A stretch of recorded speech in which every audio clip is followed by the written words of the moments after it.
No one would have thought that humanity would be on the brink of extinction 5,000 years ago when the years of despair reigned on Earth. At that moment, the only salvation for the rapidly collapsing world were four heroes who bravely stood up to protect people against Erebos, whom everyone knew as the spawn of evil. Among the heroes was the elven archmage and astrologer Luna, who did not seem to inspire fear, but behind her sweet appearance hid a powerful force. The team could not do without a master blacksmith from the dwarven race named Divino, whose hands were not only strong but also magical. The strong shoulder of the heroes was the great warrior from the race of beastmen, Aaron the Brave, and courage was all he had to take.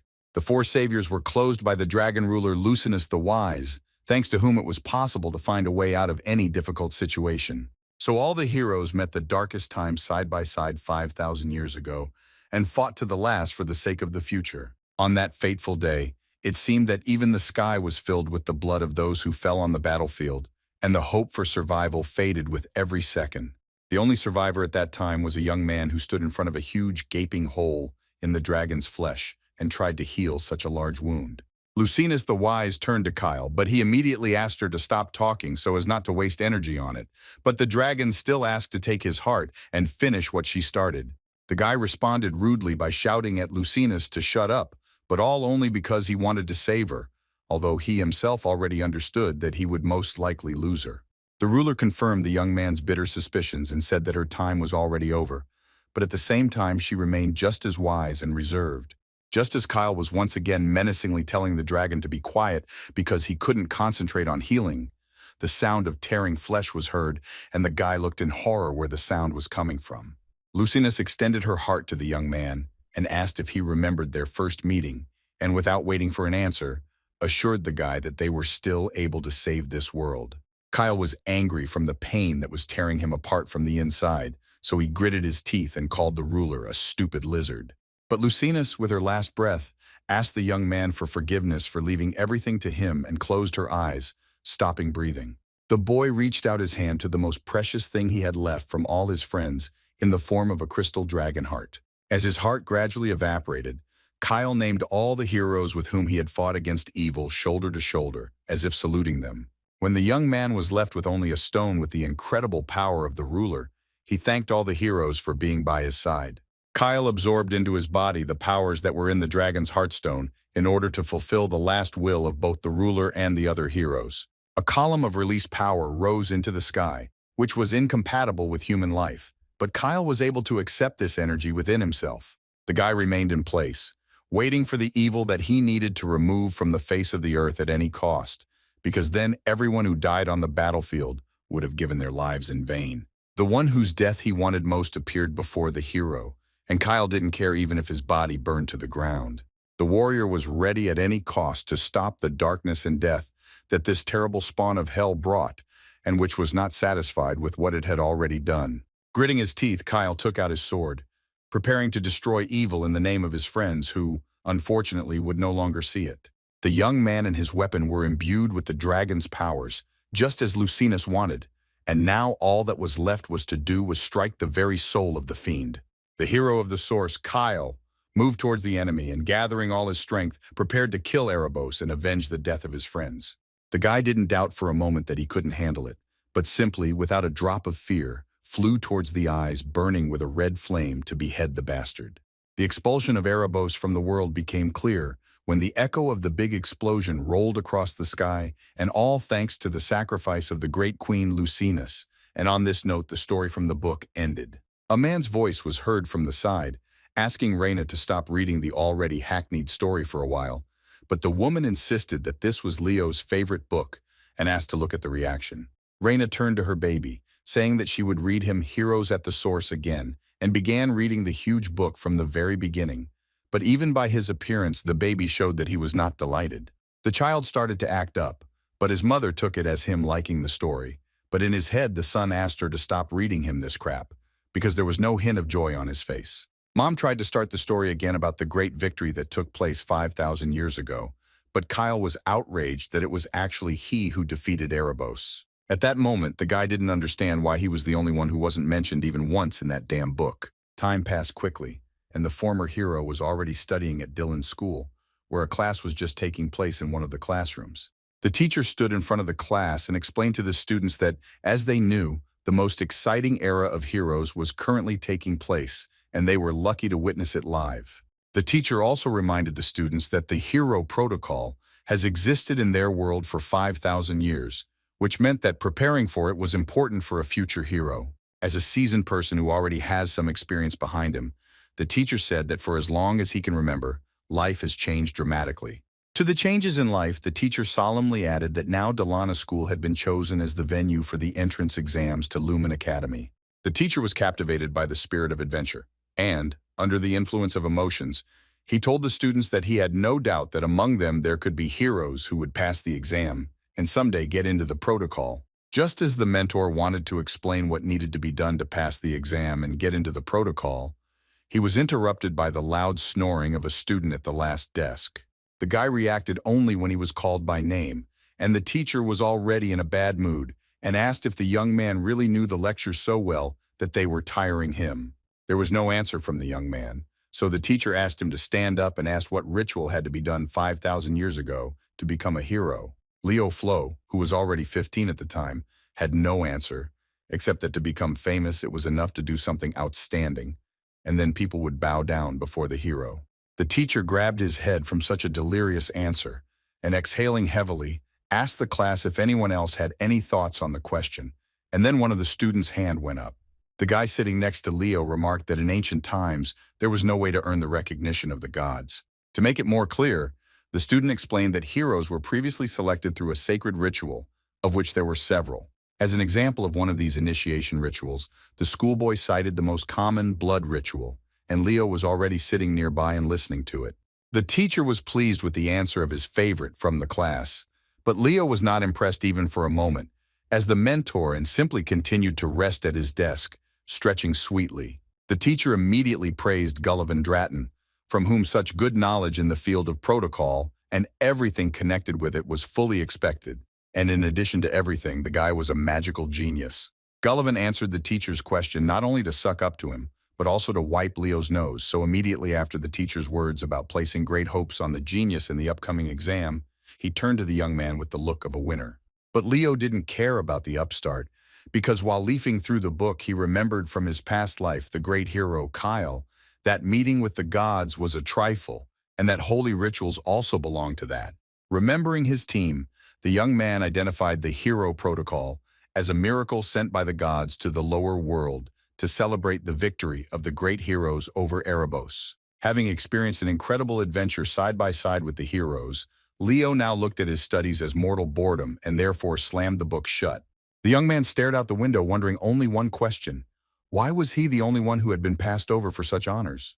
The silence in the classroom was broken by the students themselves, who stuck to the glass windows and shouted with delight that the guests with the emblem of the Zeringer family were already at the school.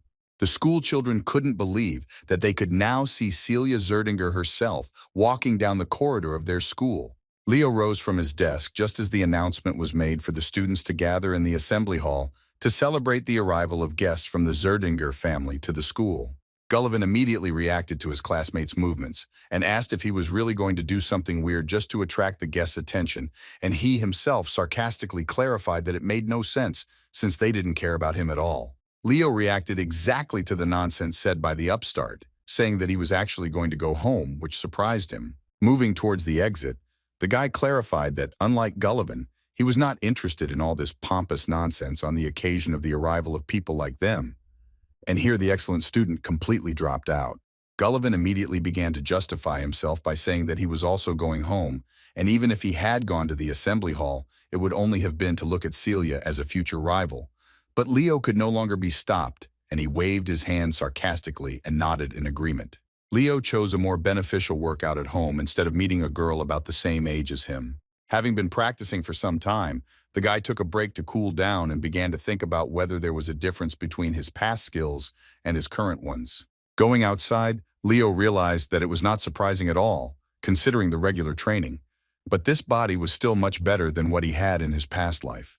The young man managed to react in time to the question from the side about what he was thinking so meticulously, because at that very moment, without warning, a woman with a sword was flying at him.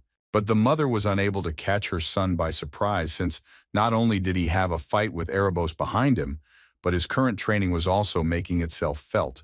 The guy noted that it was quite an idea to attack him so abruptly from an ambush, but the woman only playfully replied that they hadn't warmed up for a long time.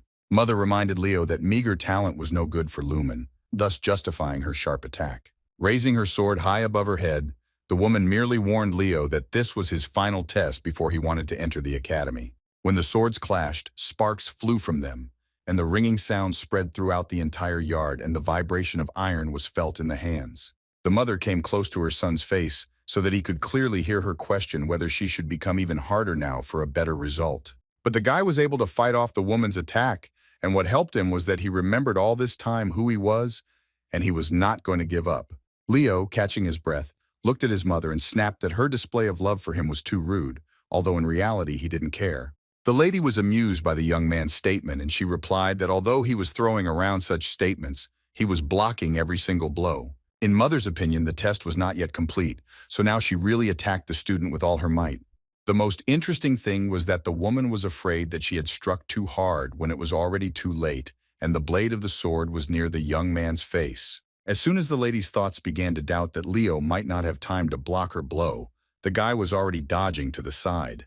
The young master watched the sword blade pass by his face with an even expression, and there was not a hint of fear or panic on him. Incredibly, the tip of the weapon appeared in a split second, not in the eyes of the young man, but in the eyes of the lady, and she clearly did not expect such a turn of events. As a result, the mother sat on the ground watching how her own son managed to dodge her strongest blow and, what's more, defeat her. The tip of the sword was still aimed at the woman's neck, but she was only thinking about how great the talent of the child standing in front of her was. When the lady stood up, catching her breath, she asked Leo if he still intended to enter the Lumen Academy given such results. For a moment, the image of the human Academy of Heroes Lumen froze in front of the boy, and he gave himself time to answer his mother. Leo reminded himself that it was in Lumen, as one of all the academies of the 4 races included in the protocol, that there was a high probability of finding records of his past incarnation.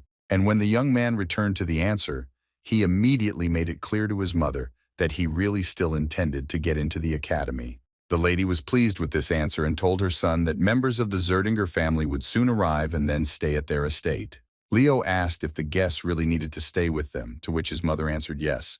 But at the same time, she clarified with understanding that she didn't really want that either, but it was necessary to ask Zeus for a favor to teach the young man the Zeringer aura techniques. The lady jokingly ruffled her disgruntled son's hair and happily announced that with the help of Zeus and his training, Leo would have enough strength to enter the academy next year. Leo smiled only after he mentally told his mother that he intended to enroll this year and was filled with confidence. The guests arrived at the estate with their guards, and given that the territory was large, there was room for everyone. The carriage swayed and creaked as the most important visitors, one of whom was Celia, emerged from it.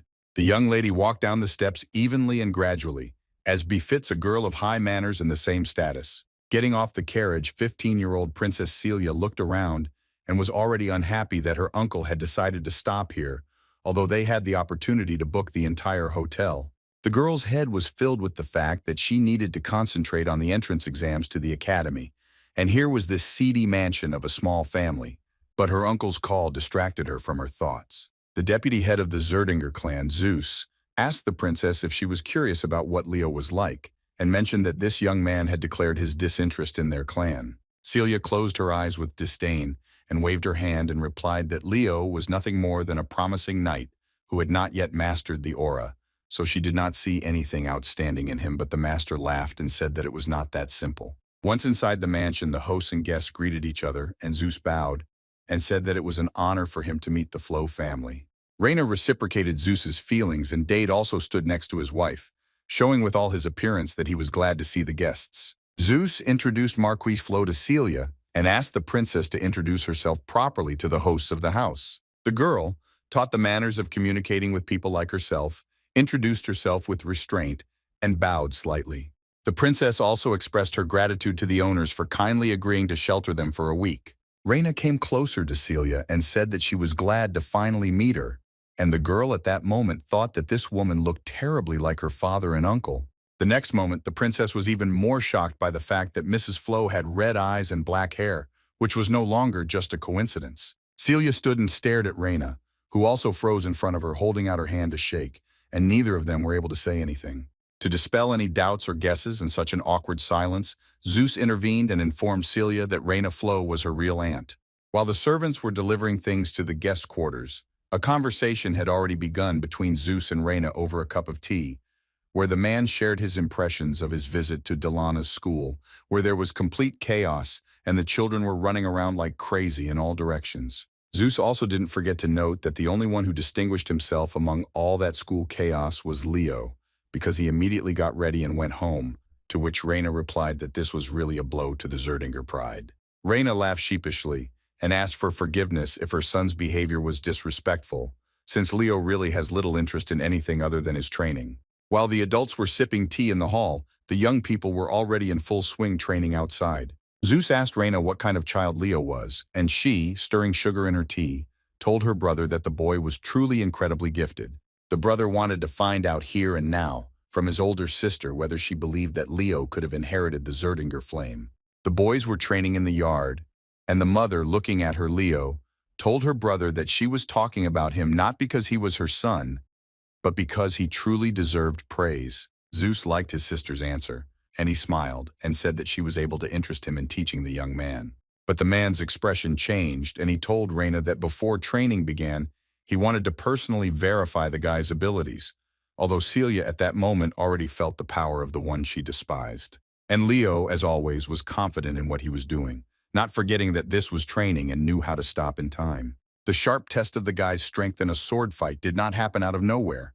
And if you look at the situation not through the eyes of their relatives, but from the perspective of the young people, then it all started with Leo sitting in the hall in complete concentration. The bracelet on the guy's hand was glowing, and this was a very important sign for him because then he finally felt that the vessel that could hold all his power was completed, and this was a new branch of his improvement. The young master knew very well that the reason he had not yet been able to master the aura was that as soon as he selected it, the power would encounter a natural discrepancy with his current body, so the ability to accumulate mana would disappear. Since Leo remembered himself as the hero Kyle, now he realized the bitter truth that if he could have completely controlled the power and energy of the team in his past life, then that disaster would not have happened.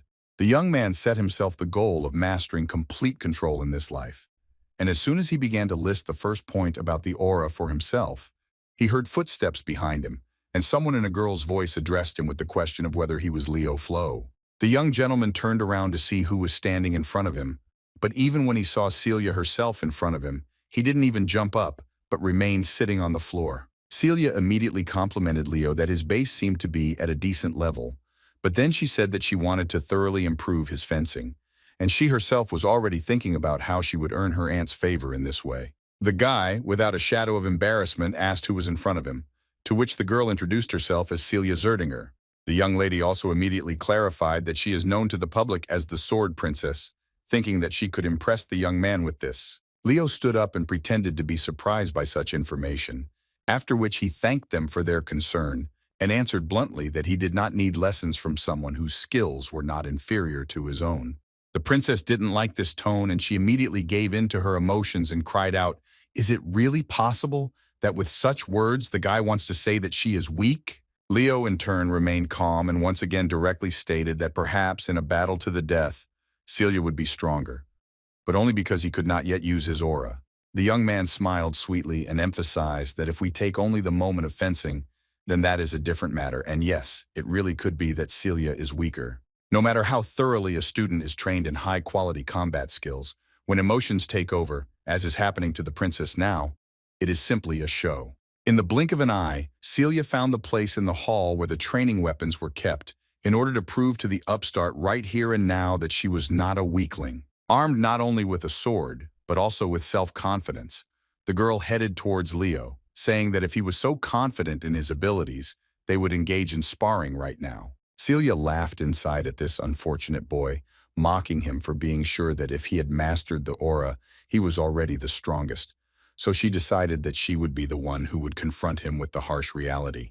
The princess immediately outlined the terms of the deal, in which if she won, Leo would be his servant for the next week, to which he smiled and asked what would happen otherwise. Putting his sword forward, Celia still didn't like how confident this little bastard was, but a deal was a deal. The girl knew that she would win, so she easily agreed that if the guy won, she would be his personal servant for the whole week. Leo took his time and bent down to pick up his training weapon, perceiving this fight as an interesting game. When the sword was ready, the guy asked his rival what could be done in that case, and without waiting for an answer, he made a lightning-fast jump from the spot straight to Celia. The young master was not going to stand on ceremony since the girl had proven herself to be a princess of the sword, which meant she could fight with all her might. Sliding back, Celia tried not to show it, but she took into account that the guy's speed wasn't that bad, which was the first sign to change her mind.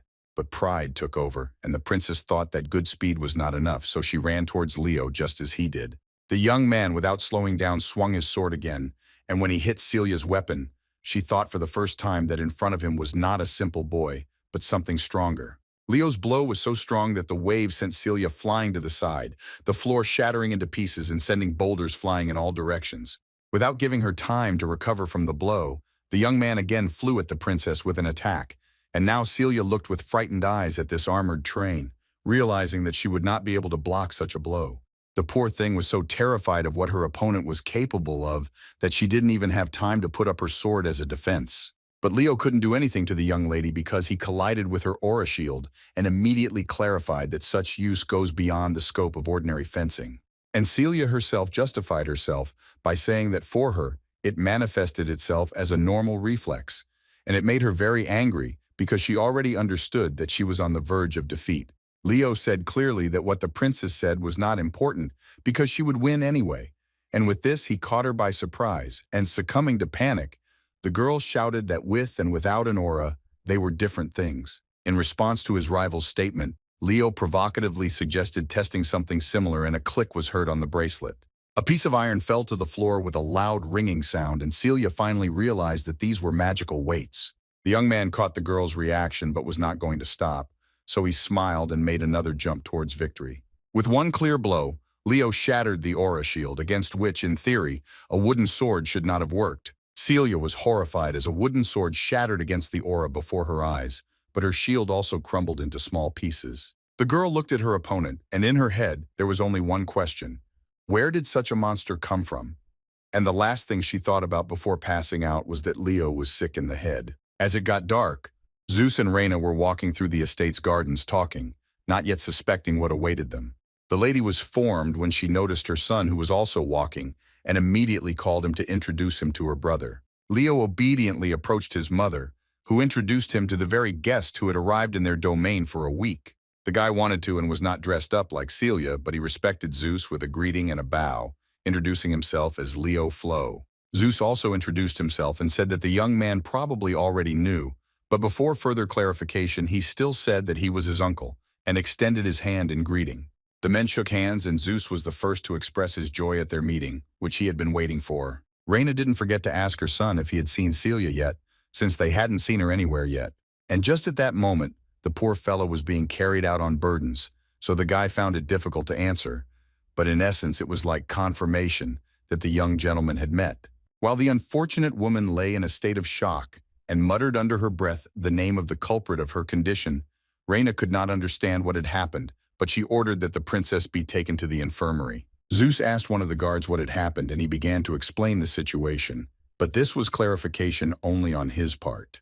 While the soldier was explaining to his master what had happened, Zeus looked at the guy and thought only about whether he could really defeat Celia without an aura. Mr. Zeringer personally approached Leo and emphasized that it was quite impressive that he was able to defeat the princess, to which he, as always, responded without embarrassment that the girl herself had underestimated him. Zeus immediately asked what the guys had bet on, and the guy happily said that the loser would serve the winner. The young man was glad that Celia would be his personal maid for the next week, and until that moment Zeus was also smiling. But in the blink of an eye, the gentleman's expression changed, and he agreed with Leo that it was really important to keep his word. But he reminded him that Celia was, after all, the heiress of the Zeringer house. Zeus told the boy that a girl like Celia could not do housework. The gentleman extended his hand to the boy, expressing his hopes that he would reconsider their deal and wanted to offer another deal in return. But Leo didn't even let him finish. He interrupted and refused. which shocked Zeus, and for a moment he didn't even know what to say. At the same time, the young man rightly voiced that the princess herself proposed the bet, and herself proposed sparring, and in that case it would be fair if she were punished, if of course she values the name of her family. Zeus asked if the guy's opinion would change even if he was offered training in the Zeringer breathing technique for controlling the aura.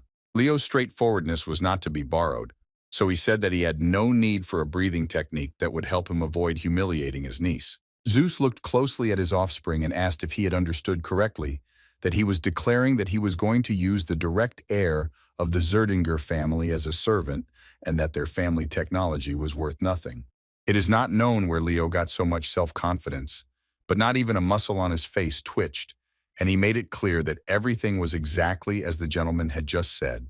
Zeus decided to ask if the guy was still draining his attitude by being rude, but even here Leo knew his limits, so he immediately clarified that he had no intention of insulting the Zeringers. Putting his hand on his heart, the young man said that if Sir Zeus wanted to teach him the breathing technique as a reward for defeating Selene, he would gladly agree. But it turns out that he simply wants to cover up the princess's defeat. While there was a conversation between Zeus and Leo, the guards already learned that the young lady had woken up. Meanwhile, Leo continued to explain that in the case of covering up the defeat, everything is going to the fact that deep down Zeus thinks that if Celia had not lost her vigilance, she would not have lost. Reyna was proud of her son, not interfering in the conversation until he finished his explanation that even if the princess had taken the fight seriously, she would still have lost. Zeus smiled lightly, realizing that the young man had refused the offer because he did not like how they treated him, and this was confirmation that he really had an unusual child in front of him. The gentleman thought that if only Leo were a real Zeringer, but he did not continue his own thought and called the guards to him. Zeus stunned the guards by ordering them to recall Celia's maids, but they could not object to their master's wishes. The man addressed the boy by name to establish eye contact, and Leo was still confidently ready to listen to Sir Zeus. The gentleman clarified that this was their unofficial meeting, so he put his hand on Leo's shoulder and asked him to call him simply Uncle, to which the guy happily agreed. Zeus watched his nephew go, and now all that was left was to talk to his sister, who had not said a word so far. The brother himself turned to his sister, asking whether she had asked him to teach her son breathing techniques, something that Reyna did not quite understand at first. Therefore, Zeus himself said that he would try to convince their older brother to let Leo learn the breath of the phoenix. The chambers were spacious and clean, and the sunlight made the room look even more cozy. The light tones of the room were contrasted by the redness of Celia's face, who furiously announced that she was a maid and would be serving for a whole week. The girl's teeth began to grind when she had to call her snotty opponent sir. Let's be honest, Leo allowed himself to have a little fun. So the first thing he did was compliment the girl on how well this outfit suited her. Celia was still angry but embarrassed when she heard the guy's comment about how her cheeky personality fit so well into such a simple suit, and began to look at her. The princess felt uneasy because of the awkwardness, so she said that she knew that everything suited her, but such compliments were too much, for which Leo immediately apologized and admitted that he did not do it to anger her. The guy was again flooded with memories, and this time about a friend who valued beauty too much, and it turns out that he infected him with it. And from this feeling, Leo sighed nostalgically, staring somewhere far away. In the young man's head, a voice sounded exactly like his friend's, as if he was standing in front of him and saying that the beauty of eternity is incomparable. And the guy's voice carried him to a clearing where Dveno sat surrounded by animals and said that if peace returned to their lands, he would devote the rest of his life to spreading beauty everywhere. It would seem like a wonderful desire of a wonderful person. But there was one problem, which was his excessive honesty, which collided with the incredible perfection of Lucinus and Luna, but at the same time both were aggressive. So at one point Dveno, leaning against the beautiful heroines, asked them in the name of art to do something for him.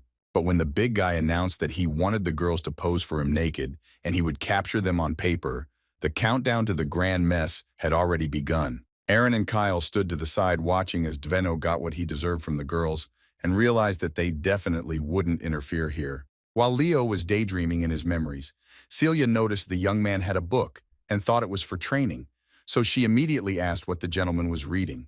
The guy picked up the book and smiling affectionately said that he often read this story in his childhood, or rather his mother started doing it.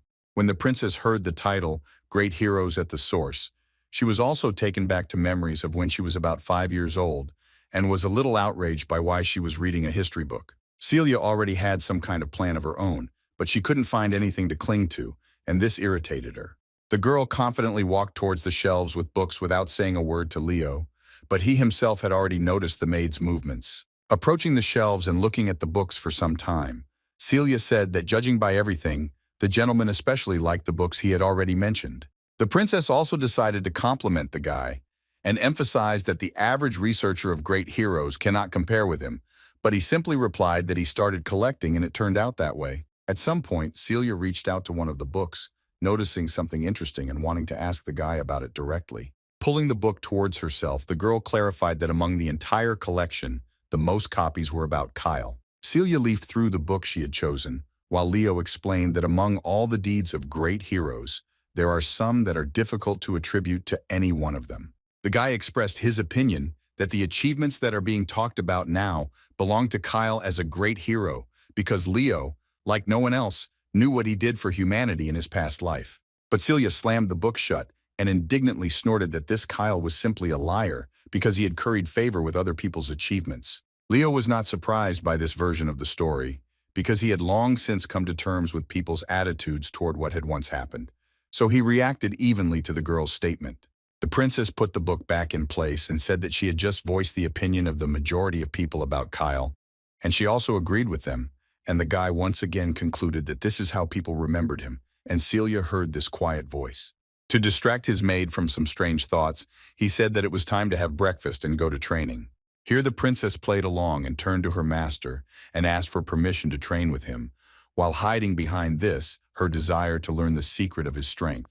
Leaving, Leo asked if the princess would cry if she didn't keep up with him, which again caused irritation and a statement that Celia Zeringer was still in front of him. And so the poor guy sits on the floor of the training room and rubs his back, which he just got hit on by the upstart Leo. The guy in turn did not mock, but explained that when a girl gets tired, her reaction slows down a lot, and this causes gaps, namely like the open back right now.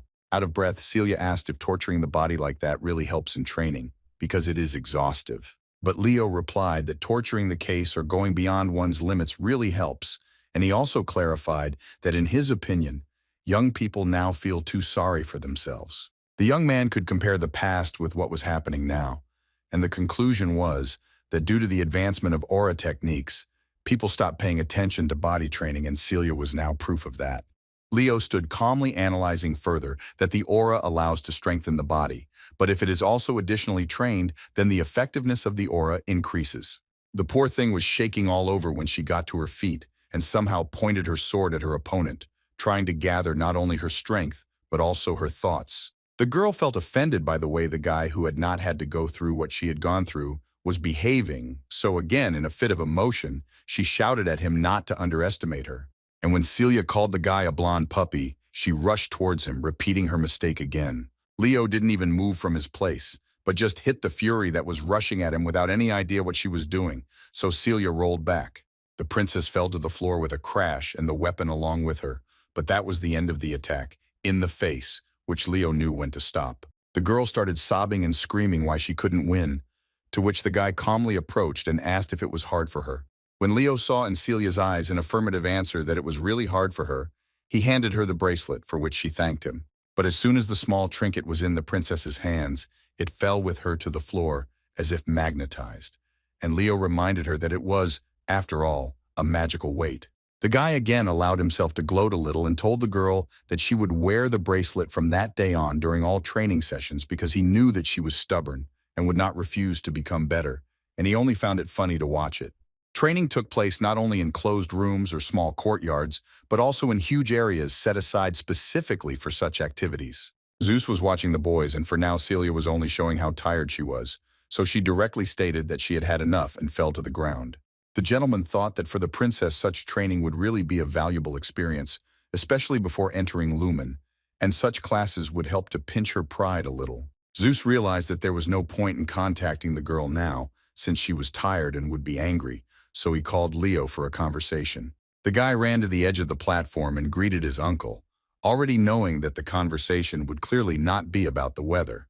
The young man's thoughts were confirmed when he heard the master state that he was thinking of asking the chief to pass on the phoenix breath technique to Leo. Since the young man was rather reserved in terms of showing emotions, even now he did not really show them, but at the same time, slight surprise and interest flashed across his face. Leo was surprised because he knew that only recognized members of the Zeringer family could learn the technique. Celia intervened in the conversation, not intending to let this go so easily, and clarified that her father would not give his consent just like that.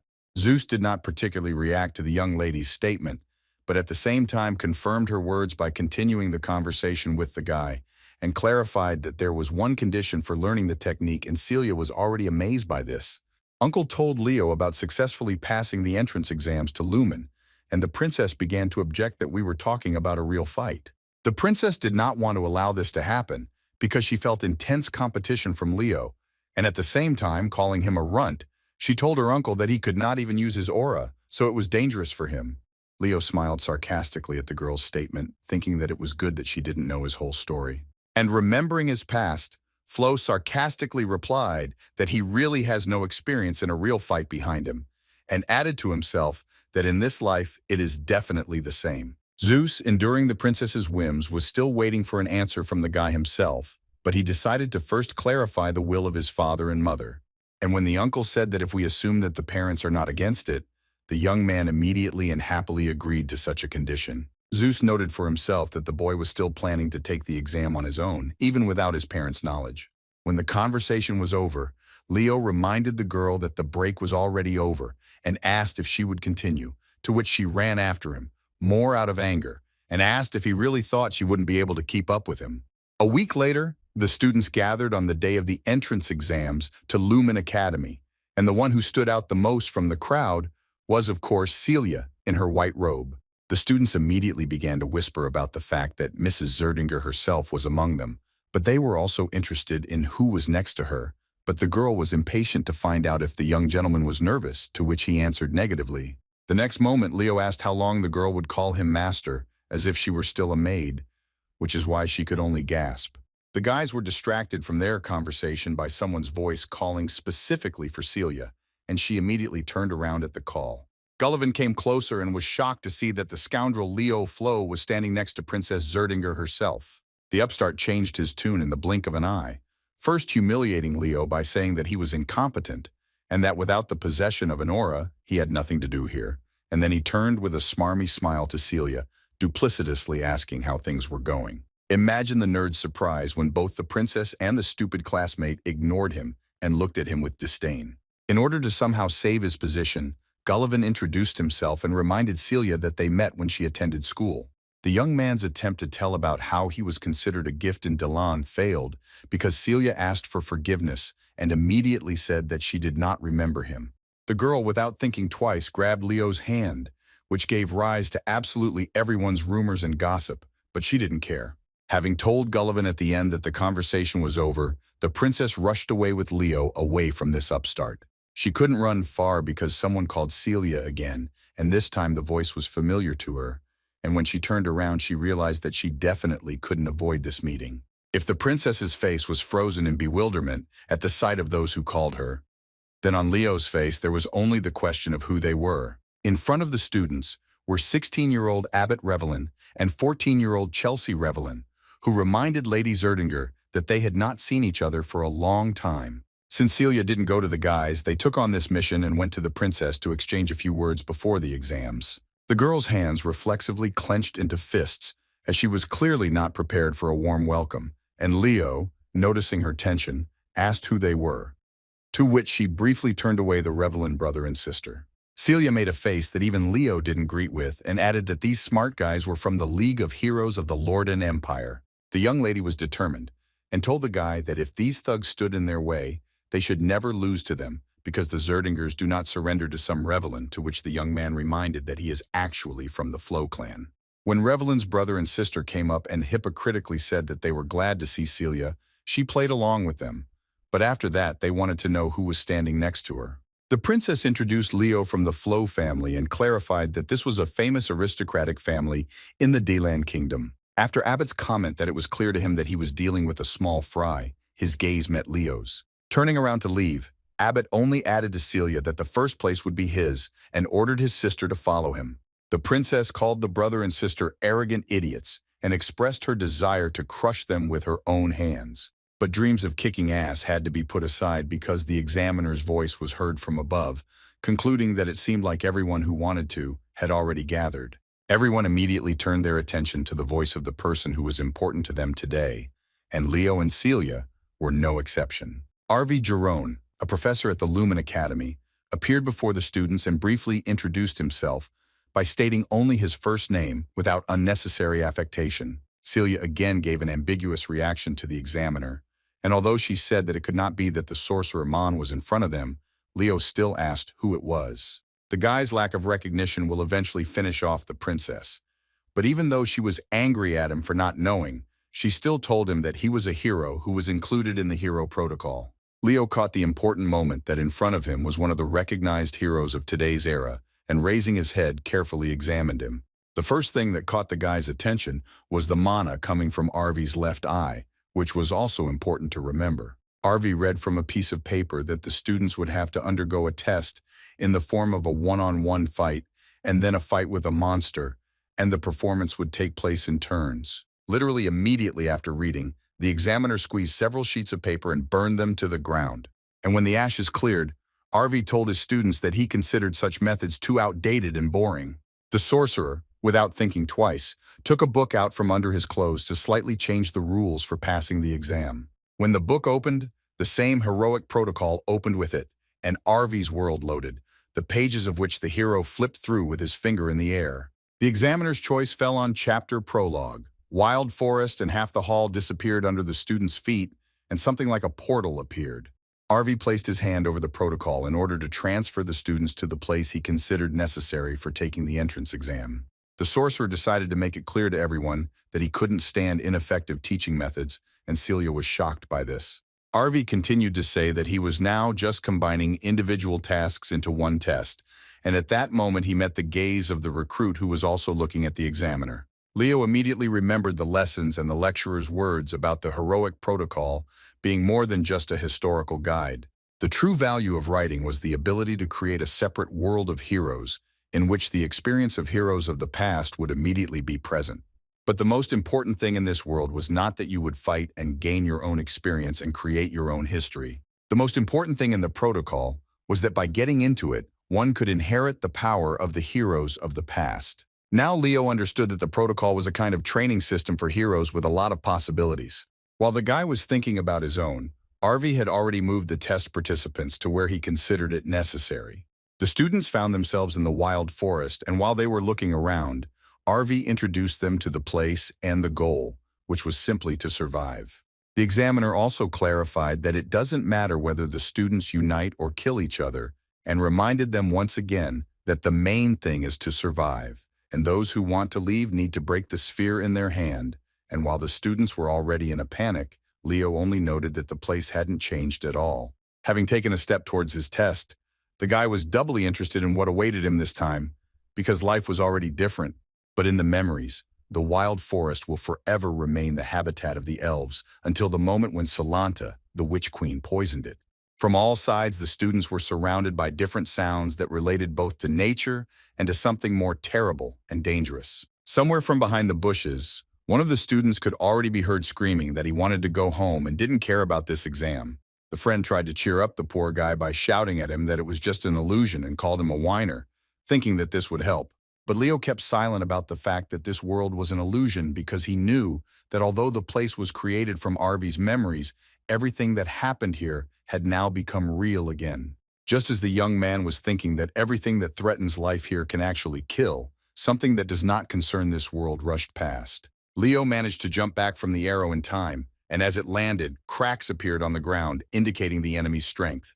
The young man immediately spotted the place where the arrow was launched from, but he still didn't understand who it was, since the person was standing in the shadows. The one who didn't show it when they met came out into the world, but now she could live it up in grand style. Chelsea, with malicious goodwill, informed Leo that she would be only too happy to get rid of the Zeringer henchman.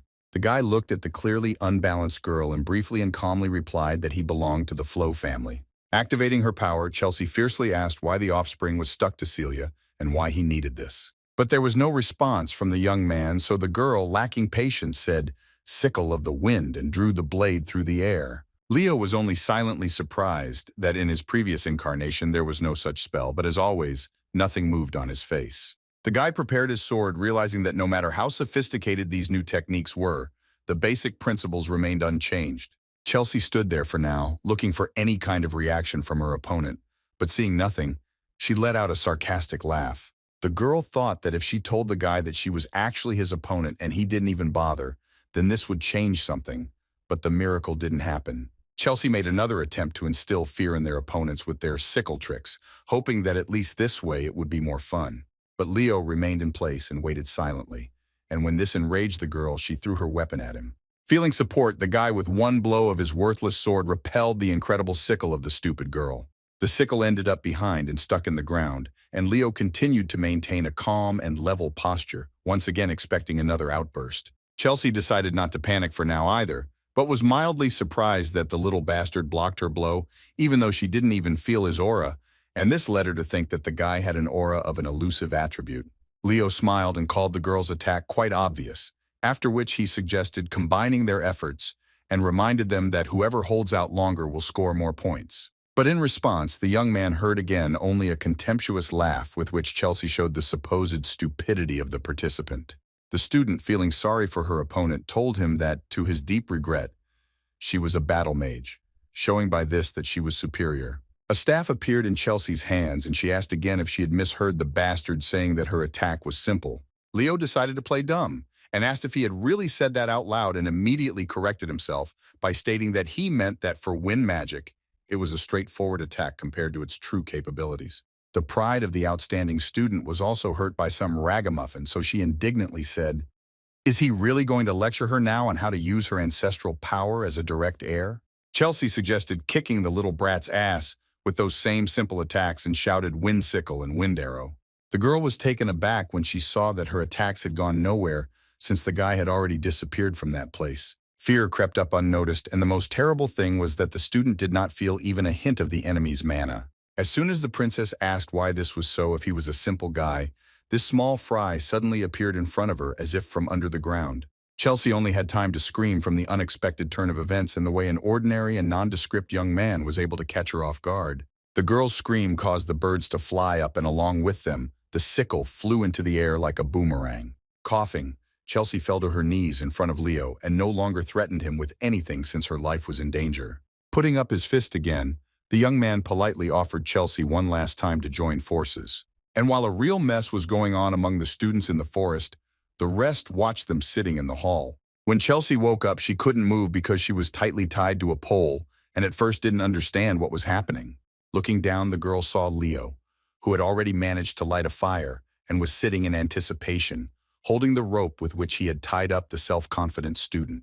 The guy looked like this because if you saw him from the side, you would think that he was planning something truly terrible. The small fire gradually flared up, and Leo's plan no longer looked like some kind of joke that would scare Chelsea and make her change her mind.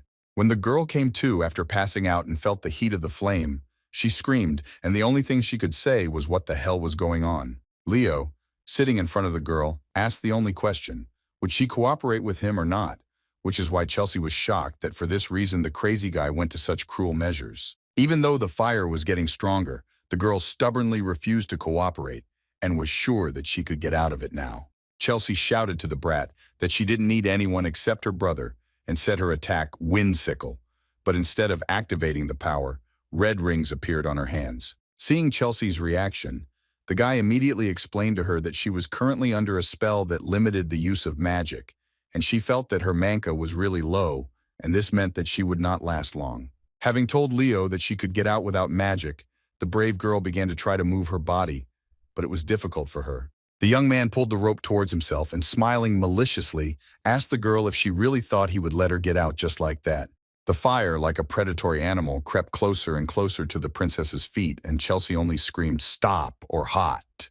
When the flames reached the clothes and set them on fire, Leo reminded the girl that she still had a choice and could cooperate, to which she agreed. But even after Chelsea's consent, the young man was in no hurry to let the beast go and ordered her to swear that she agreed to cooperate in the name of her family.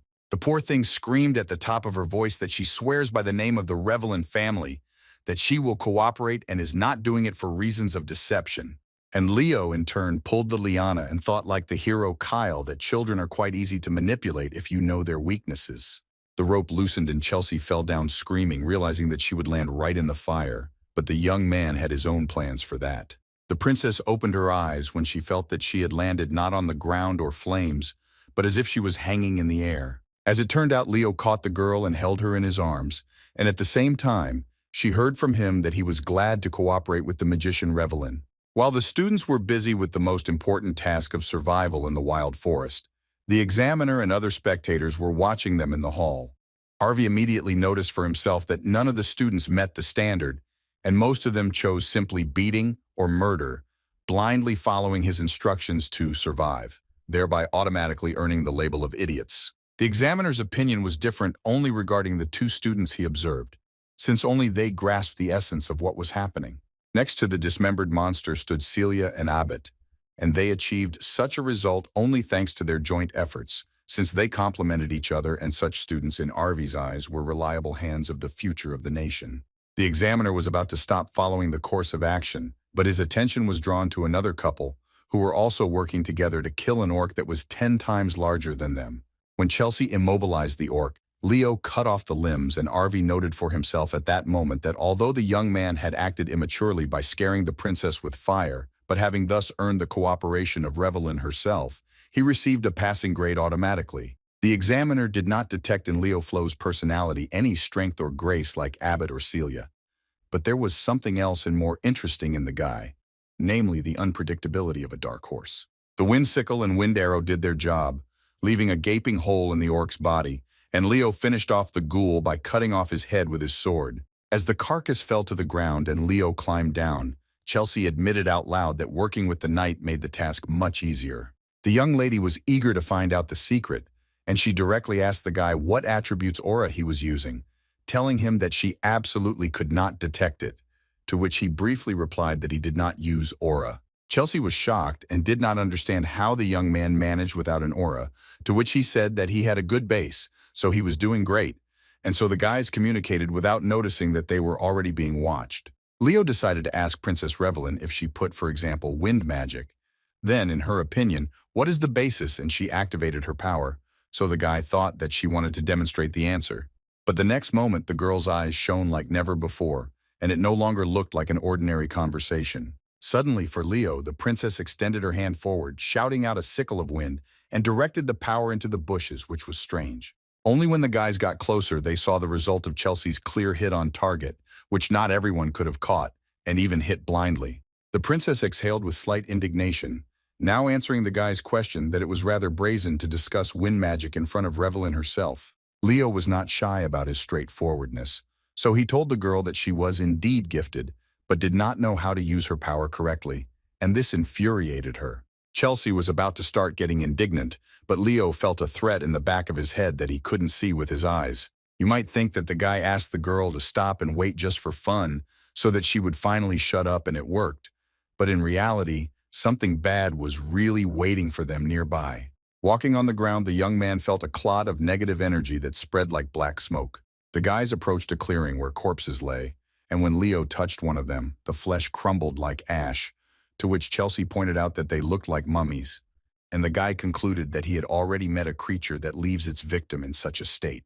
At the moment Leo realized the conditions of the exam, a strong explosion occurred very close to the guys, and all he managed to do was cover Chelsea with his body. After the explosion, enemies approached the guys, and one of them said in a disappointed voice that they had almost managed to eliminate the weaklings, and also gave an instruction that they first needed to kill Chelsea Revelin. One of those who quietly, like a rat, wanted to get rid of the opponents was Gullivan, and as he approached, he informed his partner that the second opponent was a dud. Gullivan shouted to his servants to attack all at once, but Leo was already ready to scratch his fists on the rats' faces. The young man without a sword hit the first one, who managed to get closer with his bare hands, which may have even broken his neck. Chelsea sat on the ground in shock, just as Gullivan was horrified, and the one Leo hit was completely passed out. Only now the young man asked his partner to cover his back, since there were many of those bastards, and the girl hesitantly answered yes, but at the same time she looked at the one she considered an enemy in a different way. Gullivan did nothing but give commands left and right, and the dogs obediently listened to him and went on the attack. But against those who stood ready, there was not a single chance. Now Leo decided to allow himself to go wild like he did during training with Celia, when he showed her a piece of his power. And so poor Gullivan runs through the dense forest away from what he called Leo, the Empty One, who, as it turned out, was scarier than one might have thought. The rat ran, but at the same time, she boldly declared in her head that she would not retreat so easily, and now she just needed to find another team of loyal dogs. Gullivan's sparkling heels were noticed by Celia, who did not understand why he was running away and suggested that Abbott go in the direction from which the young man was running. When the students arrived at the scene, they were in shock because they certainly did not expect such a turn of events. In the middle of the clearing with dead students and orcs, Chelsea and Leo stood like two flowers, not noticing that the guys had found them. But Princess Revelyn still had good hearing, and when she turned around, she was beside herself with happiness when she saw her brother. Chelsea almost knocked her brother down, but he was glad that his sister was safe. But Celia was more interested in why Leo and Abbata's sister were together.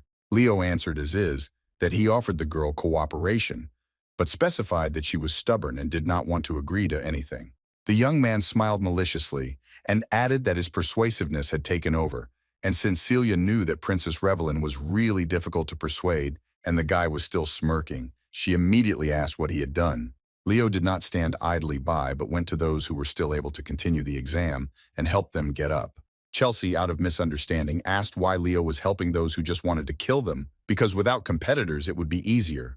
While the other students were helping each other, Leo explained that they didn't need to fight each other because that's what this world is for. One of the guys mockingly asked if the guy had really lost his head so much that he was going to fight the world, but he didn't react in any way. The young man continued to tell that there was an anomaly in the wild forest and asked to take a close look at the corpses. Stepping on the remains of the corpse, the guy explained that it looked like all the juices had been squeezed out of them and only the shell remained. But the fact about the corpses was not all that Leo wanted to say. So he asked everyone where, in their opinion, all the monsters that should be roaming around here had gone. Celia was in shock at the moment that there really should have been a lot of evil spirits and at every step, so she admitted that the guy was right. Leo explained to the guys that all the monsters seemed to be hiding, afraid of encountering something more terrible, and that this something was most likely a high-ranking monster that had settled here, displacing everyone else. Abed said that he understood the young man's thought, and to clarify, he asked that it turns out that the hero Arvi wants them to kill the main monster, to which Leo nodded. Literally immediately after the students' conversation, a bright source of light and an eerie sound that did not resemble any living creature appeared near them. The guys stood frozen in shock and even forgot how to breathe, but not Leo, because instead he confirmed to everyone that this is why they came here and was already ready to fight. Gullivan's attempts to run away were successful, but finding someone turned out to be problematic, so he walked with his staff very slowly with trembling knees, because he also heard that terrible sound. Since there was no one around, the magician decided to shout into the air that he would do everything possible to make Deoflo fail the exam. The light from the staff didn't illuminate the path very well, but Gullivan noticed something on the ground that looked like a corpse. When the young man finally saw the body, which was no longer like anything else, he fell backwards out of fear, still screaming. It was unclear from where and what it was. A huge drop of an incomprehensible liquid fell onto the guy's staff and spread towards his hand. Instead of an answer, several more huge drops of an incomprehensible liquid fell on Gullivan's head, and then he froze, and all that could move were his eyes, which turned approximately in the direction from which the terrible sound was coming. When the young man finally dared to raise his head, he saw a huge spider above him, and it immediately responded to the movements of its future victim with a chilling growl. Arvi did not miss anything that happened to the students who were important to him, and how they met was no exception. Some of the exam participants had already returned to the school hall and were incredibly proud of how many opponents they had killed, which did not show them in the best light. Mr. Arvi concluded that approximately 500 students had failed and were either killed or had misunderstood the assignment. Another teacher ran up to Professor Arvi and sounded the alarm that they needed to select at least 100 students, since other regions had managed to do this, and now they only had 50 people left in the test. The examiner adjusted his glasses and dryly replied that if the participants did not meet the standards, then it would be better if he did not admit any of them at all, since the head of the Kaltan Academy had appointed him responsible for the entrance exam, understanding everything.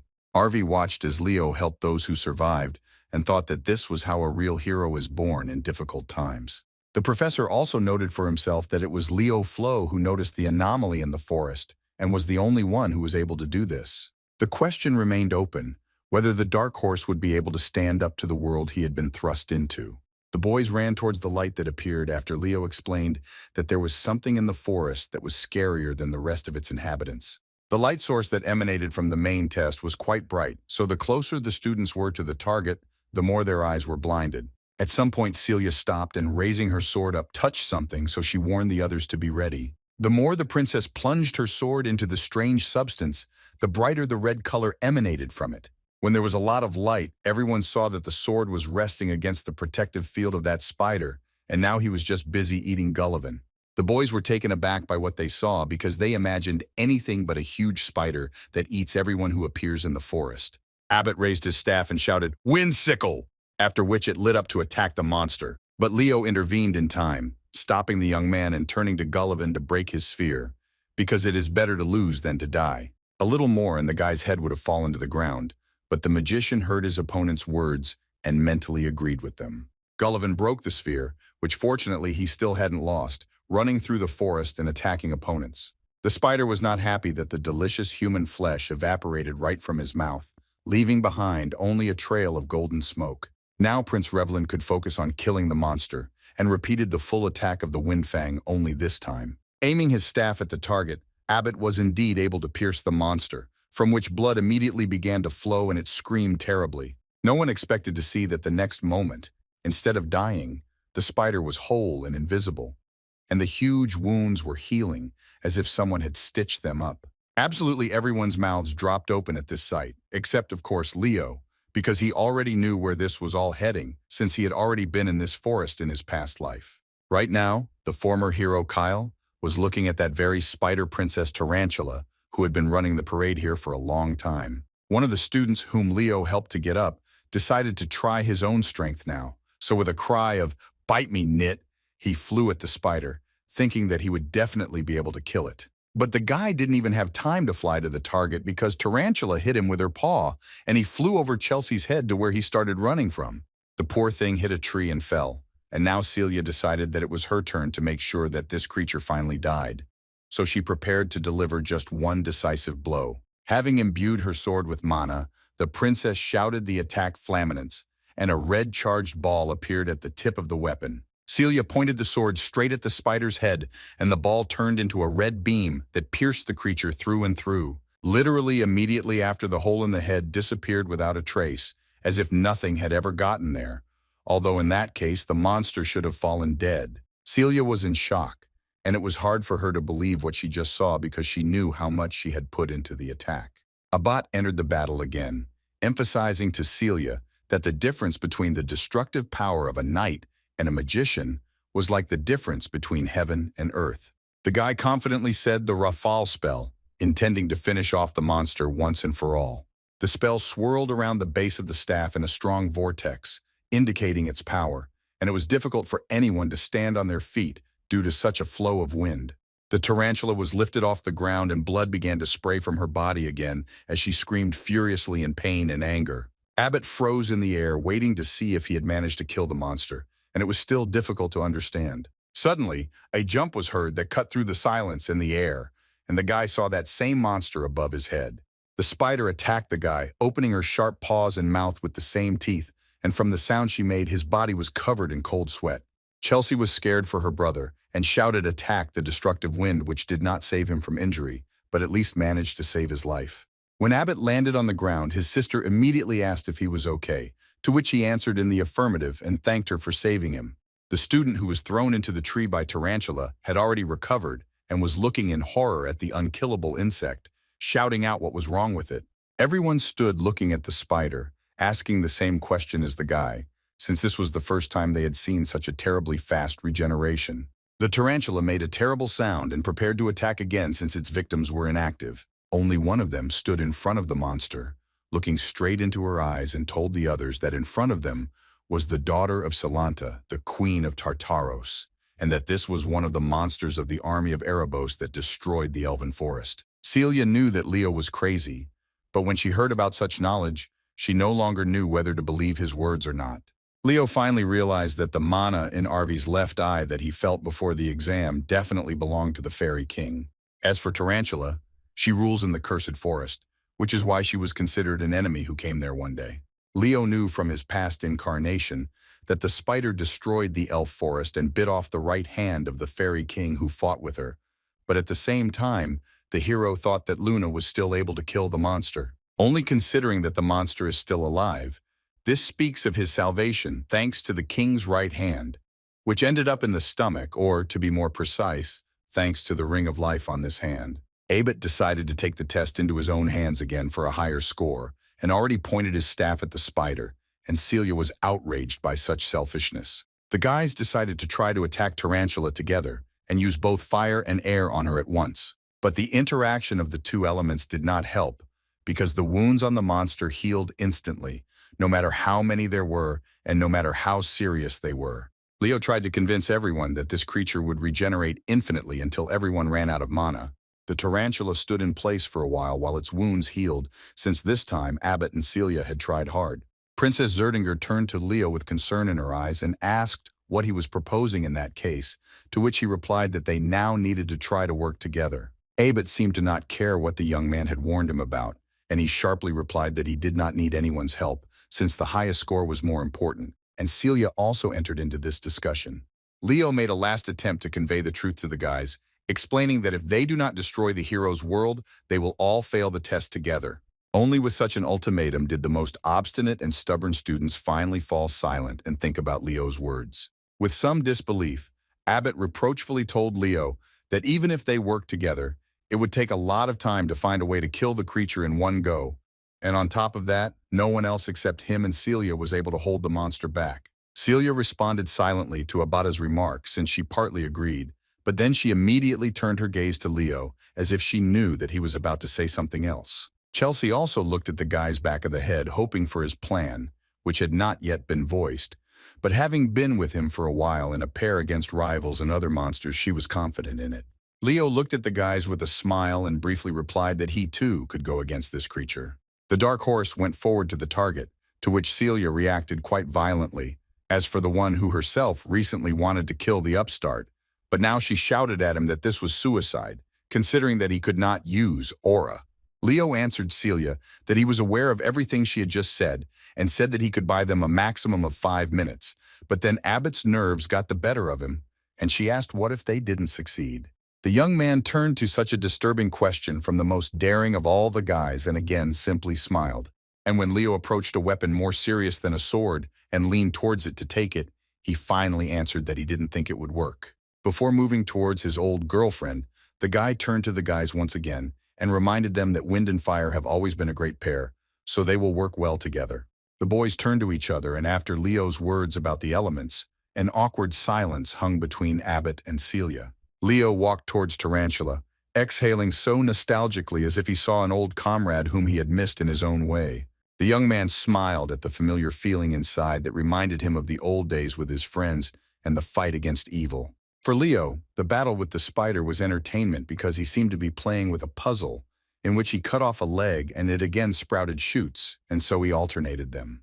The guy admitted to himself, chopping off another paw of the monster, that he had already forgotten this feeling of battle. Celia and Abet almost dropped their jaws watching the young man they had so underestimated fight, and Leo at that moment seemed to be enjoying the process. The young man had a mixed feeling of joy inside him because he seemed to be back in action, and he had missed it, and because of this, he was glad to see the monster Tartaros because it was she who gave him these feelings even though he chopped her into pieces. Long before the exam, the elven inhabitants of the wild forest fled from the monster that Erebos sent here so that he could easily cope with his task. The elven child could not keep up with the adults, and although he tried to escape from his terrible fate, he still ended up in a sticky web. The unfortunate child begged for mercy, despite the fact that before him was a bloodthirsty monster that knew no compassion and always felt only hunger. The tarantula opened its mouth full of saliva and sharp teeth, preparing to swallow another easy prey, and the baby could only call for help, looking his death straight in the eye. When the boy closed his eyes to make it all end faster, the first thing he said to himself was the word mom. At the very last moment, the child heard a scream that called for the creature to retreat back, and a bright light hit the boy's face. But because of the tears he had shed, it was difficult for him to fully see who had come to save him. Behind the spider, the silhouette of a powerful and brave elf was visible, walking towards the monster, holding a staff in front of her. Then Luna, the very heroine who fought alongside Kyle against Erebos, turned to Tarantula and calmly but angrily informed the spider that she dared to break into her homeland and take the ruler's right hand. Luna immediately activated her mana against Tarantula, and it looked like the insect was about to be wiped off the face of the earth.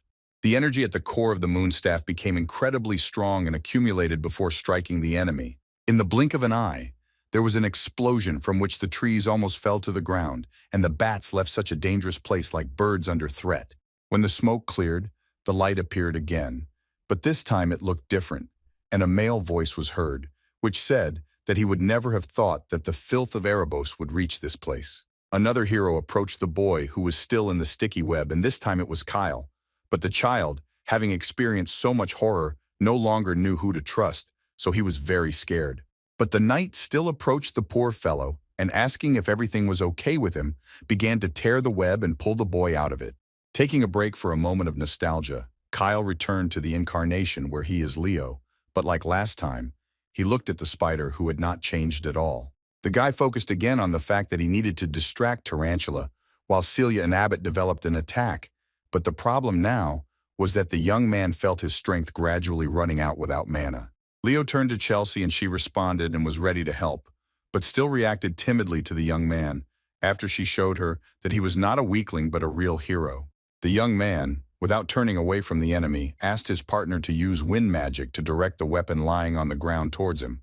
The tarantula caught on to the little creature's cunning plan and tried to crush it with its huge paw, but it jumped back in time. Chelsea was not quite ready to carry out the task because if Leo moves, the weapon flying towards him could injure him too, and she warned him about this. But the young man turned to his friend for a moment and asked her not to be afraid, but to trust him because he would intercept the weapon, and hurried the girl. Chelsea activated her powers and finally asked what kind of weapon she needed to give the guy, but he shouted that any would do and continued to deal with the monster at the same time. Leo, in addition to further distracting Tarantula, also concentrated on the sound made by the blade of the weapon flying towards him. Having jumped into the air, the guy decided to have some fun and began to guess whether it was a yataghan and a 1.5 sword flying towards him. And when he caught in his hands what he was thinking about, his strength increased and the battle took on new colors. So descending back to the spider, he asked to try the new weapon. Leo mercilessly and on the fly cut up both the body and the paws of the monster, trying to buy as much time as possible for the guys. But Tarantula was not far behind either, and many weapons were broken on her. So Leo immediately gave Chelsea a signal, briefly informing her with the word more, which indicated a new portion of iron. The girl carefully watched to make sure that the weapon got into the guy's hands as quickly as possible, spending as much force as was necessary on it. Leo got his hands on all sorts of weapons, but fortunately there were enough of them, and he knew how to use absolutely everything. The guys, looking at how incredibly dexterously Leo copes, were stunned by the fact that he is their age and fights so spectacularly that it was worthy of the god of battle and nothing less. Abad admitted out loud that he was taking back his words about the guy being far from small fry, but Celia didn't say anything about it because he had already figured it out himself. Tarantula made her own adjustments to the dance with the enemy, and blood started flowing from the wound on Leo's face, but he turned to the others with a smile, thinking that he was still capable of much. Taking hold of the sword tightly, the young man decided that if he couldn't defeat such a bug, then his friends from his past life would turn over in their graves, and he didn't want that. Striking the spider with all his might, Leo shouted the signal word more to Chelsea as half of the sword broke off. Poor Chelsea looked at the guy with alarm in her eyes and shouted that there were no more weapons, and then Leo fell out from this information. But Celia called her friend in time, shouting at him to step aside as they prepared the necessary spells to destroy the creature. Celia pointed her staff at Tarantula and said some cool words like "burn in hell, you bastard," and incinerated her with a fiery hurricane. Considering that only dust remained from the insect, the ring that had been preventing the monster from being killed all this time fell to the ground with a loud sound. At the moment of the destruction of the target, An announcement appeared that in the world of the hero RV, the Wild Forest chapter had been successfully completed. Celia fell to the ground, exhausted but relieved that finally this creature was really dead, and now she could breathe a sigh of relief. The girl looked at Leo from afar and was amazed at how he single-handedly held back the monster for really 5 minutes, as he said. Just as Princess Zeringer was about to tell the young man that he had done a great job, she was interrupted by Chelsea, who was sitting behind her, shouting that what Leo had done was amazing. Princess Revelin couldn't contain her admiration and told Leo that he looked like a hero from Legends, to which he sarcastically asked if that was really the case, and Chelsea, not understanding this, asked him to teach her close combat because she was a layman at it but wanted to become a combat mage. Celia also threw around a bit of sarcasm, wanting everyone to experience Leo's training firsthand, something Chelsea also didn't understand. Leo approached the most important end of the fight for him personally and bent down to pick up the ring of the Elven King. Looking at the jewel, the guy didn't quite understand at first whether the ring had simply fallen out of the creature, but he didn't have to think or guess for long because a creature with wings appeared in front of the young man, as if it had freed itself from the decoration. Leo looked at the kid who was also looking at the hero in response and smiling at him, and the guy tried to understand if it was Prince Silid in front of him. In order not to miss such an opportunity, Leo immediately asked Silid if he remembered him and introduced himself as Kyle. The baby didn't say anything but smiled in response, closing his eyes, which clearly meant a positive answer, and his radiance increased. The glow gradually faded, and the guy thought that most likely Silid managed to become the king of the fairies. But the next question that interested him was about whether Arvi might own the Eye of Mana because of the treasure in the form of a ring. Arvi informed the students that the countdown to the return of the testing ground to its original position had begun, and indeed, the world seemed to be crumbling. When the countdown was literally a few seconds away, someone in a robe appeared in front of Leo and announced that the reward for passing the oath of the Fairy King.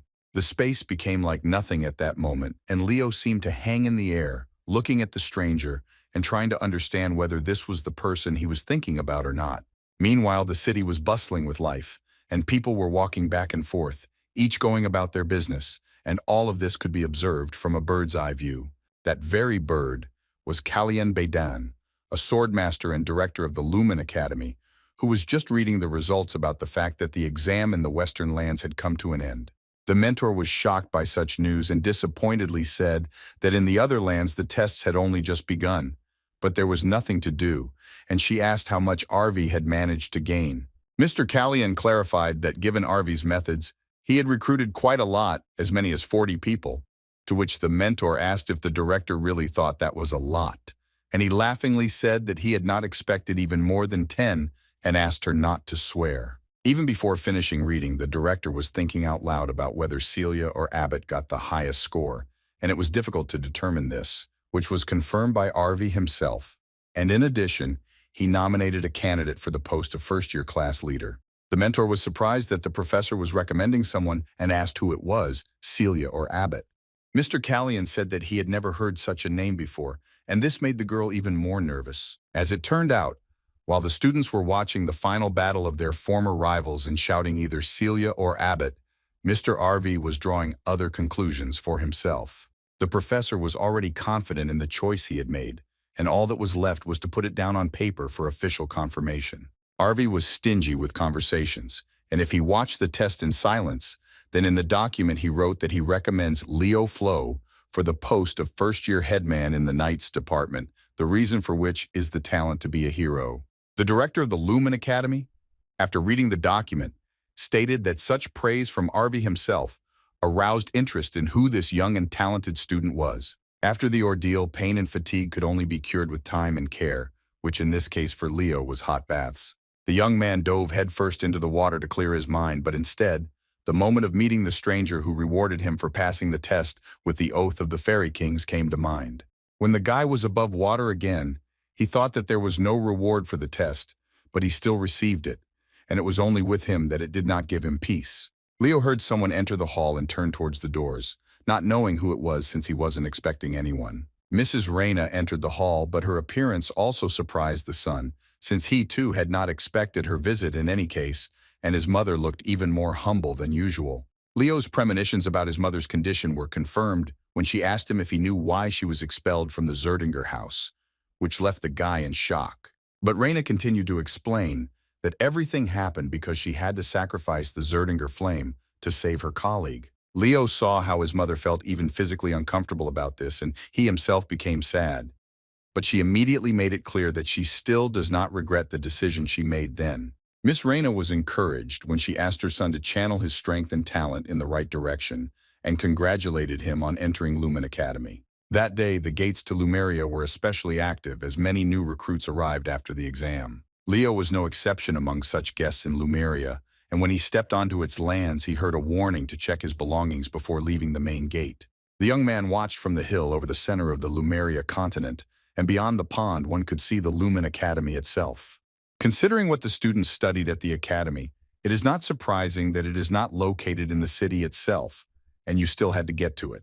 Leo didn't notice right away, but someone was approaching him and asking how he spent the entire last month. The guy recognized the man as his uncle Zeus, and after greeting him, heard congratulations on passing the exam, to which he thanked him and asked what brought him here. Zeus began to explain from a distance that there had been heated debates in their house for the past month, and asked his nephew if he could guess what the arguments were about. Leo immediately realized that this was a debate about deciding whether to pass on the phoenix's breath to him or not, to which his uncle answered in the affirmative.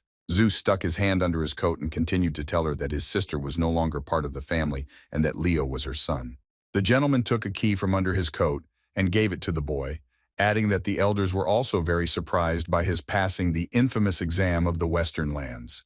While Leo was looking at the thing, which was as beautiful as it was strange, Zeus explained that he was holding a spatial key in his hands. The next moment, the uncle asked his nephew to make a hand gesture as if he were opening a door, and he tried, after which there was a click like in a keyhole. And turning the key, Leo saw in front of him something like a door from which a book appeared, and Zeus stood in front of the young man all this time.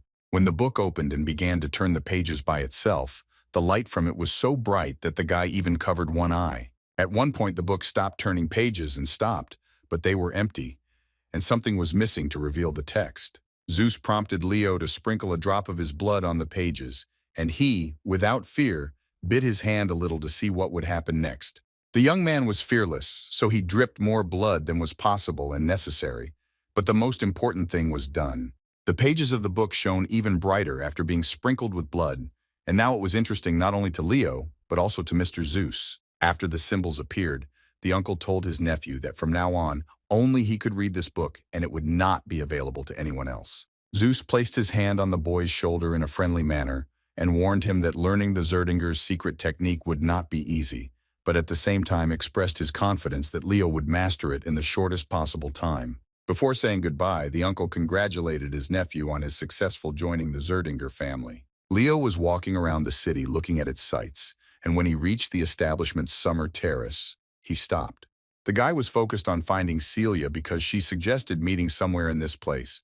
But because of this, he did not notice how someone was walking towards him with a stack of books. Someone, having encountered an obstacle that he did not see because of a mountain of books, dropped the entire stack onto the ground.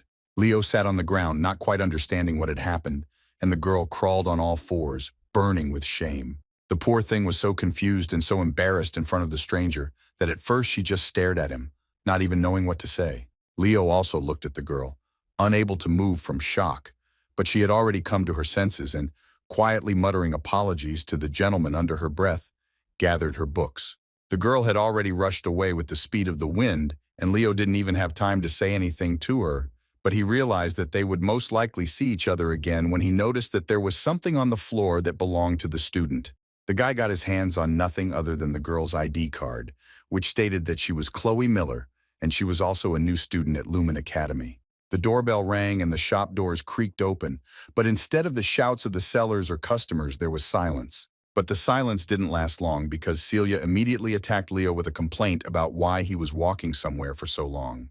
Princess Zeringer already had a bunch of shopping bags in her hands, but she still told her friend that they still had to buy books, uniforms, and other necessary things. Leo asked for forgiveness and answered his friend directly that Uncle Zeus had detained him, to which Celia chattered even more about whether the elders had really made a decision and immediately wanted to know how everything went, completely forgetting about shopping. The guy decided not to tell, but to immediately show what he had already learned, and after that, asked a little pathetically if he was using the technique correctly. Not believing what she was seeing, Celia dropped all her shopping bags and her legs gave way. Leo noticed the girl's reaction and he was pleased with himself, knowing that it only took him 3 weeks to get acquainted with the technique. And Celia, having fallen to the floor, could not contain her surprise, which was visible on her face. But in her head again was the question of who the hell this Leo was. It was time to take the liner to Lumen Academy, and the students were standing waiting to board as well as Leo and Celia. When the ship began to dock, it caused many to be delighted with its dimensions, and at that moment, the person responsible for them on the trip, and not only was already approaching the students. Celia was a little scared by the sudden appearance of Professor Aaliyah when he came to greet the newcomers and introduce himself as the one in charge of the first years of the night class, since he was also an ice attribute knight. Mr. Ein loudly announced for the students to board as the departure for Lumen was soon. The huge liner cut through the waves of the lake heading towards the new monastery for the students. The professor enjoyed his wine while watching the new recruits, who also relaxed while enjoying the treats that had been prepared for them for the duration of the trip. Only Leo simply walked along the deck without touching the food, and just like Ein, he watched everyone, and Celia, for now, stayed close to her friend. Suddenly, someone called the guys as a couple, which made Leo neither cold nor hot, but Celia was horrified by such a statement. The guy introduced himself as alchemist Carl Thomas from the Kingdom of Moira, and proudly declared that he knew everything from potions to weapons. Carl handed a piece of paper to Leo, telling them not to hesitate to contact him if they needed anything at the academy. Celia was still outraged by Carl's statement that she and Leo were a couple, so she had no intention of getting acquainted and turned away. And Leo introduced himself as being from the Kingdom of Delan, and Carl immediately recognized him as the one who had passed the infamous exam. Carl wanted to say something else, but Leo interrupted him, asking the guys if he was the only one who thought the situation on the ship was strange, but the guy didn't understand what he was talking about. Leo explained that it was too peaceful on deck, which made him feel uneasy, but Celia did not understand her friend's suspicions, since this was nothing more than a warm greeting to the newcomers. The next moment, Leo looked at Professor Ein, but he was carelessly sipping wine and looking into the distance. Carl took another treat and, with his mouth full, agreed with Celia that those who were transporting them had no need to torment the students even before the distribution. But literally right after the guy's words, the ship began to sail as if it had hit an underwater reef, and again Leo stood confidently on his feet because he knew that something similar would happen, while others could barely stand. Leo's suspicions took the form of a huge tentacle that emerged from the water, and this was only part of what was about to appear. Everyone started running around in panic and screaming what was going on, until one of the tentacles hit the deck right in front of Carl. The students rushed around the deck and called for help from Professor Ein, who in turn continued to enjoy the wine, ironically pretending not to understand what the students were telling him. Despite the fact that the ship was about to sink and everyone on it would either drown or be eaten, Ein took another calm sip of the drink. The next moment, the professor turned to the students and reminded them that they were Lumen students and candidates for heroes, so when danger befell them, they could only rely on themselves. After Ein's loud words, a monster about the same size as the ship, if not larger, jumped out of the water onto the ship, similar to an octopus, which could well mean that it was the Kraken itself. Relaxation and thoughts about desserts were gone, as a more interesting activity appeared, to which Leo ran first. Having cut the first tentacle like butter, the guy shouted to his friend to control herself, otherwise everything would only get worse. But Celia was also keeping up with slicing seafood, so she told Leo to think about his ass. The Kraken reacted quite sharply to the girl's fiery nature and shot a stream of water at her that left no dry spot, causing the poor thing to scream. Flo, even with a hint of disappointment in his voice, told Celia that this was the Kraken's natural reaction to the heat, so he splashed water and reminded her that this was a base, which angered the girl. The Kraken finally managed to grab Carl, and if it weren't for his screams, Leo and Celia wouldn't even have noticed the loss. But cursing at the damn octopus, the guys ran to Carl straight along one of the tentacles to free him. The students, although they competed in their own way to see who could best deal with the monster, worked together in a coordinated manner to speed up the process of dealing with it. Finding himself back on deck, Carl decided that this time he would rather hide under the table so as not to disturb others and to save his own life. The young man watched the guy's work, and if Celia's reaction as a top student was clear to him, he did not understand what was wrong with the new guy, Leo. The poor guy turned as pale as snow when a tentacle fell in front of him, but not in its original form, but frozen, which even caused the deck to crack. Carl even crawled out from under the table, to express his indignation at what the culprit of such a mess was allowing himself to do. But Chloe continued to do her business, not paying much attention to the guy's shouts from the deck. Leo immediately recognized the girl as the modest stranger who had knocked him off his feet because of the pile of books that were blocking her view. And now Flo was looking at a rather strong and gifted person who was doing quite well with her mana. Chloe, without even turning around, told Carl that if he was unable to stand up for himself, then he could at least step aside and not interfere with his shouting. Carl was shocked by such speeches, not understanding whether the powers that be really don't care at all who gets hit. The young man's question was answered right at his feet by another huge severed tentacle, which frightened him again. But this was already the work of someone else. As always, brother and sister Revelin appeared in front of everyone in a refined manner, and they were also not averse to trying seafood. Leo noticed Chelsea's appearance more than Abitaz, especially when she informed Celia that their rivalry was not over yet, and she shouted back in reciprocity. So silently, Leo and Chelsea exchanged glances, and she flew off with her brother to deal with the monster. To each his own, Professor Ein was still pouring himself some wine, saying out loud that there were tons of monsters in the waters surrounding the academy. Looking at today's guest, Ein thought that the Kraken is the cannon for a welcoming party for new recruits. The professor had already noted for himself those who stood out, and these were undoubtedly the class monitors who were selected during the exams. The pretty girl Chen Xia, who came from the eastern lands and dealt well with the monster even in hand-to-hand combat. My eyes also fell on the equally strong and rather well-known Celia Zeringer and Abbot Revelin, who had arrived from the west. Like her homeland, Chloe Miller of the north slew the Kraken with her chilling skills. It was also fascinating to watch Walden Tyden from the south tear apart a tentacle with his bare hands. Duran Moira from the central region showed himself to be brave and serious, and dealt with the monster no worse than others. Ein observed such a vivid display of diverse skills and acknowledged that the newcomers this year were quite outstanding. The professor decided to drink to such a successful admission because he would like to continue to observe such results of painstaking work. But the most impressive sight for Ein was a guy unknown until then who also had stunning results. The professor observed Leo's mastery of fencing without a single unnecessary movement, and when the guy does move, it's as if he's reading the Kraken's movements. Smiling, Ein thought that perhaps he would soon see a talented young man in his class. Finally, the ship docked and the students, leaving wet puddles behind them, barely trudged on their feet away from the water.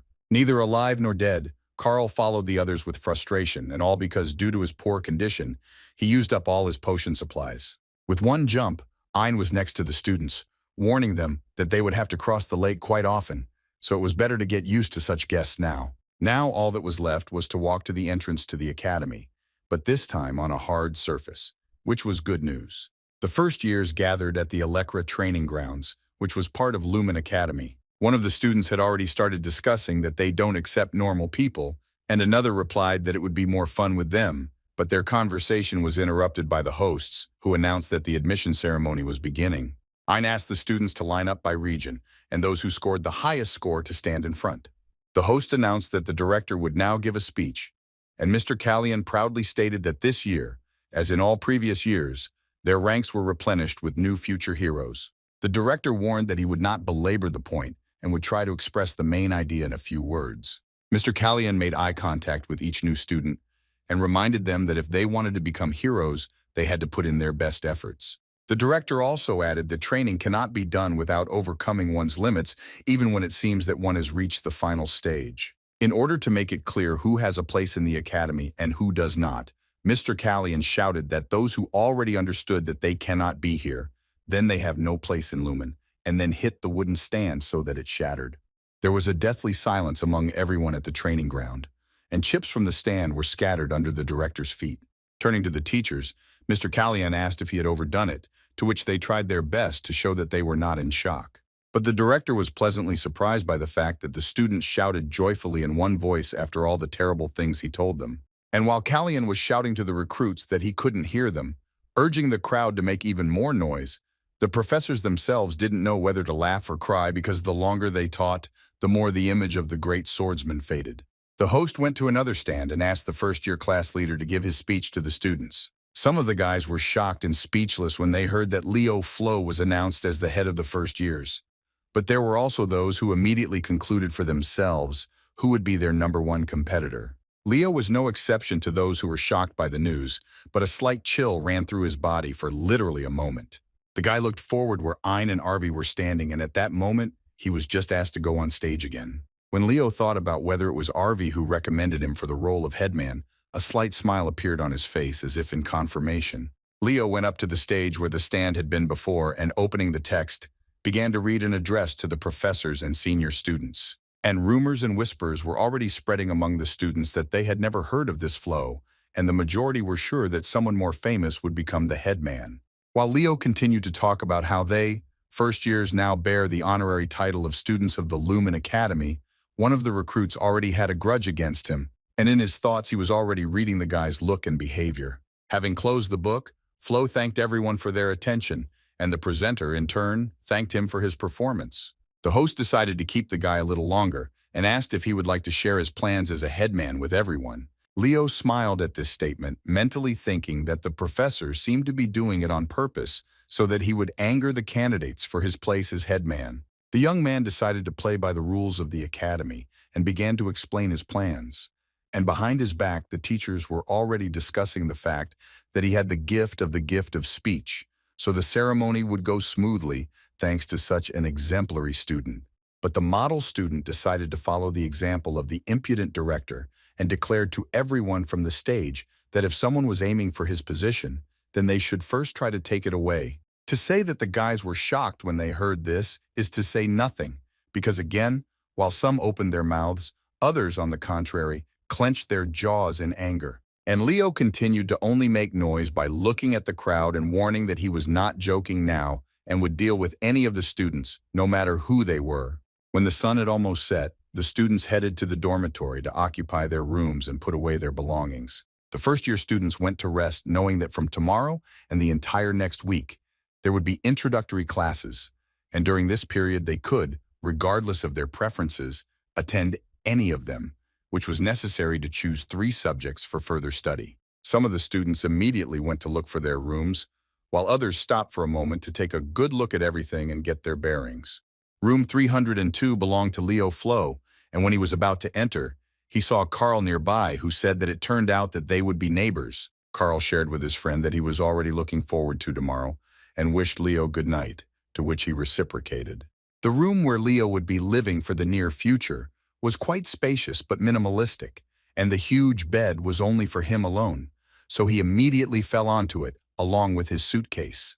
Closing his eyes, the guy immediately began to imagine why he really appeared at the Lumen Academy. Leo imagined how he opens the door to a place full of knowledge that he does not yet know, but he did not forget about the most important thing. The fantasy ran wild, and the young man found himself in a room full of shelves with books. Paper birds were flying around, and the target was lying on the top of the cliff. At the moment when Leo thought about the heroic protocol in which there are records about him, he appeared only in his past incarnation. The new school day started off great for the students because it took place in the cafeteria where they served quite appetizing food. Carl had already noticed Leo and suggested eating together, although he had already started his meal before his neighbor arrived. Flo simply accepted Carl's offer and continued eating, not paying attention to anything else. But as soon as the guy took a bite of the food, a tray of food fell on the table, and the student rudely addressed the head of the first years, to which Leo, as always, reacted calmly. As a top student in the Central Region, Duran Moira was eager to find out if what Flo had said during his acceptance speech was a lie. With his mouth full, the headman asked if his words had been so provocative that now all sorts of strangers would be itching to fight. Now Duran was furious that a brat from some village didn't know his best student in the Central Region. And indeed, both Leo and Carl totally ignored the top student, continuing to enjoy their food and drinks. Instead of leaving the boys alone, Duran went berserk right there in the dining room without even touching his food. Poor Carl froze with his fork and food on it in his hand, because right in front of him, it looked like ball lightning was about to explode.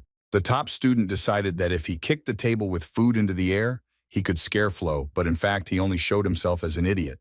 Leo decided not to lag behind his classmate's interesting idea and jumped up from his chair like a spring.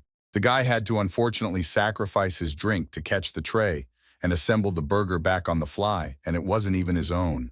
Considering how happy Carl was, Leo managed to help him get the food back on the tray. Having dropped to the floor, Flo set his own record for a burger, or more precisely, a royal double cheeseburger, and there was also a drink nearby. All Leo told Duran was that throwing such delicious food, especially on the first day, was an unforgivable violation.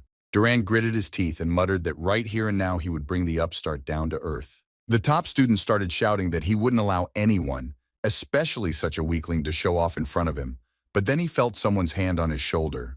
The boys were hugged by Mr. Ein himself, who briefly responded to Duran's threats with the word "we'll see," and he suddenly became quiet. Leo was calm, but wondered how Ein managed to appear here so unnoticed, while he seemed to be voicing the participants of the ring as a guy from the central region and a newly minted headman. The professor looked at both of them and commented with some disappointment that the guys had already started a fight in Lumen on the first day.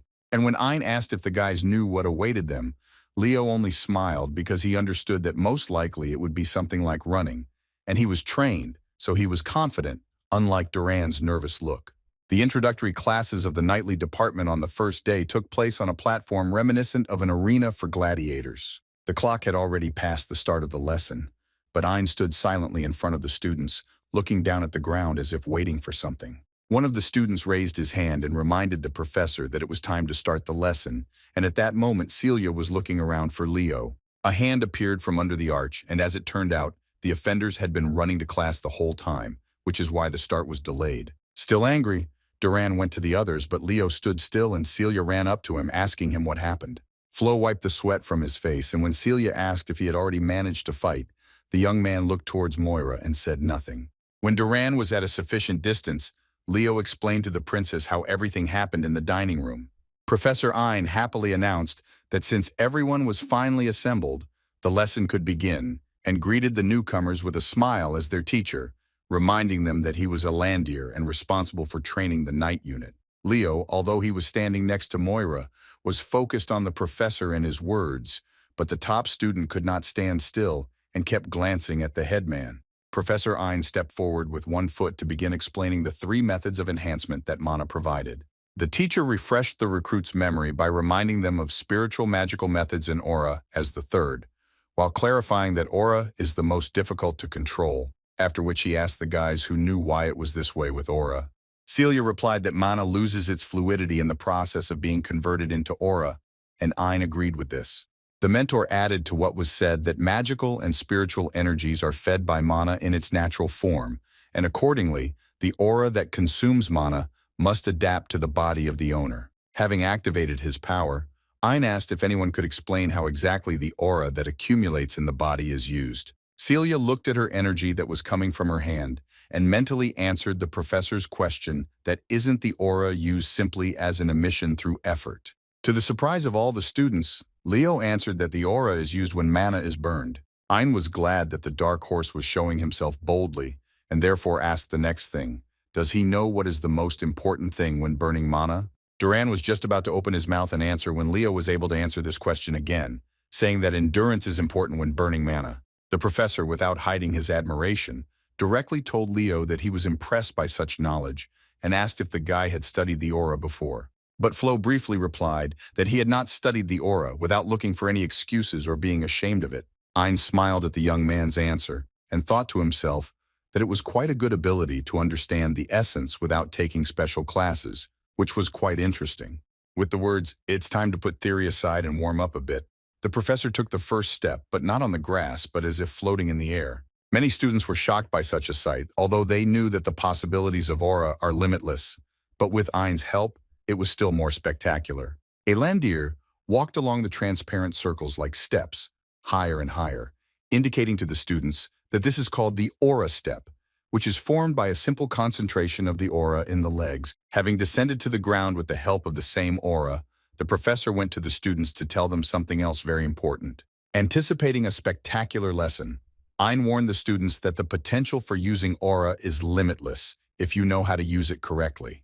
While studying the new possibilities of their bodies, the time during the lesson flew by unnoticed by all the students. Someone tried to do the aura step as the teacher showed, but in the end he learned to hover in the air. Other students manipulated aura and mana in battle because they wanted to discover something new in what they already knew. Celia did it pretty quickly and she walked happily around the circles, after which she shouted to Leo that if he would kindly call her sister, she would teach him to do the same, which he refused since the principles of mastering the aura are the same everywhere. Duran also tried to do something with his aura, but his gaze was fixed on Leo, and Ein caught that moment. The guy tried to become invisible and was already worried that the professor had paid attention to him, which is why he began to bite his fingers out of nerves. But it was already too late because Ein realized that now was the right moment to give the guys the opportunity to let off some extra steam. The teacher clapped his hands to attract the attention of all the students and said that, as they remembered, there had been a small commotion in the cafeteria that morning. Chelsea stood next to Carl, and when she asked what the professor was talking about, he simply shrugged. But Carl wouldn't be himself if he didn't arm himself with a charismatic, cunning face and ask if the girl was really that interested, after which he added fuel to the fire and said that it was no joke, and this made the poor guy even more nervous. At that moment, Ein called Duran and Leo to him, so all that was left was to watch and listen. The professor got as close as possible to Moira's face, asking what had made him so angry this morning, to which he looked away and denied that he was not angry at all. If before this the mentor wanted to change his mind, then after such a lie he told his comrades to get ready. Ein officially called each guy by name and status, and then announced that they were having a one-on-one running competition for the place of headman. The professor also clarified that in this competition, participants can use aura without restrictions, which shocked Duran. Carl, as the main jester and ringleader, was already walking among the students and accepting bets. The alchemist loudly introduced the genius of the House of Moira from the Duran Hero League, who masterfully wielded the aura of the lightning attribute. And Carl introduced his opponent as a dark horse from the provinces and as a mysterious man who beat everyone in the entrance exam to become the head of the first years of Leo Flow. The students were divided into two camps, because some thought that the guy was chosen as a class leader because he could do something, while others learned from a conversation with Celia that he did not have an aura, and if being a top-class leader was not just a title, then this Flow had not shown himself. Ein simply told the guys that the winner would be the one who crossed the finish line first, and regardless of who won, he had to accept the result because that was the essence of the competition. At the moment when the professor started saying, "At the start, attention," Celia already thought that Leo had no chance. And looking at the participants, the girl thought that this guy always exceeds all expectations. The mentor shouted march and the boys took off, but if Duran immediately broke ahead because he was fully charged with energy, Leo ran alongside without an additional booster. Moira didn't care that he was already ahead, so he turned around and shouted that he would be first no matter what, although he did it not for a simple reason, but because he felt real competition in the person of Leo. The students shouted and whistled in support of Duran, and at the same time became disappointed in the headman, who was running behind somewhere to the side. Flo perceived the competition as a game again, and now he was interested not so much in winning as in putting into practice what he had learned. If at the first meeting the guys praised the headman, now they were outraged at how bad he was and that he was clearly appointed by some mistake. At the same time, Chelsea supported Leo as much as she could with her strength and vocal cords by shouting at him that he was the best. Thanks to his lightning speed, Duran was already halfway across the distance, causing the crowd to go wild. Carl was shocked by how fast this crazy friend was, and plus he still voted more for Leo. Leo wasn't far behind his rival, but at the moment of the turn he looked at the wall and braked so hard that the soles of his shoes started smoking. Instead of catching up with Moira, the elder ran to the wall, which from the outside looked like flight or madness. Celia, also voting for Leo, watched now as this idiot ran to the wall and was shocked by what he was doing. But the guy had never made a mistake in his plans, and now he also knew perfectly well what he was getting into, so a fiery circle appeared under his feet. Having made several such jumps, thanks to the aura of his step, Flo found himself on the stands, and with each such action he became more and more mysterious to the others. Having stopped at the right point, Leo looked in the direction where Duran was running and prepared for the most interesting moment. The young man pushed off from the steps of the stand so that they cracked under his feet, as if he had not been standing on them, but had flown in like a meteorite. Feeling enough grip on the surface, Leo made something like a mega jump towards the finish line, which made Moira think it was like an explosion in the stands. Flo, at supersonic speed, rushed towards his opponent in order to still have time to catch up with him, and perhaps even meet his eyes. The guy did just that, because not only did he overtake Duran, he also made fun of him, saying that he would be first and calling him a slowpoke. Having reached the finish line, Leo slowed down like an airplane, leaving behind dust, smoke, and a trail of his aura. Duran ran up to the enemy already with disappointment and a sour expression, still not understanding what the hell happened. But Leo, although he became the winner, met Moira with a smile because he immediately accepted the moment not as a rivalry but as a game, and did everything out of interest and ease. Those who had changed their minds about Leo like 7 Fridays in a week now stood with their mouths open, not believing what they saw. The guys didn't understand how the new guy overtook the fastest Duran among the first years, despite the fact that Flo hadn't studied the aura step. Celia heard her classmates' conversation and mentally answered them that it was not an aura step at all, but a phoenix step, and she also could not believe what this idiot had done.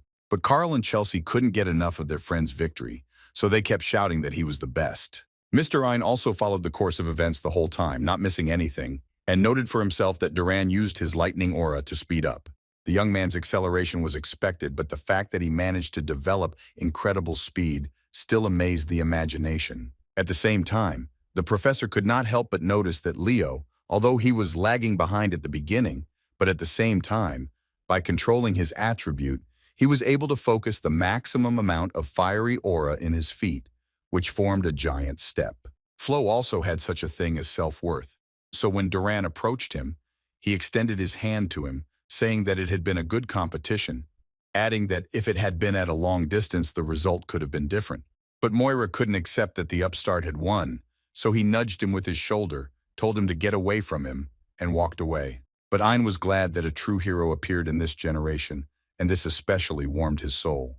Chelsea was so happy about Leo's victory that she was bursting with happiness, and she repeated to the guy again that she wanted to be able to do the same, so she asked him to train her. Carl was outraged why Chelsea was so obsessed with Leo, because he was no worse, to which Celia asked him if he was sure of what he said. Wanting to show that he too could be cool, Carl told everyone that since classes were over, it was worth celebrating the first day in the cafe, and said that he was treating everyone today. Only Leo asked for forgiveness and refused, asking to go without him, which the company did not understand at all. But the guy turned towards the exit without explaining anything. Only Carl decided not to back down so easily and asked where he was going, to which Flo said that he still had a call-up class. Carl asked out loud why a knight needed conscription training, and for the first time Celia agreed with the jester. And while Leo was walking to class, he was thinking about the fact that he didn't understand why the Fairy King gave him an oath as a reward. Remembering the encounter with the shadow in the wild forest, Flo knew very well that usually the reward in the hero's world is limited by the power of the creator. From the known information, it only follows that the reward that Leo received is more useful for the summoner. But at the same time, Professor Arvi is an ordinary magician not associated with summoning. The next point that Flo came to was the understanding that he had to receive some kind of magical prize, and in addition to everything, in order to conclude a contract with the fairy, he needed to go to their land, so for now the prize was useless. Leo was standing waiting for class when he heard a question from behind, asking if he was also called up for class. Flo immediately realized that in front of him was a top student from the East, and Chen Xia said that she was very glad to meet them. The young man reciprocated, but when he called the student by her full name, she asked him to call her simply Chen. Chen confessed to Leo that she was sure that he would choose the knightly division, and did not think that he would be interested in conscription, to which the guy said that he was really more interested in spiritualism, and the girl was glad that they would see each other more often. Leo asked what spirit the student had signed a contract with, and she immediately showed it, asking him if the guy would show his spirit. Flo admitted that he had not yet made a magical contract, and Chen offered her help if necessary, since she could give a couple of useful tips for summoning. Having thanked Flo, he said that he would count on Chen and then asked how old she was. Chen said she was 17 and tried to guess if she was right, in thinking Leo was 15 because she accidentally overheard him and Celia talking. Instead of answering, Flo stared at the girl, not understanding how she could be 17 if she looked much younger, even younger than Chelsea. Because Leo was thinking for a long time, he looked at Chen, and this time she noticed that gaze. Chen pulled herself up to the guy, wondering what he was already thinking about, but Leo quickly looked away and tried to fall into the cold as much as possible and answer that nothing like that. The girl continued the conversation, saying that in any case, she was very impressed by the match between Leo and Duran. Leo was a little surprised that Chen was also watching and asked again if she really saw, to which she answered in the affirmative, and now again imagined the state she was in when she watched what the headman was doing. Chen turned to Leo and confidently told him that she hoped that one day he would accept her challenge as well. Flo liked this idea, and he honestly told the girl that he would of course accept her challenge. It would seem that this is what a person needs to be happy, but Chen, after she heard that they would compete with her, was extremely pleased. The introductory classes for the recruitment took place right on the rocky cliff. And besides Leo and Chen, many students had already gathered there. And even among these students, there were those who itched not only their teeth, but also their fists at Flo, so periodically such guys turned and cast a fierce look at the enemy. Among the envious and ill-wishers were those guys who fought with Leo on the deck of the ship against the Kraken. But at that moment, both Leo and Chen were standing waiting for the teacher, whom, frankly speaking, they had already been waiting for. Flo was a little disappointed, asking into the air if this was all that would happen, but Chen was nearby and replied that the call was not very popular, especially since they were currently in the process of familiarization. Leo said that he understood and was just about to finish saying that it was strange to conduct classes outdoors when he saw that Chen had stepped back. The girl stepped aside for a reason, because a huge winged creature appeared above them, which needed a lot of space to land. Those who knew that this creature was called a black wyvern shouted it out, but no one understood where it came from. The beautiful creature leaned over to one student to get to know him and sniff him, but the poor guy almost shit his pants, screaming for him to leave him alone. The woman climbed down from the wyvern, telling the idiot that the little girl had merely shown him her politeness by saying hello. Having stroked her winged friend, the woman greeted everyone else and introduced herself as Yura Marin.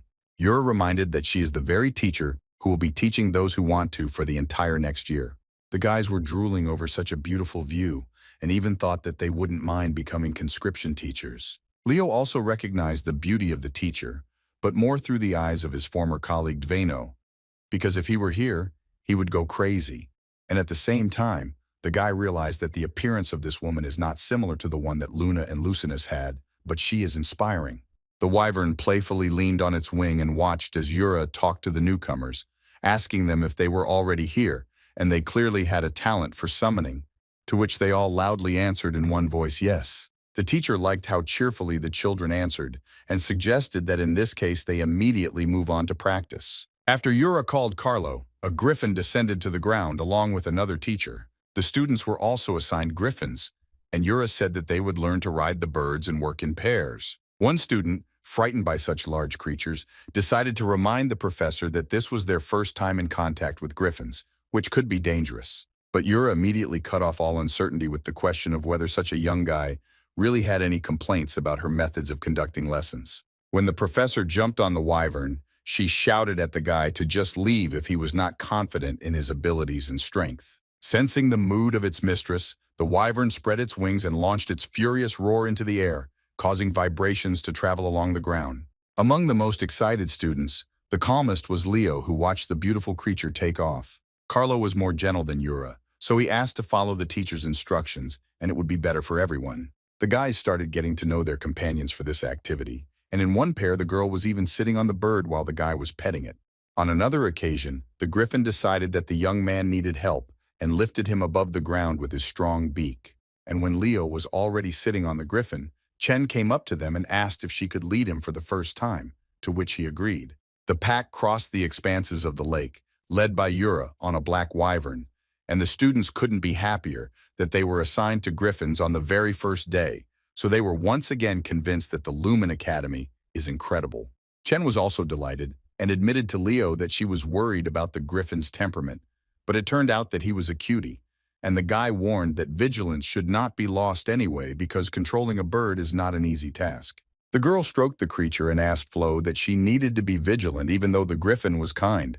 And just as the young man wanted to explain what the griffin's compliance consisted of, a whistling sound was heard from the direction where Yura was flying, to which all the creatures reacted. The birds seemed to have gotten out of control and became simply wild creatures again that stopped listening to any commands. At that moment, Leo finally finished saying that the thing was that the professor had been controlling them all this time. Yura pointed out to the students that if they were unable to cope with the griffins, it was too early for them to become Lumen students, so now they needed to try to control them themselves. Poor Chen screamed along with the griffin, unable to tame the wild beast, but she was lucky with her partner. Chen was almost stunned when she felt Leo put his arm around her waist and took her hand with his other hand, and when she asked what he was doing, he explained that griffins were proud creatures and trying to subdue them by force only made things worse. Since the guys couldn't change places now, Flo helped Chen control the griffin with his hand. The girl felt terribly awkward about the situation with such closeness, and she no longer knew what to do, so she simply froze, trusting her partner.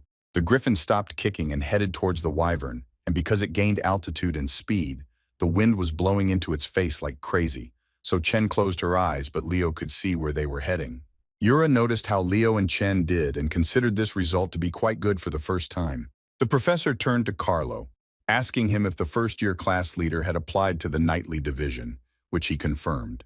Yura asked Carlo if the guy had a personal griffin at home, but he replied that Leo was not from a noble house that could own such creatures. The woman thought that Flo most likely had an innate gift and she really liked it. Looking at the guy again, Yura noted for herself that there was a possibility that they had received an uncut diamond. Finally, everyone arrived at the summoning island, which was also the training ground for the summoning unit. Poor students who experienced a condition worse than seasickness during such a flight, while Leo, meanwhile, was as if he had never flown. The guy walked next to the trees on which juicy fruits had already ripened, looking for a certain size. The moment Leo picked the fruit, a feather fell on him that didn't look like anything that belonged to a bird or even a griffin. Chen jumped off the bird and asked the guy what he found there that made him freeze in place, but he answered nothing. Flo, under Yura's cries that they had enough of idleness, approached the griffin and treated him to a fruit, which made the creature extremely happy with the treat. The professor said that right now the students would have a test for practical training, and that, as expected, complaints poured in from the newcomers, since today was the first day. The same guy who didn't want to climb the griffin was now again unhappy that they had an introductory lesson, and at the same time a test, which he completely did not understand. Yura did not stand on ceremony and immediately explained that their path was more difficult than that of other units, and asked if anyone present did not know this fact. For those who are particularly slow-witted, the professor explained that for a summoner, normal control over mana is not enough. Yura added that in order to conclude a contract with a spirit, one needs a predisposition to such a special action. And in order to command those with whom a contract was concluded, a person must have the gift of taming. Thus, the professor led the students to the fact that this is precisely why the number of summoning heroes is an order of magnitude less than in the other two classes. At the same time, the woman reported that those summoners who have achieved a connection with the summoner can perform greater feats than other heroes. Finally, Yura asked if everyone who was here today had not come to become such heroes, to which she again heard loud cries that this was exactly how it was. Elsa Jorgen, who was a representative of the Georgian family of summoners from the north, came forward and asked directly what the essence of the test was. Yura also directly and briefly explained that the island where they are is called the Island of Summons. The name of the place spoke for itself, since there were plenty of summons here, and this creature is the main weapon of the summoner, and the test will accordingly test the student's abilities in taming. To make the picture even clearer, Yura explained that the test task was incredibly simple because it was necessary to tame a local summon and bring it, and after taming and concluding a contract, the creature would remain with the student. The students, their heels flashing, dozed off into the forest with such agility as if they were not trying to pass a test, but to collect their share of the gold. Considering that the only one who, as always, did not run after the crowd was Leo, the question immediately came to him, is this really the same headman? Elsa approached the guy like a sly fox, telling him about the sensational rumors about his victory over Duran, after which she asked if it turned out that he would also attend these classes. Chen was shocked by the way this girl spoke to Leo, but the guy standing next to her clearly had a grudge against the headman. Flo turned around brazenly and walked into the forest, and without looking back, he answered Elsa's question only by saying that the best should succeed in everything. The girl did not like this answer because she was used to the fact that they communicate with her in a completely different way, and mostly in the way she liked. But Yura was pleased that a picture was emerging where the guys who stayed and didn't run away would become key figures among the first years. Leo walked deep into the forest while many immediately found their summons, both large and small. And the dark horse went deeper and deeper into the forest, not paying attention to the whispers behind him about how he had gone too far, but someone was happy about it because if he failed, he would return to the nightly unit. When the noise and hubbub were left behind, Leo put his hand under his jacket to get something important for himself. In the guy's hands was the very feather that had fallen on the fruit and which he had kept silent about in front of Chen, because he himself did not yet know what this would mean for him. Leo concentrated his phoenix aura on the feather and fire began to blaze around it, which is why he went so far. The next moment, the guy watched as the feather burned, but at the same time sparks emanated from it in different directions. while an ordinary one would simply flare up and fall to the ground as ashes. And when the fire around Flo disappeared but a bright light appeared behind him, the young man was so surprised for the first time and froze in place.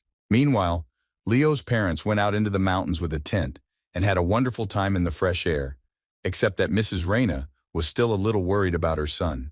Mr. Dade reminded his beloved that today was only the first day of school and placed a plate of food on the table. Asking why she was so worried, Dade handed Reyna a mug of hot drink and she thought for a moment.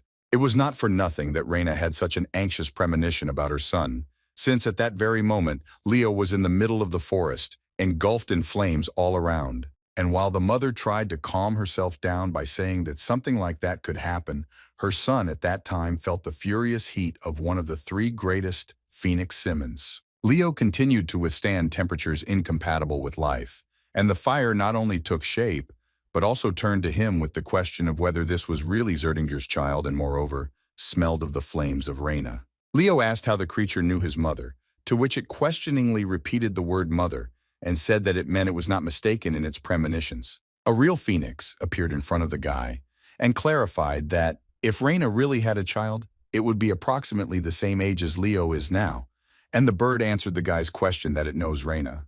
The creature made it clear to the young man that it not only knew the lady, but even owed her a great deal at the time they met. Phoenix introduced herself as Farina, and the guy stood more relaxed in front of one of the three mystical-level summons, greeting her in return. Leo gave his full name and asked Farina how she was connected to his mother and what debt she mentioned at the beginning of the conversation. Farina explained without hiding anything that Reyna saved the life of her summoner Ellen Lunda, which is why Flo was shocked to learn the name of the hero he had heard about. Phoenix decided to tell briefly about what happened and began with the fact that Ellen was clearing the dungeon in Seiren, having lost all her companions and her own life was in danger. At the most critical moment, Reyna appeared and saved Ellen from death and oblivion that would have overtaken her in the dungeon. The only happy ending to this story was on Ellen's side since Reyna lost her fiery aura in the process of being saved. When Farina finished the story, explaining that if it weren't for that incident, Reyna had every chance of becoming a hero, Leo looked down at the floor, filled with sympathy for his mother. Flo told Phoenix that his mother said that she never regretted what she did, to which Farina laughed, confirming his words since Reyna really was such a knight. Leo wanted to know how Farina ended up in Lumen, to which she replied that she couldn't say for sure, but at the same time asked a counter question about what the guy who was supposed to become a knight was doing on the island. Flo answered so directly that he was attending the class on conscription, which caused a rather vivid reaction from Phoenix. Farina saw at that moment what only she could see, and smiling said that a rather interesting situation had developed and their meeting was more like fate. Having become even brighter and more powerful, Phoenix told the young man that she would finally be able to fully repay her debt to his mother. Farina asked Leo to stretch out his hands and accept her gift, after which a small flame appeared on his palm. The majestic creature told the guy that he was now holding in his arms her child who had not even been born yet.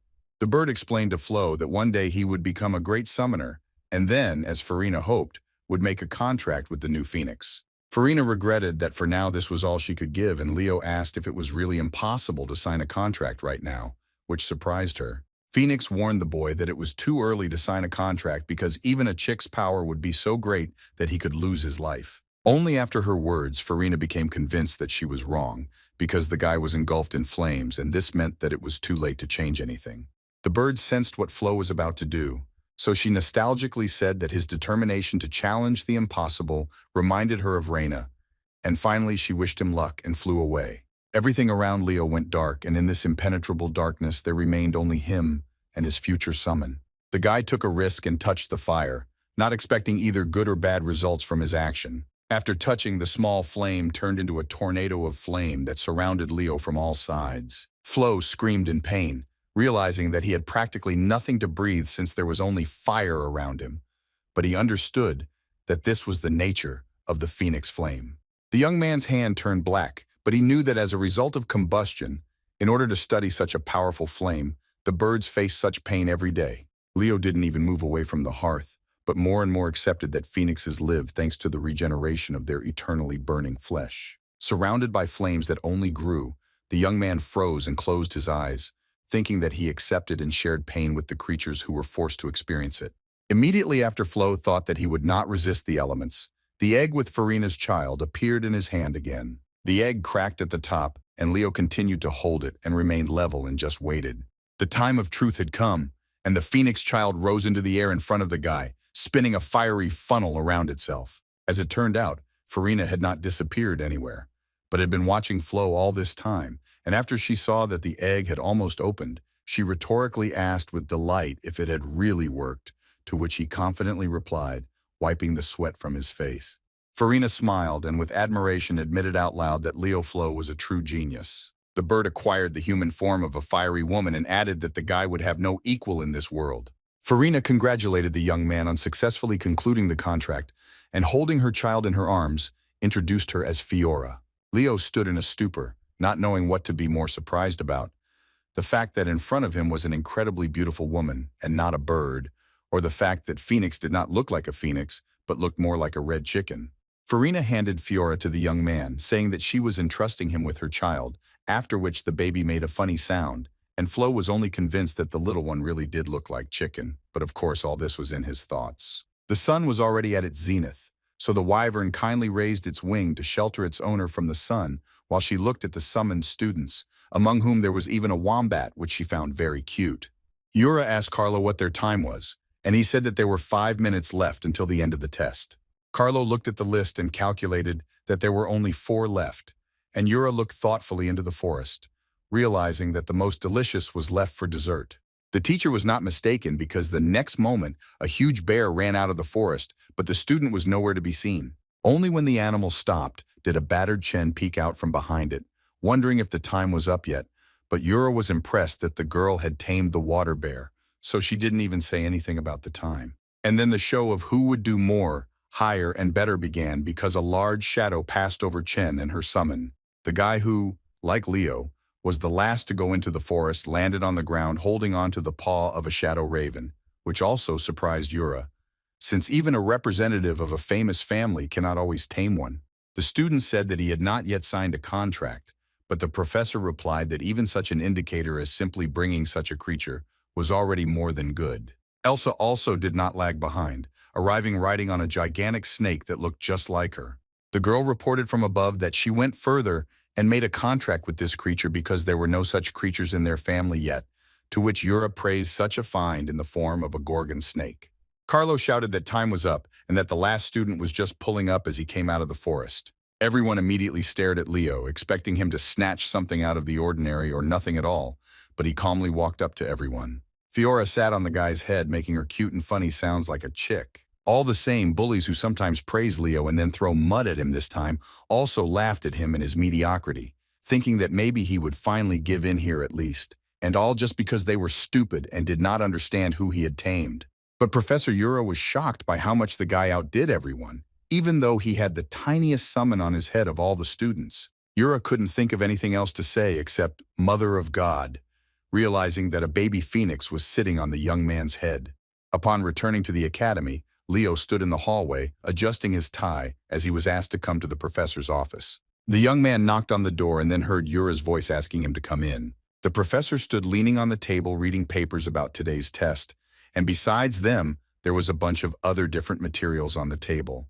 Leo reminded the teacher that he had been told that she had been looking for him, and Yura had asked him to come in and sit down in the chair. Yura confessed to the guy that today, for the first time in her life, she saw a phoenix chick while he was sitting down in the chair. The professor appeared next to Leo so close that he even felt a little uneasy, and she continued to explain that she didn't even think that phoenixes lived on the island of summoning. Yura, meanwhile, was getting closer and closer to Flo, speaking in bewilderment about how this was an unprecedented case in the history of the academy for a newcomer to immediately sign a contract with Phoenix. Poor Leo, even when engulfed in flames by the majestic firebird, was not as nervous as he was now in such a close audience with the professor, which is why he pressed his whole body into the chair. Yura, holding onto the arms of the chair and leaning over, only told the guy that she seemed to know who he really was. Flo felt himself starting to feel sick. The light began to dim before his eyes and not a single word could escape his lips. The professor hugged the guy so much that she almost fell to the floor along with him in the chair, shouting what a genius Leo was at summoning. Returning the chair with the young man to its normal position, Yura said that it would be great to reward him for such an achievement, But at the same time, she clarified that for now it would be better to keep a secret that the guy had signed a contract with Phoenix. Flo was still sitting silently and recovering from the shock while Yura was telling him that if he revealed such news now, there would be a stir in the academy. Yura put her hand on Leo's shoulder and said that she had an important request for him after the introductory classes were over. The professor asked the young man to choose a summoning class as his main direction because she believes that he is born to become the greatest summoning hero that everyone will remember for a very long time, and Leo thought that he had already heard something similar from Farina. The next day came at the Lumen Academy when the introductory classes were still taking place, and this time it was possible to try something new again. Chloe walked down the corridor yawning quite loudly because she thought she was walking alone and couldn't do anything about such terrible fatigue. The girl had to cover her mouth very quickly when she heard someone behind her make a joking remark about how she could tear her cheeks like that. Next to Leo walked Carl, who made a remark, emphasizing that Chloe looked tired, to which she threw out a weighty argument for reading a magic book until late. Flo reached into his pants pocket to give something to a classmate and asked again, just in case, if she was Chloe Miller. The guy handed Chloe her ID, which he had been carefully keeping all this time, and finally had the opportunity to return it. Leo explained that he noticed the document at the moment of their collision on the street, but at that moment, there was no opportunity to look for it because he had arranged a meeting with Celia. Chloe gasped when she remembered that incident and now realized that she had run into the head of the first years himself, and after that she thanked him. The three guys sat down at one table and Carl ironically asked Leo not to say that he was going to the magic class, to which he again explained that he wanted to try everything possible while the introduction was going on. Carl tried to tell only Flo that the Ice Girl was going to become the first in the magic division, and it was unclear why, but he also clarified that he was talking about Chloe Miller, if anything. And the girl sitting literally next to them was not deaf and not stupid. So she heard the idiot who had previously joked about her yawning too much, whispering about her. Carl noticed Chloe's cold gaze on him, both literally and figuratively, so he got up from the table and blurted out something like, "There was a cold breeze," and was about to leave. The jester just started to say that it would be better to go somewhere far away, but it was too late and an ice barrier appeared right in front of his face. Almost losing his jaw from shock, Carl raised his head up and saw that his path was blocked by a block of ice 2 meters high, if not more. Now Chloe stood up from the table and told Carl that he was actually sitting in front with her. Leo was amused by how Chloe quickly decided to figure out how Carl was very interested in magic and offered her help. Flo froze when he heard a girl's voice calling him, and while he was turning in that direction, he tried to figure out who it could be. The young man turned around and saw his sister and brother Revelin waving at him, who, as it turned out, had also come to class. Leo was surprised by the guys, but there was no time to talk because at that moment, the door opened and the professor entered the classroom with the words, "I'm glad to welcome everyone to the magic lesson." While the teacher walked by and explained that he would be teaching them magic for the next year, the students were swooning over how handsome he was. The professor introduced himself to everyone as Glenn Holmes, although in appearance, he looked more like a young vampire in a cloak. Mr. Glenn placed his hand on the stack of papers and informed the students that this material would be needed before the start of today's classes. The professor clicked his finger and made the papers scatter onto each student's desk, explaining that it was a short written test. Leo picked up the piece of paper and began to look at the assignments, while again hearing the indignation of some of his classmates about the test being on the very first day. But Mr. Glenn confirmed that yes, he does do a test on the first day of acquaintance in order to select those students who meet his standards. An hourglass appeared above the professor's hand, and he clarified that the assignments that were currently lying on the table should be cracked by student Lumen like nuts. The last thing Mr. Glenn said was that after finishing the work, he would hand it over to his assistant Anna, who waved her hand at the guys so that they could get their bearings. Leo felt goosebumps run down his spine as he realized that the magic from his past life did not fit with current magical trends, and he immediately realized that the formula was confusing.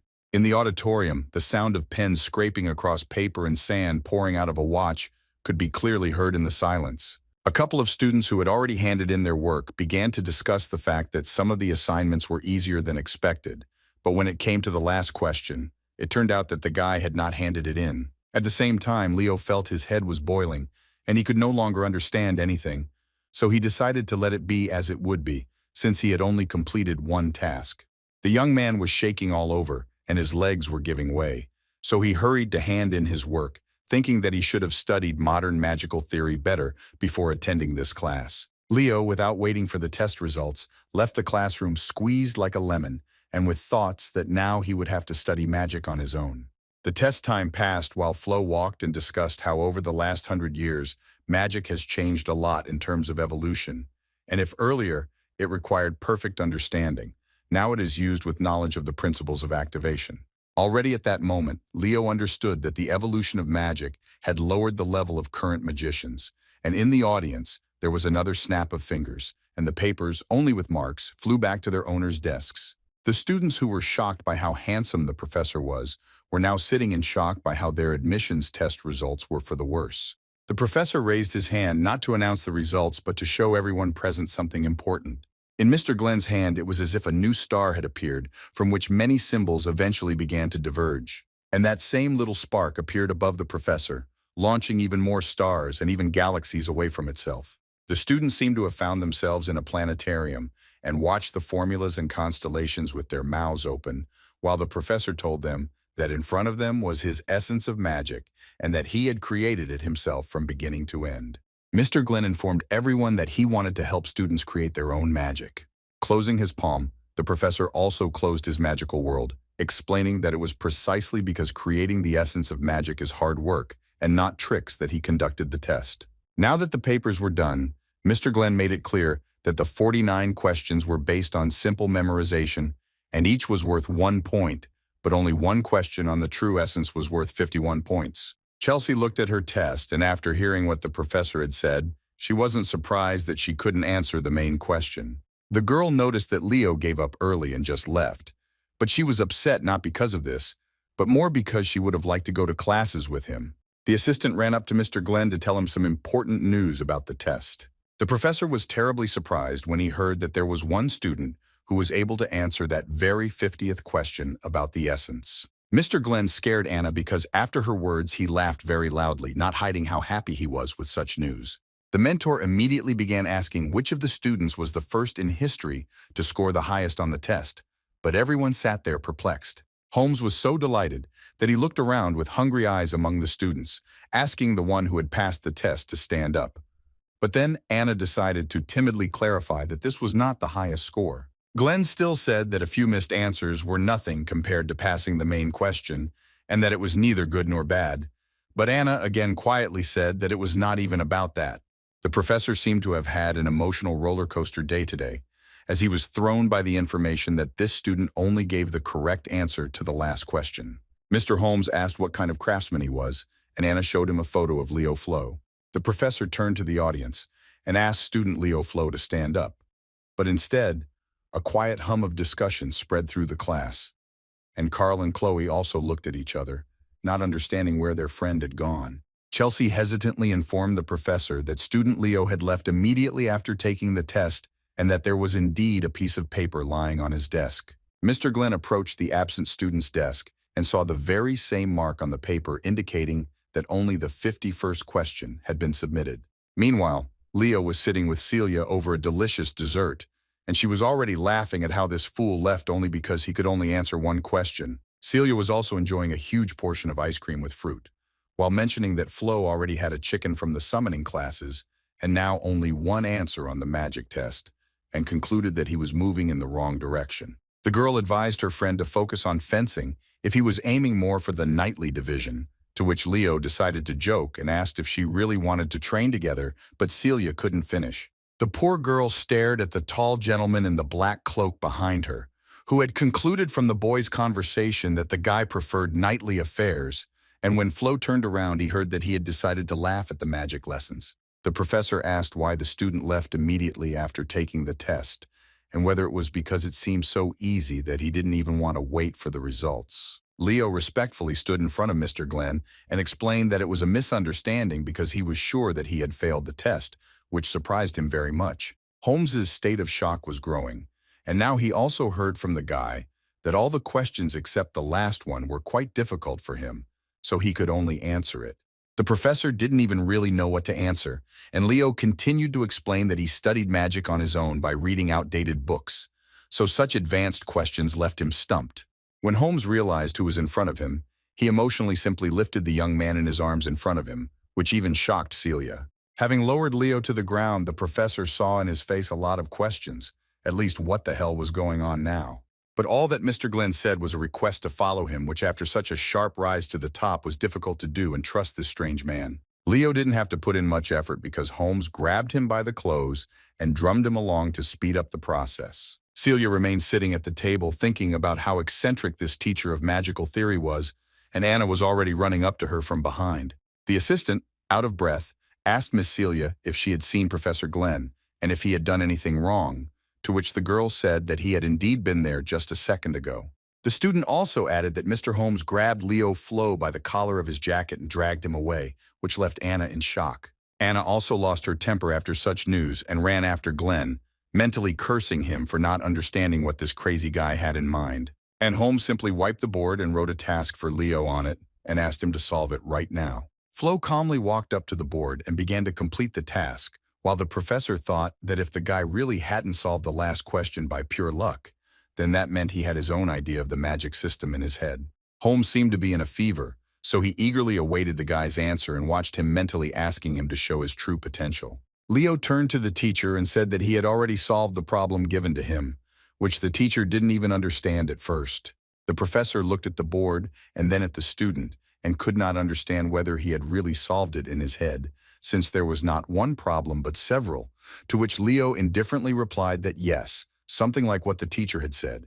Mr. Glenn couldn't believe his luck, just like all the other teachers who saw the boy's potential during classes, and on the very first day. Arvi was leisurely walking along the corridor of the academy, minding his own business and lost in his thoughts. But suddenly, like a bolt from the blue, Holmes rushed towards the professor as if he were an armored train that could not be stopped.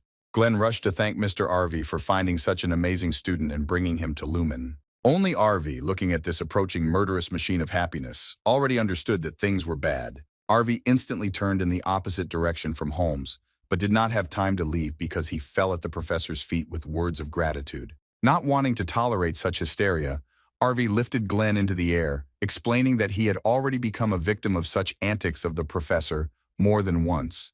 But this time he was especially carried away. Holmes seemed to not care that he was hanging in the air and disgracing himself in front of another teacher, because he admitted that Leo Flo was a brilliant magician, the very one that Arvi recommended for prefect. Arvi understood who they were talking about, but was perplexed by what kind of magic was being talked about if the guy was originally going to be a knight. Glenn's face changed dramatically, and he said that there was no chivalry, and Leo had to become a magician at any cost, because he couldn't allow such a mind to atrophy while he was waving a metal stick. Anna ran up just at the moment when Arvi not only lowered Holmes to the ground, but took away his strength, and he fell down. The assistant managed to catch the professor at the last moment, who, even while falling, managed to complain that giving such a young genius into the care of the knights was an insult to magic, to which Arvi briefly replied, "Take him." Mr. Glenn was glad to see Anna and immediately thanked her for saving him, remaining satisfied that the boy would be his. Anna also pretended to be glad to see the teacher, but she was already shaking from fatigue and anger, so she gently asked Mr. Holmes to return to class, and she thought that someday she would finish off this idiot. Unexpectedly, someone adequate was finally walking behind Arvi, and this time it was that very genius Leo. All that happened at that moment when Flo and Arvi crossed paths was again a silent exchange of glances, like all the previous times. The guy remained standing in place while the professor walked on, thinking that these magicians, as always, were a little out of this world. After a week, when the trial lessons ended, Leo was still in no hurry as before, but enjoyed reading a book on the roof of the academy. The young man slammed shut the book about Kyle, the hero of the source, which decided the most important question, whether he was a fraud. Flo sat on the edge of the roof, looking at the academy's territory from a bird's-eye view, and kept thinking about his most important mission within the walls of the educational institution. At this time, a crowd of people rushed along the corridor, heading to a specific place to resolve an important issue. Director Callion was forced to tear himself away from his paperwork because his office was broken into without even knocking. At the door stood professors who looked more like overexcited students who couldn't stop themselves from telling the news and shouted that it was something incredible.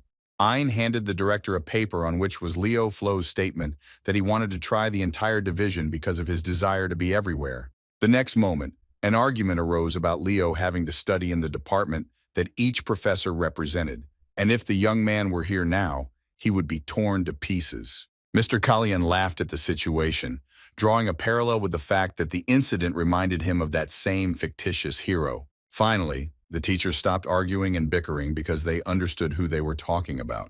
The director confirmed the professor's guesses that he really meant the fifth-grade hero or the hero of the source. Mr. Kalyan looked out the window and called out the name Kyle, informing everyone that he was the only master of all three types. The weather was wonderful, so the students were able to spend more time outdoors, particularly on the training ground. Celia was both lucky and unlucky with her cousin because on the one hand she became more resilient, and now Chelsea couldn't keep up with her. But on the other hand, if you remember that she started out the same way as Chelsea, that was a minus. Leo sat under a tree listening to Carl's surprise that the girls trained even on weekends. But Flo explained to his friend that Chelsea herself asked to train her. But Carl still didn't understand why the girls were just running and where their weapons for training were then. Leo again made it clear to Carl that there are things more important than weapons. But instead of him, Celia answered, who just ran up and said that this important thing is endurance. Chelsea also picked up on the fact that endurance was the most important aspect of a battle mage and immediately motioned for Carl to move over, waving her hand.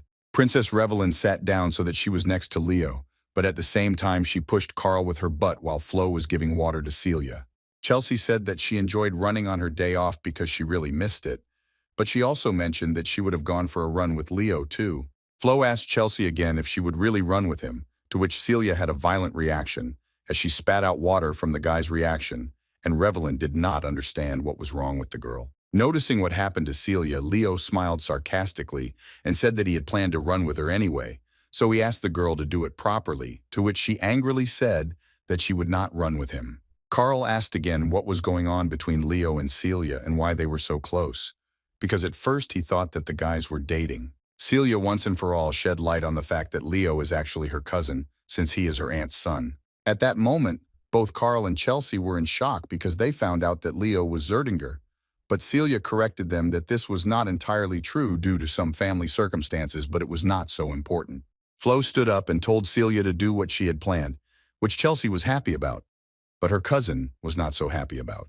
Carl in turn decided to also say that in that case, he would go for a weekend walk instead of all this running around. Celia tearfully asked her friend to take her for a walk with him, but Flo was already dragging her by the scruff of the neck to go jogging. Carl smiled, asking where the normal nobles in his circle were with whom he could walk and have a leisurely conversation. On the day of class assignments, Lumen Academy was buzzing like a beehive as all the students were eagerly discussing who had gotten where and who they would now study with. Leo walked up to the door of Class 1-5 and pushed it open without any expectations or worries about who he would be studying with. The first person Flo saw was Carl, or rather, his friend saw Leo and called him over to immediately discuss the fact that they would still be together during training. Leo asked Carl if he knew that he would already be in this class, to which the guy confidently said that there was nothing that he didn't already know. Flo also noticed that Chelsea was there too, but only physically, because the poor thing couldn't think of anything after training, but she still said hello.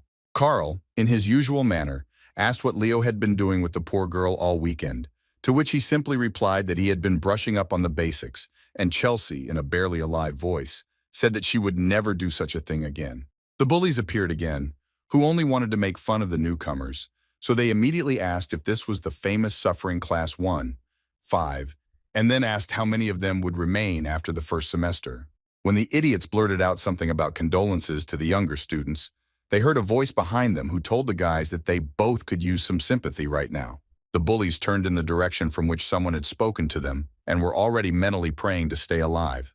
The one the idiots feared most asked again if he wasn't right that the guys would need empathy if they continued to be so self-confident. To be on the safe side, the unfortunate students decided that it would be better to remain silent altogether. But it was already too late, and their class teacher, Harrod Edmund, said the word bridge.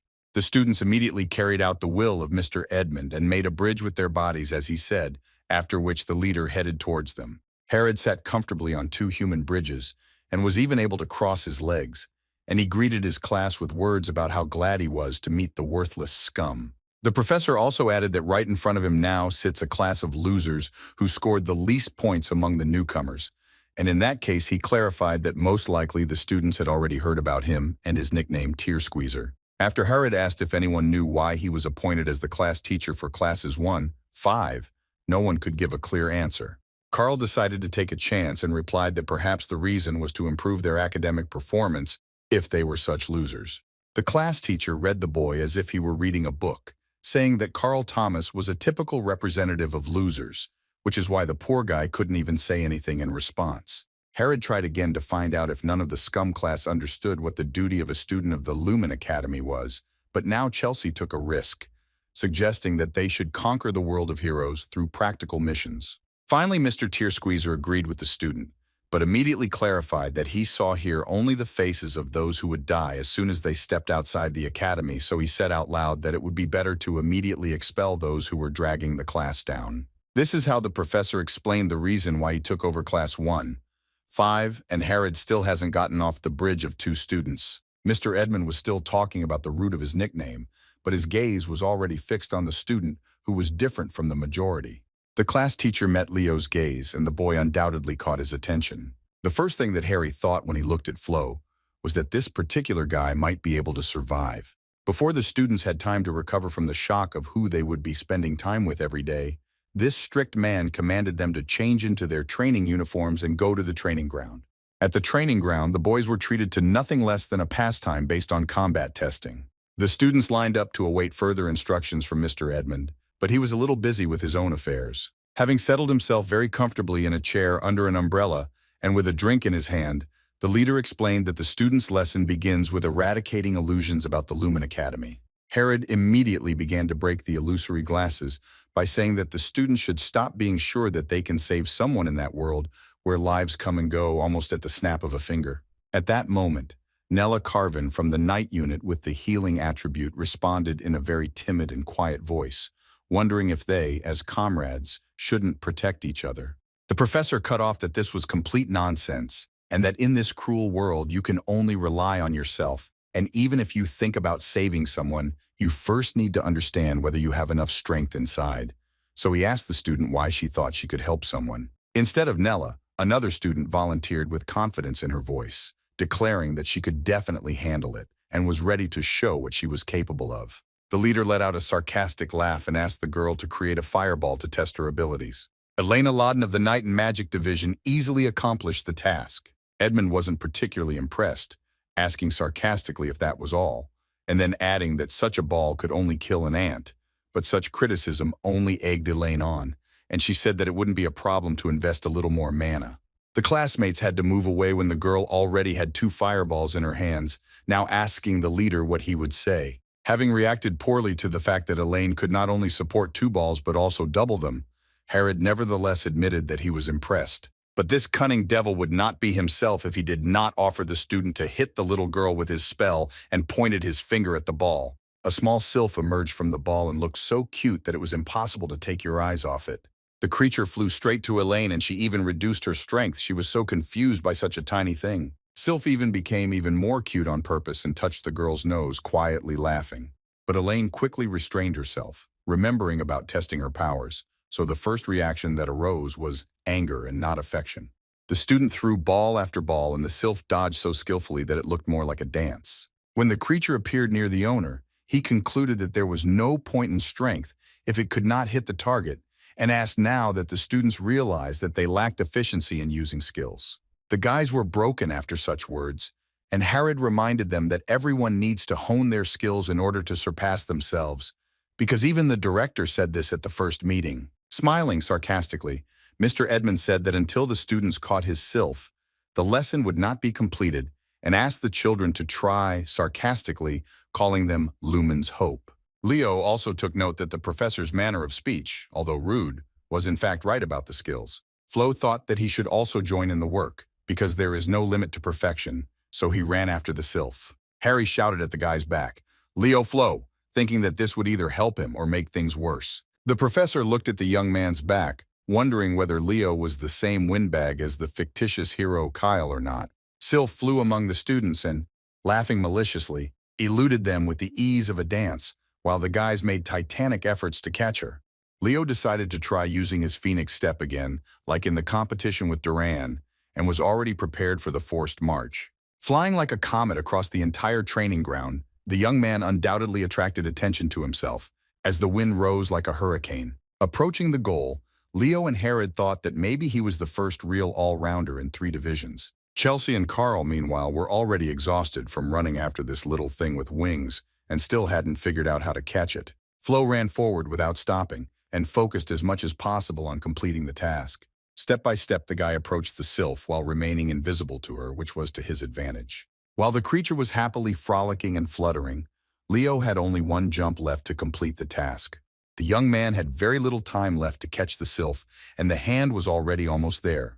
But the little ones flew away right from under Flo's nose, not giving him any hope, since he is the same as the other students for her. Only Leo deliberately pretended that he missed, and the next moment, while the sylph was distracted, he began to attract her with his aura, which now made it difficult for the creature to resist. But it turned out in the end that the thief stole the club from the thief, because now, right in front of the sylph's nose, Duran, whom Leo did not expect to see at all, snatched from him. Both guys went down to the training ground, but neither of them started a fight or swearing, but simply watched each other. Duran demonstratively turned to Leo with the sylph in his hands in order to show that he was still better and still hadn't calmed down about their competition for the place of the headman. From the side, a single round of applause was heard from a stately man in white gloves and with long snow-white hair. Their class teacher, Seijin, who was in charge of Class 1, and was considered second in terms of the effectiveness of graduates, approached Duran and told the students from Class 1-5 that they had a lot to learn from the first one. But Herod didn't jump up and start foaming at the mouth to prove something, but instead, while sipping his drink, he just asked if maybe Seijin could teach them instead of him. The class teacher, who was first in assessing the effectiveness of graduates, looked at Seijin with an unperturbed look. Seijin was irritated that he hadn't managed to touch a nerve with his colleague's behavior, considering how indifferent he was to everything.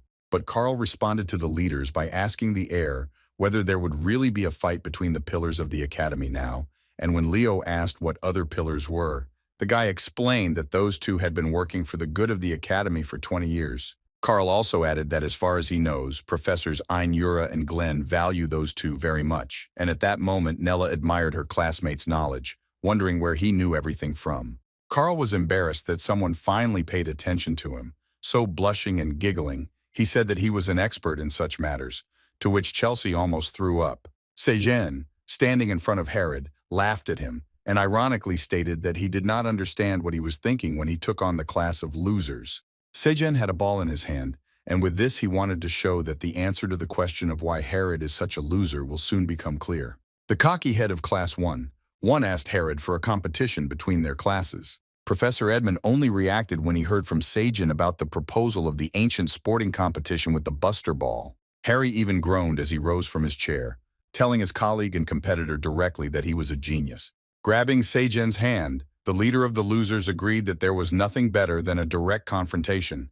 But the professor warned that, in fact, Class 1 would win. Mr. Edmund plopped back down into his chair, saying that he didn't care who won or lost, as long as the lesson continued without his involvement. While Seijin was gritting his teeth because he couldn't understand how he could lose in grades to such an idiot, behind his back, the students noticed that the professor looked pathetic.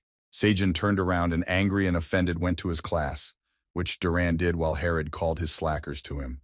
Mr. Edmund told the students that he was giving them a rare opportunity to practice their skills in a buster match with a Class 1. Leaning forward, the leader took on a serious look and warned the students that if they lost, they would all be expelled. This statement shocked everyone who was not confident in their abilities, and all that was left was to hope that it would work as motivation for the students. The fair-haired young man asked directly whether the headmaster was seriously planning to expel them in the first lesson, since the risk was high due to the fact that there were 3 top students in Class 1. But Herod didn't care, and taking a comfortable position in his chair, he said that it was no longer his problem, and that the students needed to figure it out on their own. Mr. Edmund's brave speech was not over, and he decided to add another important thing to do so that the children could see the other side of the coin. The professor assured his losers that they really had nothing to worry about because they had an ace up their sleeve. The trump card was the head of the course, Leo, who will lead the team at the match.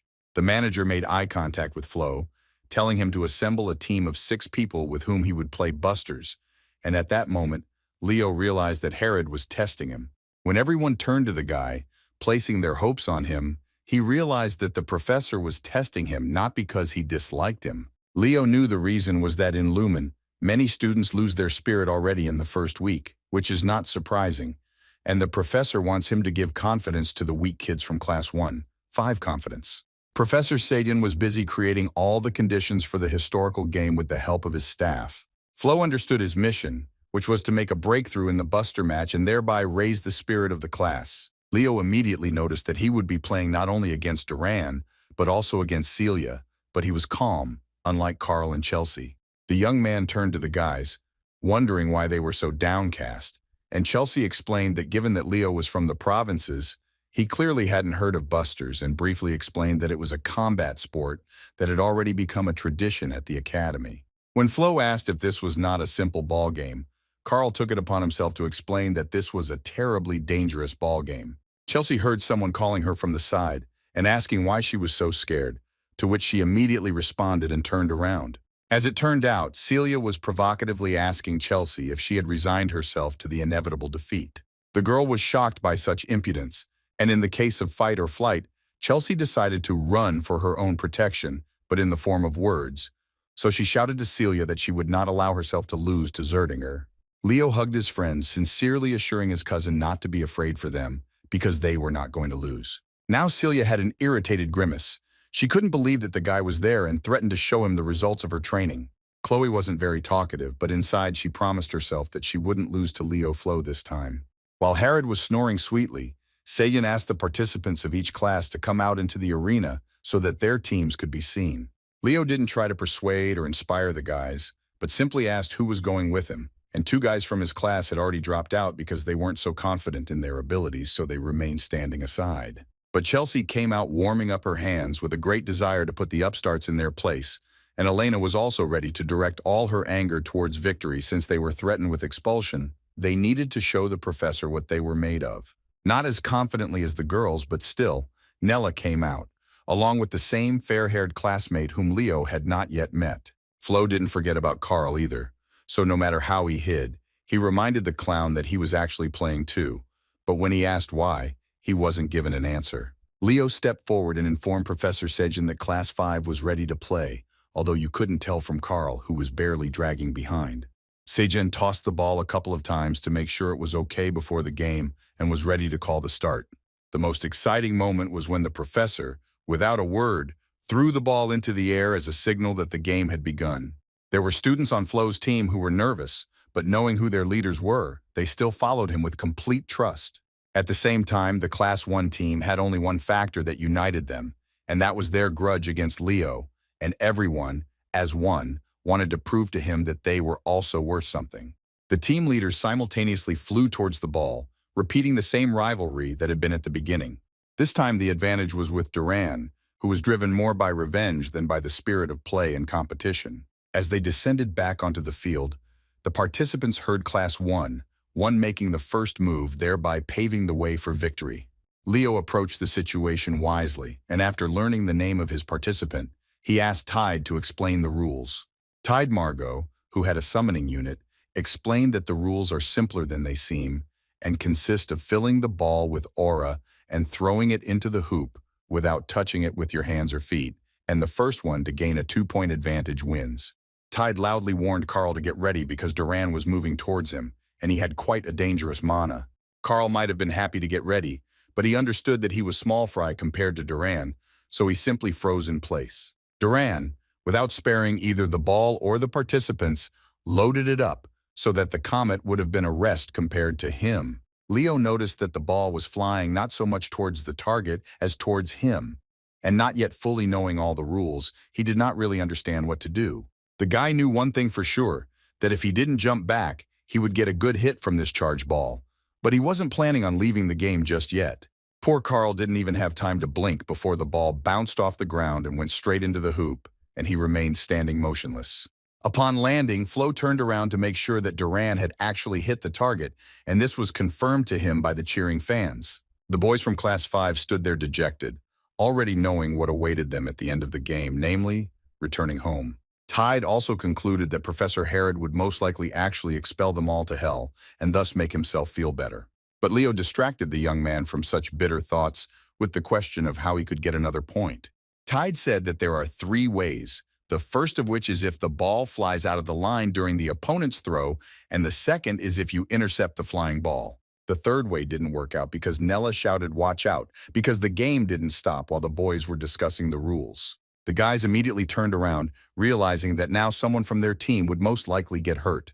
And indeed, the ball charged with aura hit Elaine, who so wanted to beat up her opponents. It turned out that Celia had gotten into Elena while wondering what the guys were whispering about instead of concentrating on the match. Tide immediately picked up Elaine to wait until she was taken from the field and to stay close the entire time. The young man explained that it was impossible to personally hit a player or block him, which was the third way to earn a point, in this case, to disable a player with the ball. Leo bent down to pick up the ball, thanking Tide for the explanation, and realized that now there would be no more bald spots anywhere. Flo warned that now it was his turn to earn points for the team that would lead them to victory. The scoreboard showed Elaine's name in red as she was eliminated, and the professors continued to watch the match. Sejin was silent because he had a lot to say, at least that the team of players with a fire attribute of high destructiveness has the greatest potential in busters. And in the Class 1 team was Celia Zeringer, whose flame is the most powerful among the famous families. Sejin nevertheless decided to mention to Herod, who was yawning, that he had agreed to the match, even though he saw that Celia Zeringer was in Class 1, and now it was unclear what the professor was counting on because it would be incredibly difficult for his team to win. How Edmund irritated Sejin, and after his yawn he asked if he had really forgotten how to talk like a human. Herod looked at his old friend and asked him if he remembered his first student, the very child who was from the Zeringer house. Sejin immediately replied that it was difficult to forget a student like Empress Bastera, but he did not understand what this was all about. But Herod quickly made it clear that in Class 5, the son of the very same empress who was once taught by Sejin was now fighting for victory. The professor did not answer, but it was already loud enough to understand the leader's excitement. The boys from Leo's class stood there, as if they had been thrown into the water, having accepted that they were doomed to failure, and had even lost faith that they were unworthy of being students at Lumen. As soon as one of the students thought that everything would end so quickly, a bright flame appeared on the field. Celia was pleased with the way her cousin looked and happily asked if he had finally collected his thoughts. Leo stood with the ball in his hands and was surrounded on all sides by the Phoenix aura, which he was going to take full advantage of. Celia knew what the guy was capable of, so when she saw him swinging, she shouted to her team that he was coming, so they needed to be careful. The ball flew straight into the opponent's ring, spinning a fiery trail behind it, but Flo did not stand still, but also ran forward, knowing that the ball would be blocked. The ball crashed into a block of ice that Chloe had constructed like a block, finally having the opportunity to get even. There was a hole in the ice from the ball, and the field fell silent because no one knew whether a goal had been scored or not. Chloe sat on the ground proud of her work and turned to Leo with the words that while she was in goal, he would not score a goal for him, but the guy finished the word to score for her. The poor girl froze in horror when she heard Flo's voice next to her, and he asked again if he had said what the girl wanted to say. Leo jumped up to the very top of the block where the ball was indeed stuck and pointed his hand at it. The young man hit the ball with such force that it passed through the boulder without any problems and landed right in the opponent's basket, while Chloe remained sitting on the ground. Sejin also lost his jaw from such a sight, realizing that the guy's sense of smell in battle is at an incredible level. Herod was pleased with absolutely everything, and especially with the expression on Sejin's face, who finally understood that he had not made a mistake in his choice of class. The crowd was now going wild, chanting Leo Flo's name and rooting for Class 5 to win the match. Sejin smiled, saying that it was now clear to him that a real game had finally begun between worthy opponents. The game really got hotter and gained momentum when Leo started playing at his full strength, after which the others caught up because even Carl was able to block. Chelsea unleashed their wind aura, and Tide unfortunately took a hit from Durant, so Class 1 took the lead again. Leo decided to act on the principle of an eye for an eye, so he knocked out one player from the Class 1 team, and Chloe also did not stop after that block of ice and continued the fight. The ball was back in Durant's hands, and this time he wasn't going to lose to Flo, so he loaded the ball up enough to clear any obstacle. Carl watched as the ball not only charged again but also twisted, approached him, but this time there was no fear. The ball was rapidly approaching the hoop like a sparkling snake, and intercepting it could have cost Carl dearly. But the jester would not be himself if he did not take such a risk and did not stop the ball so that the team had a chance to win. Not only did the guy use his mana to free the ball, he also received an electric shock that all the players on his team noticed. Carl was pleased with himself, believing that it was not in vain that he stopped the ball, since he felt that his mana was running out anyway. Mentally telling Leo that victory was his, the young man threw the ball to his friend on the field, which was already smoking from the game. Elena praised Carl for what he had done, and together with Chelsea, helped her friend leave the field while Leo was already ready to finish the game. The team's score was tied, and all that was left was to score the decisive goal. But Leo was left facing 3 top students on the opposing team. Flo picked up the ball, listening to the cries that he had already lost and that he had 3 of the best students against him, so it was better to give up. At the moment of truth, Chloe decided to show what she was still capable of, even though she lacked knowledge of magical theory. Having made many copies of herself, the girl warned that even without knowledge, she was not going to lose. Leo dropped down as if to a low start and watched as the opposing team became even bigger due to Chloe. As if on pins and needles, the boys had already activated their aura, and unable to bear such a long pause any longer, Celia shouted at Leo to attack. The guy, feeling the ground under his feet and sensing the force of friction, moved his position without resisting his cousin's call. In the blink of an eye, Flo seemed to evaporate or teleport because there was no trace of him left. All 3 opponents were stunned by how fast their opponent alone was, feeling their stomachs grow heavy with fear. Flo made it so that there were several of him too using an illusion, and each of them ran as fast as he did. Leo rushed past Celia like the wind, and she shouted to Chloe that the guy was going to score a goal, so she needed to stop him. Chloe kept her eyes on the approaching boy, thinking that it was too petty of him to use an illusion spell. The girl tried to figure out the real player, but 6 of them appeared in front of her, and she realized that now this was no longer a cheap trick, but real magic. Chloe, like last time, stood there dumbfounded as the real Leo ran past her. The girl's hair was disheveled by Flo's speed, and the magic that was applied to her impressed her so much that she fell to the ground. Chloe had already forgotten that she was standing at the gate and that she needed to block the ball, and instead she turned back, realizing that she had just seen the rare magic of the stars. Besides the fact that the student saw rare magic, she did not understand, looking at Leo, how a person could know and use the spell of the elves themselves. But Leo had already been declared the winner, as had his class, since the score was 11-10 in favor of those same losers. The guys who understood from the very beginning that they had no chance now stood hugging each other in tears, although they were already imagining how they were going home. Sejin didn't understand how his class of top students lost and stared at Harid, waiting for an explanation, to which he simply replied that it was probably motivation. The professor looked at the remaining 3 top students who felt the shame of defeat. But at the same time, the class teacher of Class 1, although upset, did not lose his head and understood that his support was now very important to the students. Jen approached Chloe and offered her hand, asking if she was very upset that she lost, but she remained silent. Helping the student get up, the professor explained that regardless of the result, one must bow to the opponent or at least shake his hand. Chloe didn't expect Mr. Sajin to praise her and the others for doing a great job trying to grab the victory for their class. The guys were really upset, but they were helped by the professor's support, which brought them back to a cheerful state. Sejin reminded the students that, for the sake of those who cheered for them and those who gave their all in the arena, the guys should stand with their heads held high. The students quickly stood up and were filled with pride that they had such a class teacher. At the same time, Sejin was horrified that Harrod called his students losers anyway and shouted at them to approach their opponents and finish everything properly. When the teams met on the field again, Sejin sincerely told both sides that they had worked hard. In the case of Class 1 and their performance in the game, the professor praised the boys for their excellent display of their talents. And Leo's Class 1-5 Sejin praised for their resilience and endurance, thanks to which they were able to reach the end and give it their all. Mr. Sejin informed everyone that absolutely every player used their abilities to overcome difficulties and get out of the situation. The professor also expressed his hope that the students would continue to work hard on themselves while continuing to compete with each other, after which he asked them to shake hands. Celia happily praised Chelsea for holding out longer than expected, to which her friend said that she was the one who wanted to say it, but she was as quick as a squid. Carl laughed and shook Duran's hand, reminding the prince that victory had nevertheless been on their side. But the young man instantly regretted what he said because he saw Duran's silent reaction to what he blurted out. Chloe stood with her head down and her gaze cast down, trying with all her might to hold back the tears that were trying to escape. The girl heard from the side that it was a cool game and saw a hand extended to her, but was unable to look up. Leo still held her hand, explaining that if the girl had a little more experience, she would definitely become an outstanding sorceress. The tears suddenly dried up in her eyes, and Chloe became stern and asked if the guy was laughing at her now after what he had already done. But Leo silently continued to hold her hand, not saying anything else, thereby making it clear to the girl that he said those words in all seriousness.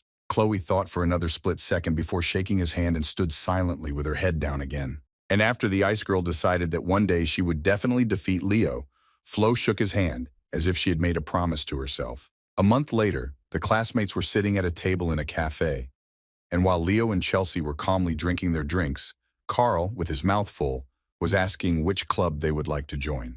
Flo replied that he was planning to open his own club, after which Carl, almost choking on his food, shouted whether he had heard everything correctly, to which Chelsea in turn shouted for the guy to observe table manners. Chelsea immediately said that if Leo really creates his own club, she will definitely join him, but Carl was more interested in what kind of club it will be. Flo said that this was a research society of heroes, and the guys unanimously repeated what was said only in the form of a question.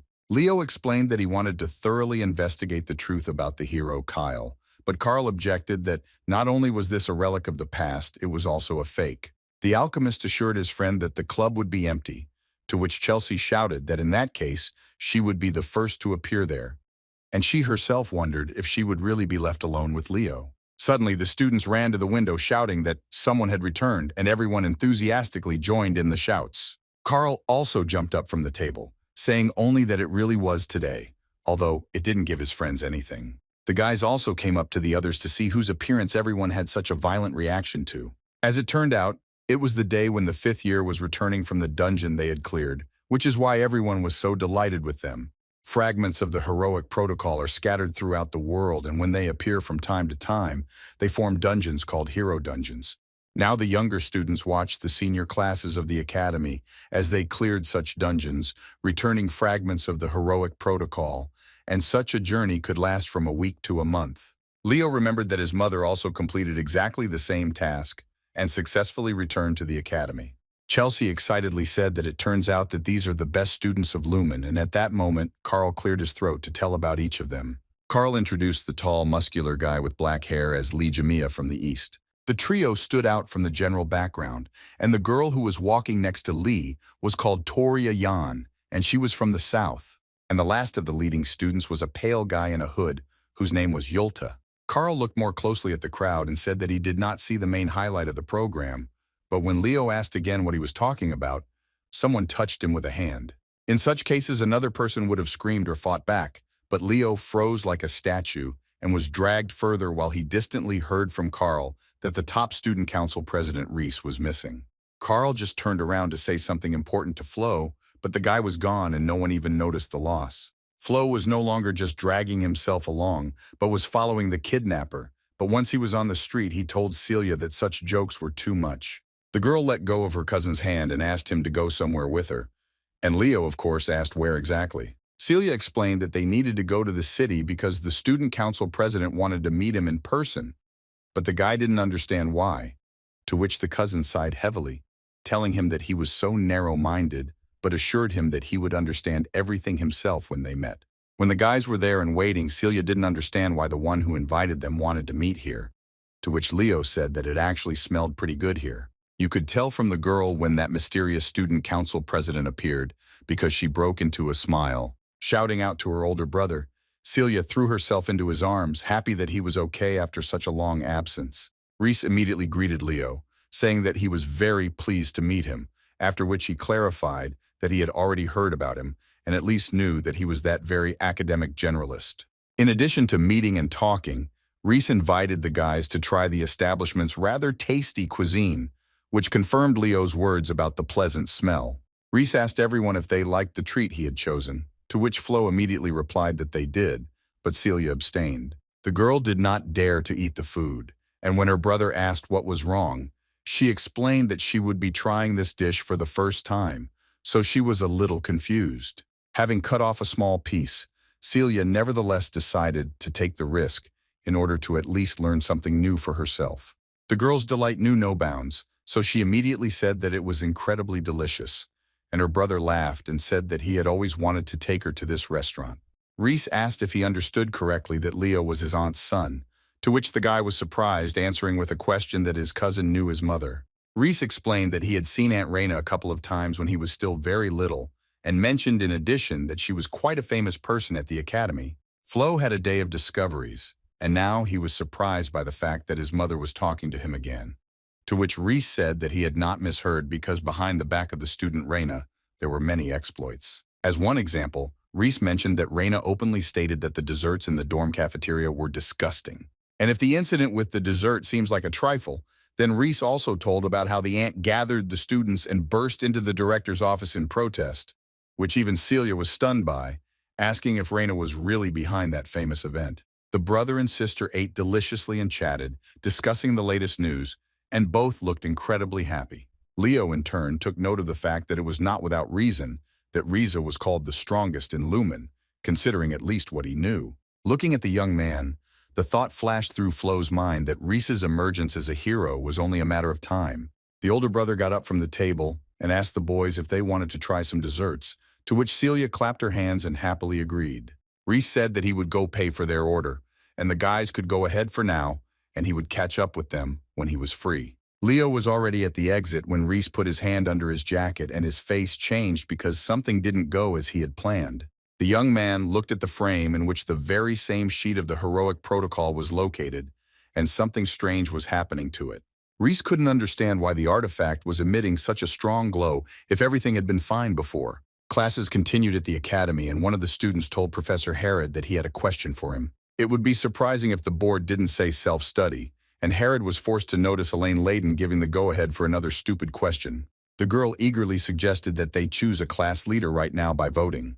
Elena put forward as an argument that the other classes had already chosen their class leaders, with which Tide agreed. Scratching his ear, Edmund very lazily agreed with this, admitting that it had completely slipped his mind. In order to make his task easier, as always, the professor immediately said that Leo should become the headman, to which the guy, as usual, did not react in any way. Elaine didn't understand why the manager decided everything so quickly, and Tide boringly chimed in that the election was conducted by voting. Herod answered briefly, not even with words, but by throwing a huge stack of papers on the table, which took up several hours of work. And when the professor told the head of the class to sort all these papers, Elaine was shocked by the amount of work. The girl sat back down at her desk and was as quiet as a mouse, because even if she had previously been aiming to be a class monitor, after this type of task, she suddenly changed her mind. The loudspeaker announced today's classes in the heroic world. The first-year students were asked to prepare and go to the required classroom for the lesson. Leo asked the professor if they could go, to which he snapped his fingers and replied that, in fact, it was as expected from the headman. The students gathered in the corridor, and everyone who knew each other grouped together and discussed among themselves both the upcoming lesson and the latest news. Leo and Carl were already there, but the alchemist was attracted by something more than the commotion in the corridor. Carl again noticed how tired Chloe looked, although before that he said hello to her just in case, so as not to get what happened last time. The girl did not explain anything, but simply asked if the alchemist had a potion to relieve fatigue and said that she would buy everything. Carl was shocked by this statement, but gave the girl 2 bottles immediately after the request. Having rummaged through his backpack, Carl honestly admitted that this was all he had with him, and Leo asked if Chloe was overexerting herself, since it was only the beginning of the school year. The girl really matched her mana, so she drank the whole bottle of potion without saying anything.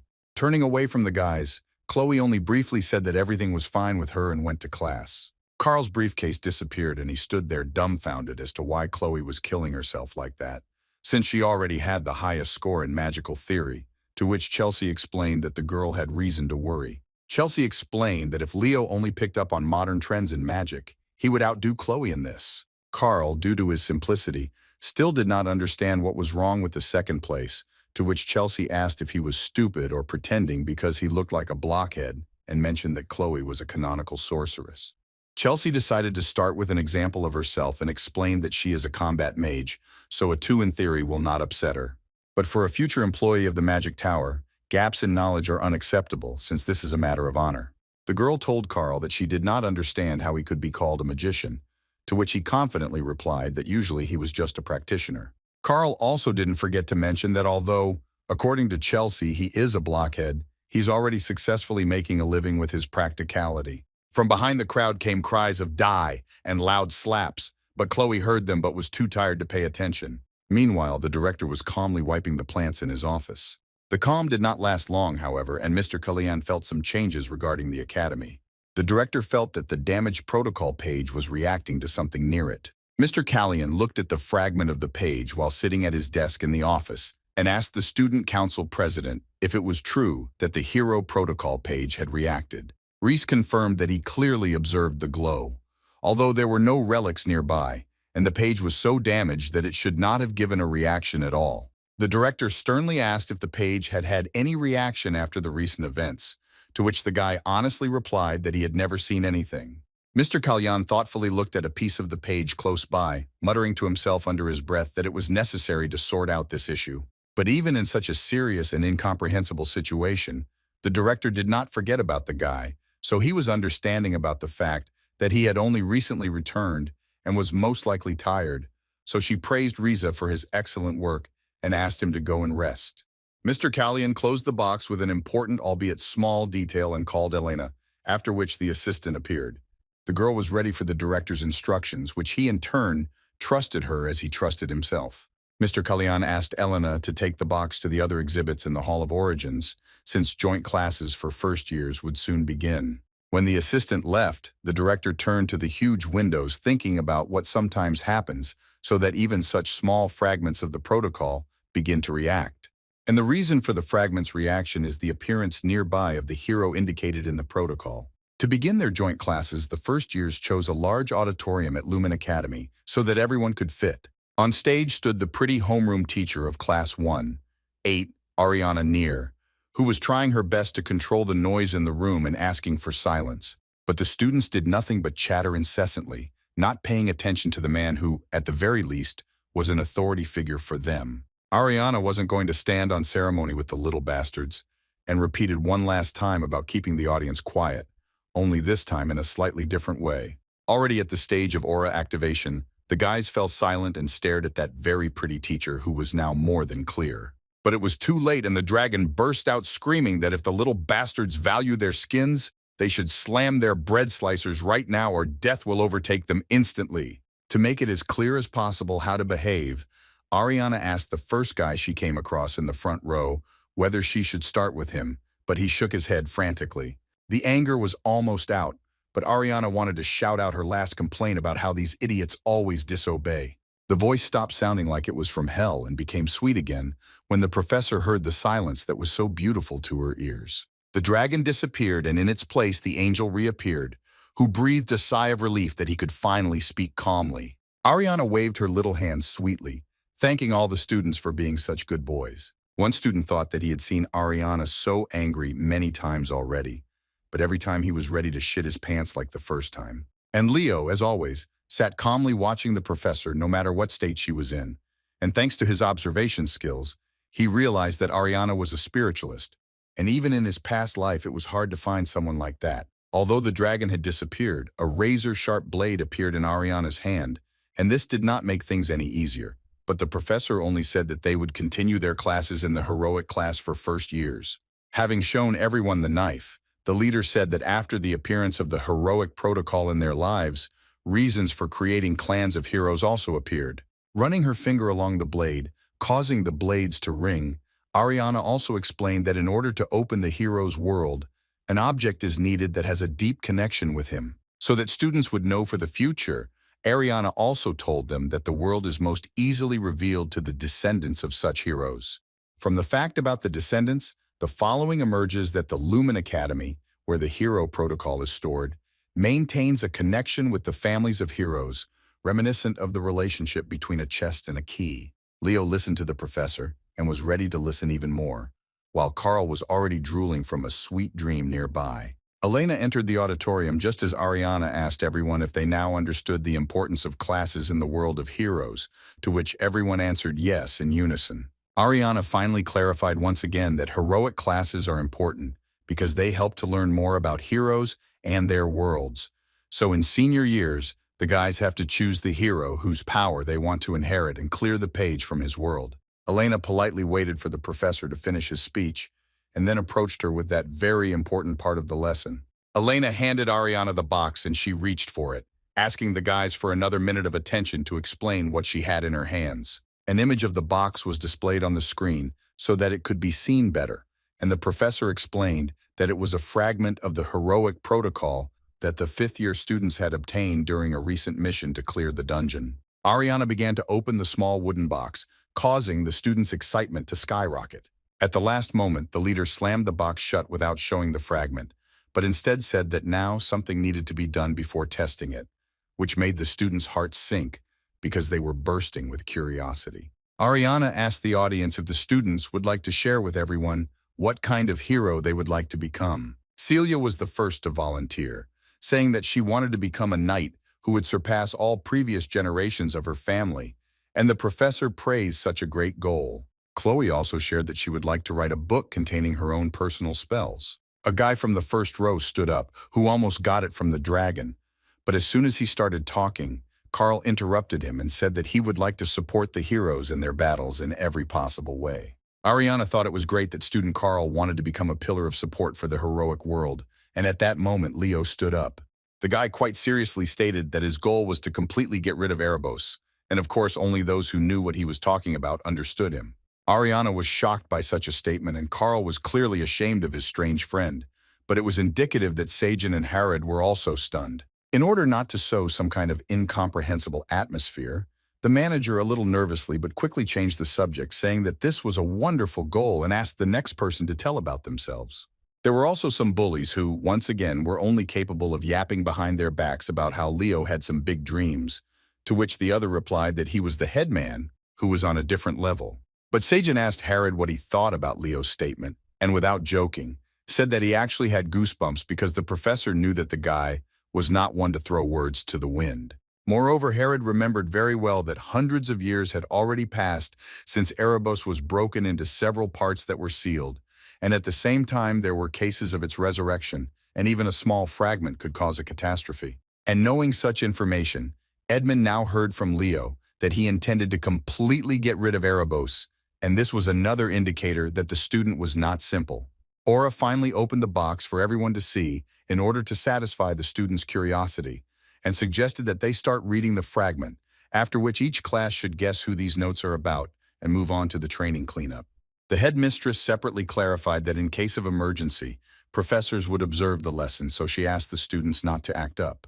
The students couldn't believe that they were finally going to touch something truly real and heroic. Nella was excited to be touching the hero protocol for the first time, and Tide agreed that he was also very nervous. Ariana first asked the class leaders from each class to come forward before the others.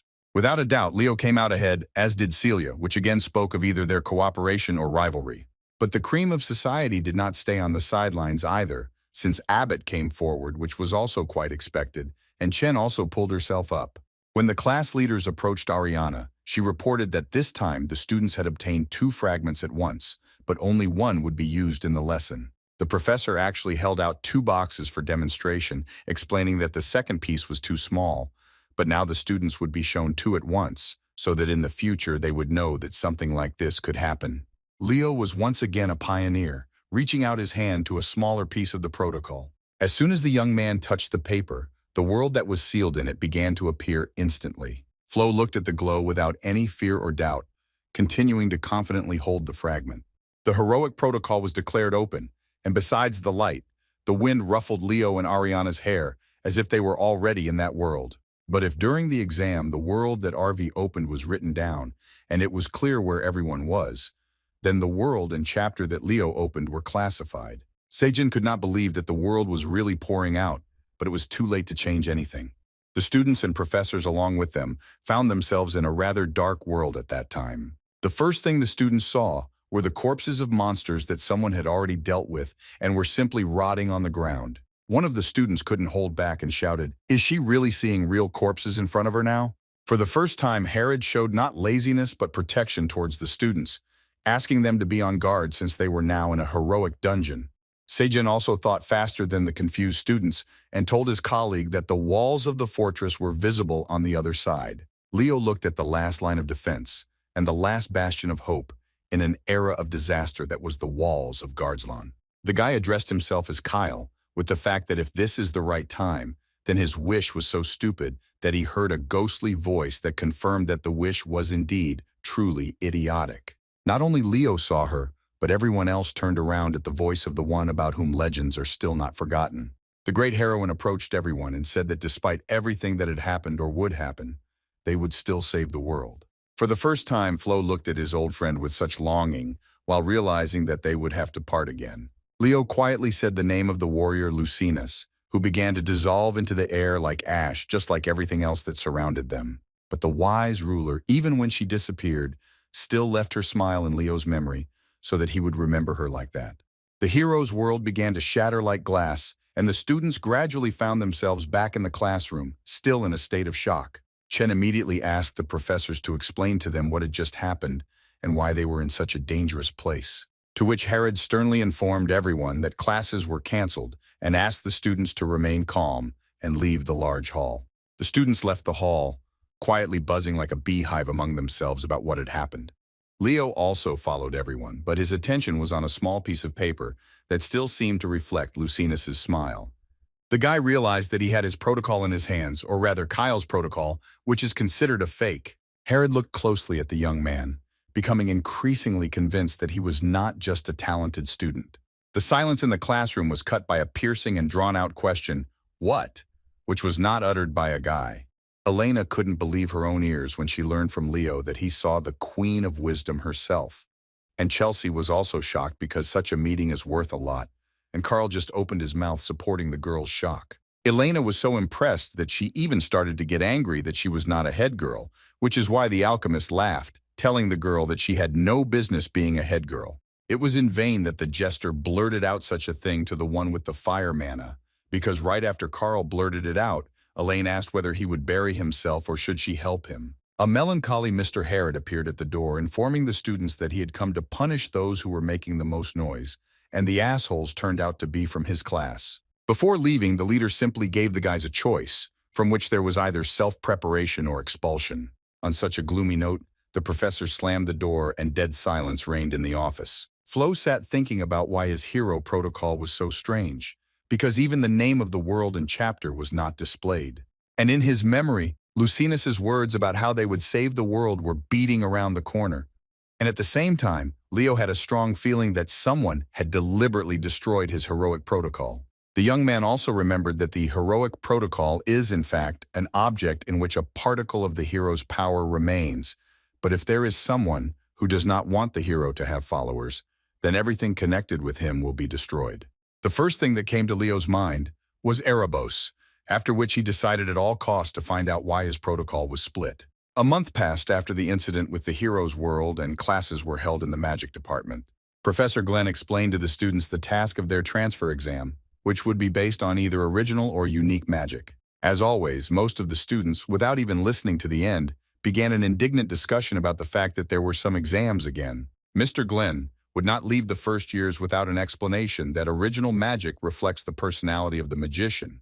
But in the era of activation formulas, magicians do not strive for originality. At the same time, the professor clarified that original magic is an ace up the sleeve if it comes to a fight. As an example, Mr. Glenn explained that the star magic that the elves had was only a tiny fragment of the original magic. In this case, the professor mentioned the only one who could use star magic, and it was the stargazer Luna. Chloe immediately turned to Leo, who was just sitting and listening to the lecture, as if he had nothing to do with such magic. The girl still remembered how Flo used star magic against her during the match, but she didn't tell anyone about it because they would have considered her crazy. Leo also paid attention, but not to Chloe, but to the book she was reading. The young man immediately caught the aura emanating from the object, which was quite suspicious. Chloe noticed her deskmate's intense gaze, and she didn't like the close attention she received. The girl pushed the book behind her so as not to attract unnecessary attention and questions. It was already too late to hide anything, because Flo noticed the Book of Magic, and at that moment Mr. Glenn said that he was looking forward to the students' personal developments and that classes were over for today. Chloe tried to blend into the crowd as unnoticed as possible and leave the classroom as if she knew Leo would latch on. But even secrecy and silence did not help the girl because the guy grabbed her hand and asked her to wait a minute. Ice Girl didn't like such a sharp gesture towards her, especially from a rival with whom she always has to compete. For the first time, Leo smiled insincerely and also hypocritically asked if his classmate would like to have lunch together. But the guy's attention was not on the girl, but on the bag in which the book was, and Flo thought that Chloe had deliberately hidden it. Chloe snatched her hand back and snapped that she didn't have time for this if she was going to beat the guy in the upcoming exam. Just as Flo wanted to say something to the girl, Carl appeared, and as always attacked his friend at the wrong time, called him a scoundrel, and asked how he dared to aim for the place of the Ice Queen. To Chloe's surprise, she admitted that she had already lost to Leo, but when it came to formulas, she had to be the best. The girl was so nervous that her hands involuntarily clenched into fists, and the guys prepared themselves for what they were about to get in the neck with. Only Chloe, instead of fighting, simply said that this time she would win without any doubt. Leo understood everything perfectly and only asked that any botched work on his part would only be rudeness towards the girl, to which she nodded in response. The young man agreed with what Chloe explained to him, and holding out his hand suggested that he prepare well for the upcoming exam. Unlike the previous handshake, when Chloe was in tears and angry after the match, now she confidently went to an agreement with her opponent. Carl was shocked by how natural the handshake looked, as if he had never seen anything more beautiful before. Finally, Leo was able to get into the Tower of Heroes, and ahead of him, in addition to the long journey, there was still a difficult task waiting. The guy walked up the steps, keeping in mind that somewhere here, there should be the forbidden archives of the Lumen Academy, and if he finds them, he will also find a clue about his missing protocol. Leo realized that his path would indeed be difficult, but not because of the number of steps, but because he would meet other students along the way, just like this time, where the girls couldn't contain their emotion when they saw the first-year student. It was as if Leo was going through levels where each time he had to overcome an obstacle. This time, the guy was on his way to the same fifth-year student he saw from the window when the guys returned from the cleanup. Toria Yang from the Magic Division told Flo that she had heard about him from Professor Glenn, and now she was glad to finally meet him in person. Leo decided to be on the safe side and greet the older student as respectfully as possible, so he bowed. But the girl still decided not to let the young man pass, putting her foot in his path, wondering what could have brought the little one to the Tower of Heroes. Flo didn't hide it and said as it is that he was going to personally talk to the student council president.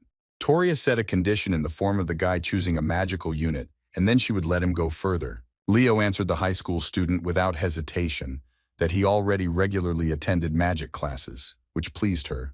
The girl stepped aside, no longer putting up any obstacles, for which Flo thanked her and continued on his way. But having risen a little, Toria called Leo again, confessing that she would like to be as frank with him as possible, so she would say something directly. The girl expressed her hopes that the young man would finally transfer to the Magic Division before the end of the semester. Flo turned to Toria and silently nodded in agreement, and a little in order to continue his climb.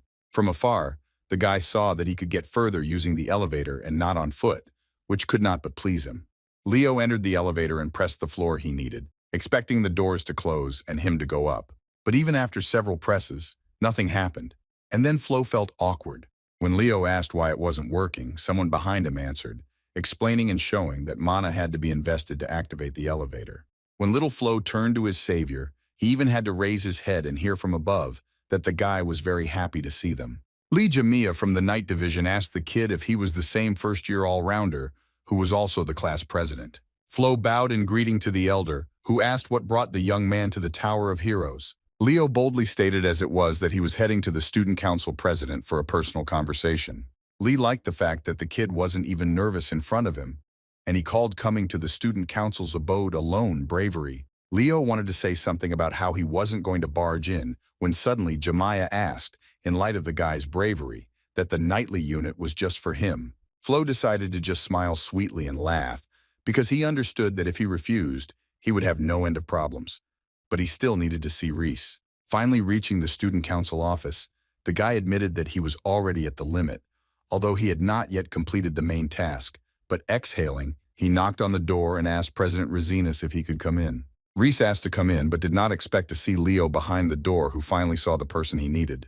Celia's brother, shuffling through papers, smiled and asked his friend what he was doing there, although he was still glad to see him. Leo quite seriously told Reese that he needed access to the Forbidden Archive, knowing perfectly well what he was asking for. Reese looked at the guy and expressed his understanding that he knew perfectly well that Leo was not the type to joke like that. But the senior explained that for an ordinary student, there are only two ways to get into the archive, where the first is to clear the heroic dungeon in order to return the protocol page. Leo asked about the second method himself, showing that he was not going to back down and would like to know all the conditions. To announce the second method, Reese smiled slyly and said that it consists of joining the student council, after which it will be possible to get to know him. When the day of the selection exams for the nightly division arrived, the students gathered on the field. Carl decided not to miss this opportunity and told everyone who would be watching the show to take popcorn, which would make watching it much more interesting. Chelsea felt sick again about what a traitor Carl was, to which Elena laughed and told her friend that he already was like that.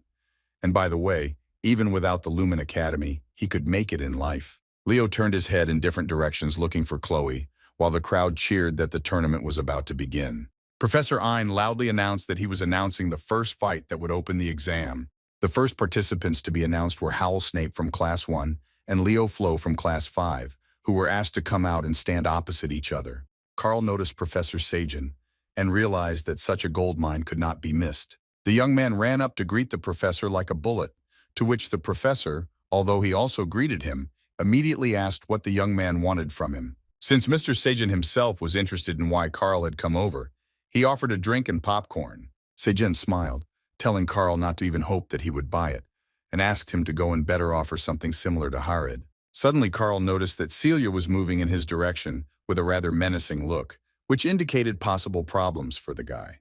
But as it turned out, Celia approached Professor Sagen and, making cat eyes, asked him to buy some treats for his students. Carl encouraged the students to shout the professor's name, and they supported the alchemist in order to appease the leader. Sighing heavily, Sagen closed his eyes and asked to hand out popcorn to each person one at a time, which the guy was incredibly happy about. The participants prepared for the fight, standing opposite each other and waiting for the signal. Leo was glad that he went to hand over first because that way he would shoot and be free. Howl, in turn, did not appreciate that his opponent was underestimating him, something he would now regret. Not only did Carl conduct his sales perfectly, but he also oratorically explained the rules of the qualifying tests, which consisted of winning 5 duels. The guys started discussing the level of combat skills of their leader, to which it was said that given that Leo is a generalist, there is a difference in the narrowness of skills between him and the representatives of the same unit. But at the same time, it was worth remembering that on the enemy side there was Howl, who was considered the third strongest in Class 1 after Celia and Duran. Howl was very good with his spear, but was weak in understanding the combat because now he was more controlled by negative thoughts about Flo, who for him was an arrogant idiot who also hung around Celia. Ein announced that the victory would be awarded to the one who would disable the opponent and asked to treat the duel as a real battle. But Leo at some point had no time for battle because he felt a cluster of ominous energy coming from behind him. The guy turned towards the academy to make sure he had felt correctly. The energy really did come from the academy, and there was a huge accumulation of it, but the source was not clear. Meanwhile, Chloe, whom Leo was looking for, was sitting at the table trying to write her own spell in preparation for the exam. The girl had already torn several pages of the notebook and squeezed it, but her anger was gaining momentum. Not only was Chloe tired, but now she also couldn't do anything or somehow move from the dead point. The girl was shaking because with her current skill level, she would not be able to create unique magic, and out of anger, she hit a stack of books. Such a strong sorceress was driven by the desire to win over Leo, so she was not going to give in to him again, especially not during the exam. Chloe looked at the floor where the books she had thrown down lay, and one of them seemed to beckon her towards it. The aura of the book haunted the student and only fueled her desire to win. For a moment, Chloe hesitated to approach the book because she wasn't sure if it would be enough, but her ardent desire to win took over. Leo stood and watched the dark tongues of negative aura writhe, completely forgetting about the competition. Howl decided not to waste time or opportunity, and telling Leo that he was too careless, attacked him with a spear. But the guy, remaining in place, simply moved his head to the side, watching the movement of the weapon. Having regained his distance, Leo watched as Howl ran towards him again, realizing that the guy's weapon was a snake spear. Howl rushed towards his opponent to hit him right in the chest, and there was very little time left before the collision. And Leo simply stopped the spear in front of his nose with his bare hand without even moving from the spot, which was an amazing sight. While Howl could not understand where such a frail young man got such strength, he pulled the spear towards himself along with the owner of the weapon. The guy saw the light when he felt Flo push him forward along with the spear and didn't have time to do anything, so he immediately got punched in the face when Leo pulled the weapon towards himself. Hal flew back like a rocket as if a ball had been kicked and ended up far away from his opponent. Only after he got his brain straightened out did Leo ask Hal if he was really careless or maybe the opposite. Having activated the poisonous fog, Hal asked Flo not to pretend to be all-powerful because the game had just begun. The young man thought that Leo didn't know how to control the aura and that such an effect as poisonous fog couldn't be overcome with just his fists. Flo also activated fire mana, sarcastically throwing to the guy that the poisonous aura is a rather interesting thing. Thanks to his protective shell of fire, Leo kept the poisonous fog away from him and burned it away as he headed towards Howl. The young man remained self-confident, clarifying to Leo that only Celia's flame could block such an attack of his for now. And Flo, having made his way to the guy through the thick poisonous fog, appeared with the words that Howl still hadn't caught up with something. So the owner of the fiery aura was once again close enough to the poisonous bug to continue the duel, and the fog had almost completely cleared. At this epic moment, the students realized that it was worth taking popcorn from Carl because the battle had just begun, and it was already incredibly interesting to watch. Duran watched the duel from the stands, preparing himself for the fact that he would have to go through a clash with Leo again. Chelsea clapped her hands in joy for Leo, but Celia looked at her cousin in horror, not understanding when he managed to increase the power of his fiery aura. Hal couldn't understand how a brat like Flo could have flame power on par with even Celia. Leo approached the guy, but he still didn't want to believe that this idiot universalist was capable of such power. Howl didn't want to lose face, so he angrily warned Leo that now he would have to use what he had prepared for Celia. The young man shouted to his opponent that he didn't think it would be necessary to use such a powerful weapon against such an unworthy competitor. But since he was crazy, he used the snake shackles. For Flo, the snake didn't look that dangerous considering he had once killed Erebos himself, but he admitted that it was pretty good for Howl. The poisonous guy turned to Celia thinking that he would now see delight or shock on her face since he had originally prepared such an attack for her. As it turned out, the girl sat in absolute indifference to Howl's showiness and simply watched the fight. The most interesting thing happened when Celia decided to show sympathy and pointed her finger at Howl in the direction where Leo was standing. The guy turned around and saw that the snake shackles he had placed on his opponent were covered in bubbles and were about to burst from the temperature. The snake flew in different directions like a torn rag, and Leo didn't even have to make any special efforts to remove it from himself. Poor Howl showed fear mixed with anger on his face for the first time because he thought that such a spell was impossible to overcome. Acting more out of fear of hopelessness, Howl swung his spear at Flo to end this nightmare faster. But Leo also did not stand still, and noticing the movements of his opponent, he prepared to repel the attack, so he took up his sword. With one clear blow, Flo knocked the weapon out of Howl's hands and the spear flew back, and then it was a small matter. Pointing his sword at his opponent, Leo advised him not to get distracted while his flame continued to burn, and after that, the judge declared Flo the winner. The audience shouted the winner's name, and along with them, Chelsea, who shouted louder than anyone else that nothing else was expected from Leo, and Carl was also glad that he could count on his friend. Hal left the field thinking that it was impossible to be so skilled even in practice, which is why it is not surprising that Flo is not inferior to Celia. The boy flinched when he heard Celia ask him if he was impressed with Leo's skills. But despite the defeat, Princess Zeringer enthusiastically reported that the game was still stunning. When Hal heard such a statement from the girl, he laughed embarrassedly, looking away. The next one asked to come out for the duel was Elaine Layden from the 5th grade, who was already warming up her fists. But when the girl heard that Chen Xia was asked to leave Class 10 against her, she was shocked that she was put with her. Chen, as always, went to meet her opponent with a smile, while Elaine suffered from the fact that a top student was assigned to her. If ordinary people were to look at the girls from the outside, the princesses would look very cute to them, but in fact, something grandiose was planned. Chen greeted her rival with respect and asked her to be gentle with her without any malice or sarcasm. Elena repeated the gesture towards her opponent and also asked him not to hit her too hard. After the referee gave the signal to start the duel, Chen immediately activated her water mana, but her movements were smooth. The way the students moved was like a beautiful dance of struggle between two opposing elements, which could not help but bewitch. The only difference between the girls was that their character matched the powers they possessed, and Elaine rushed forward hotly, attacking the water. Leo couldn't have missed this, but he came to the conclusion almost immediately that someone was going to be in a lot of pain, and it was clearly not Chen. What was said was that the guy had his eye on the water, because the next moment Elaine seemed to cut the flow of water. but it had already overwhelmed her, and she couldn't move. Elaine flew quite a distance from Chen from the impact and landed not so softly. The poor thing lay on the ground, coughing up both the water and the dust that had risen after her fall. The judge declared Chen Xia the winner, who in the same calm manner bowed with respect to everyone involved in the fight, including Elaine. The girl did not cry or whine that she failed to win. On the contrary, she was proud of herself for not being afraid to go up against such an opponent.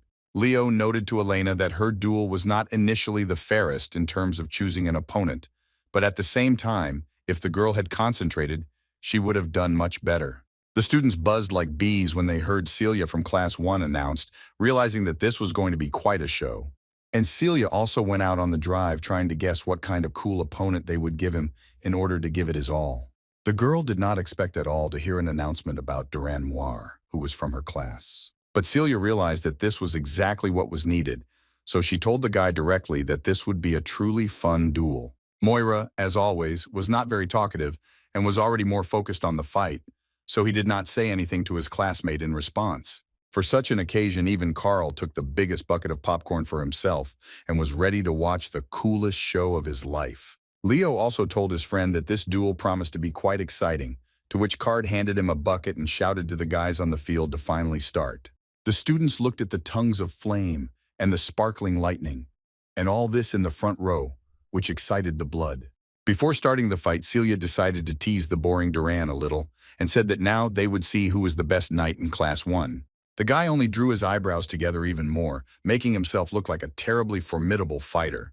No matter what blow Duran dealt with his sword, Celia parried each one perfectly, and it was no longer entirely clear where the sparks were coming from. Carl even stopped eating popcorn and sometimes forgot how to breathe from such a sight. But he definitely did not forget to ask Leo who he was betting on. Flo thought for a second and replied that he was more than sure that Celia would win, to which Carl concluded that the guy was heartless, and none of them noticed Professor Herod behind them. Even from the stands, Leo noticed the look in Celia's eyes, which made him realize that she definitely had an ace up her sleeve. The guy immediately realized that the girl had a plan that would help her turn the situation to her advantage. Duran picked up speed to attack Celia, using it to boost his power. The blow landed right next to the girl's face, but she was able to dodge in time and did not lose her vigilance, although she would have panicked and given up earlier.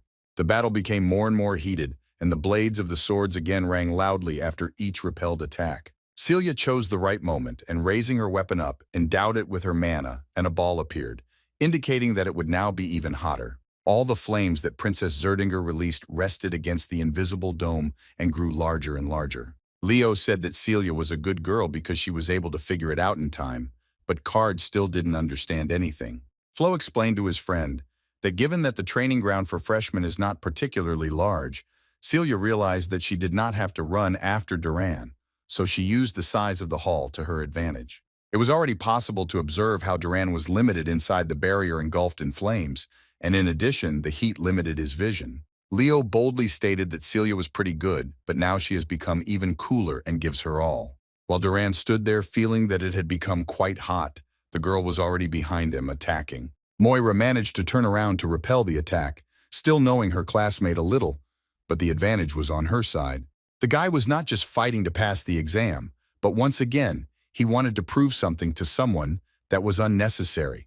So he went on the attack from a destructive perspective. Celia, like a fiery fury, without taking her eyes off her opponent, grabbed his sword with her bare hand. The girl, quite joyfully, as if for a fight, shouted to Moira that here he was, caught, and swung her head in his direction. Celia decided to end the duel beautifully, so she hit Duran in the forehead with her head, which he did not expect at all. The young man passed out from the blow while still in flight to the ground with a huge hematoma on his forehead. When Duran's body hit the ground, the judge declared Celia Zerdinger the winner. Who would have thought? But the girl told Moira that he should work on his physical strength, which in turn Leo once told her. Rubbing his forehead, the guy again made a menacing grimace, but even despite this, Celia still gave him her hand. The young man stood up with the help of his partner and bowed to her in gratitude. No doubt, at the moment of the handshake, the students started shouting what a cute couple they were and immediately wanted to capture it on camera. Leo proudly declared that Celia's training had paid off, and Card screamed at the top of his lungs how amazing she was. Here, Herod entered the conversation and, after shocking the guys with his presence, he took a handful of popcorn and said that Celia had indeed won. As he left, Mr. Edmund thanked the headman for his comments about the fight, after which Carl nervously asked how long he had been eavesdropping on everything. The night division finished with a score of 4 wins and 1 loss for Celia and Duran, as well as Chen. And without any doubt, Leo Flo was able to take all 5 victories without a single defeat. A week after the night division exam, the students of the Lumen Academy had a written linguistic exam, and all Mr. Herod could do was tell the guys that they were doing well. Leaving the classroom, the leader only added his hope that all the students had tried hard and that none of them would be expelled. When the door slammed shut, the students sat in silence for a while, waiting for Herod to move away from the door. Elaine was the first to lose her temper and explode, shouting that she was fed up with this nasty word expulsion that they used to scare them and make them nervous and to hear at least once some words of support. While Elaine was letting off steam, Chelsea's classmates came up to her and, making a cute face, asked the girl for the answers to the tests, and she was pleased that she was popular in this way among her peers. Leo laid his head on the table, which was not typical for him, but his classmate was not going to leave him alone, and asked how the best classmate's test went. Leo said a little hesitantly that he thought he had done well, to which Nella smiled and asked if the headman could really have such a sour face. Flo didn't understand what was going on because he had a normal face, but the girl, smiling even more, said that if something hurt him, he only had to say so and he would help with his magic. Carl, like a cunning fox, as soon as he heard that Nella was offering healing help, immediately pretended to be a dying swan and said that his back and shoulders hurt so much. But before the alchemist could tell Nella to help him too, Chelsea arrived in time and gave Carl a slap on the back, asking if his back still hurt. Having dealt with Carl, Chelsea, with great enthusiasm, wanted to find out how Leo's practical training on the call went, because she had heard from Tide that he rarely showed up for classes. Leo shamelessly told Chelsea that he simply trains where he is not seen, and this helps him concentrate more on summoning. Chelsea, as always, admired the fact that this mystery was all about Leo and asked the guy what rank he thought he would be awarded at the qualifying round, and at that moment, Carl did not understand what the girl saw in his friend. Flo didn't answer anything else except that he would only be awarded the best and highest rank because it couldn't be any other way. On the day of the selection exams for the draft, the platform was filled with spectators from the students, and the host greeted everyone by announcing the opening of the largest event of the first semester for freshmen, and this is the summon races. The announcer introduced himself to the audience as Runba Tess, a third-year student from the recruiting unit. Celia asked out loud in disappointment if these races were really an exam, to which her classmate explained that the races were already a tradition for the conscription unit, and Runba was the highlight of the program, adored by many. Carl, as always, made sure that the audience had a tasty time watching the exam, so he and many others already had popcorn in their hands. The noise from the stands was disturbing Taidu and was ruining his entire mood to concentrate on the exam, which would involve living beings. Unlike the overly happy or overly dissatisfied students, Leo stood to the side as always, simply waiting for the announcement of the start of the exam. Just like during the test on the island of summons, Flo now met the gaze of Elsa during the exam, who was still looking down on the young man. Behind Leo stood Chen and Walden, who also noticed how Elsa was looking at the guy, and were waiting for her to come up and blurt out another stupidity about how they were all worthless. The representative of the summoner lineage, Georgina from the north, surprisingly decided to note what she had heard about Flo's success in the selection for the night division. Immediately after the supposed praise, Elsa asked Leo if he had prepared at all for today's exam. The young man replied that of course he had prepared, but Elsa was not satisfied with that, and she mentioned to him that it was difficult not to notice his absences from classes, so she asked if the headman really looked down on the conscription unit.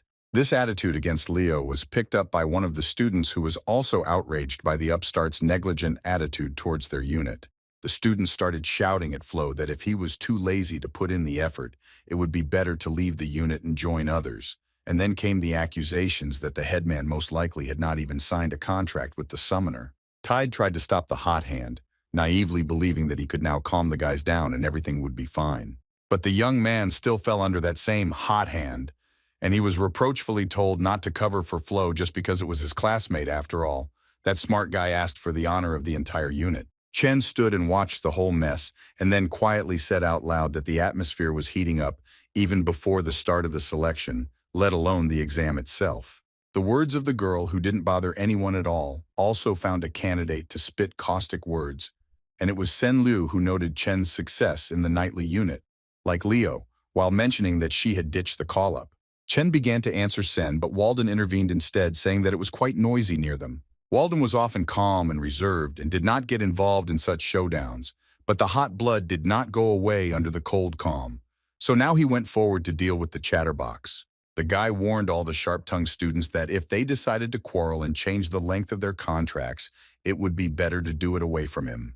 To which Sen stood up and asked the guy what he had just barked in his face. Walden reiterated more openly to the especially gifted that he is irritated by those who consider themselves better than everyone else only because they have a longer contract with the summoner. Sen still didn't understand who he was dealing with, so he pointed his finger at Walden and sarcastically asked if he was really ashamed, and immediately mentioned that he, like the other upstarts, didn't even show his nose at the recruitment classes.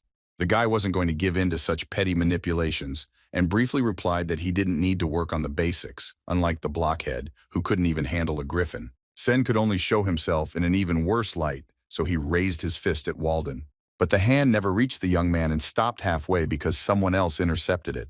Undoubtedly, Leo, as a true headman, stopped Sen's fiery temper by explaining that if he were to fight at the qualifiers, he would not get off with a simple warning, but his professional suitability would be called into question. Like a little child, Sen could only snatch his hand back and hiss in displeasure because he couldn't go against Leo's argument, since he had heard the truth. Tide, clearly nervous, told Flo that he thought their peers from the call were in a bad mood, but he didn't understand why.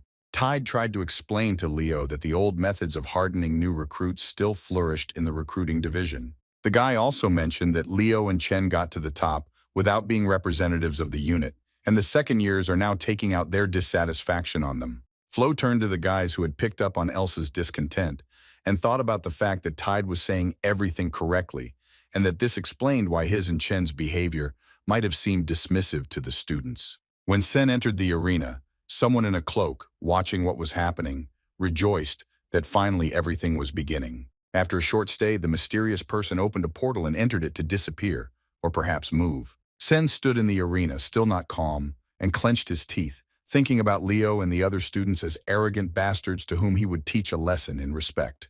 The fact that the student's aura was activated could be seen even in his eyes. He wanted to wipe the arrogant newcomers into dust so much.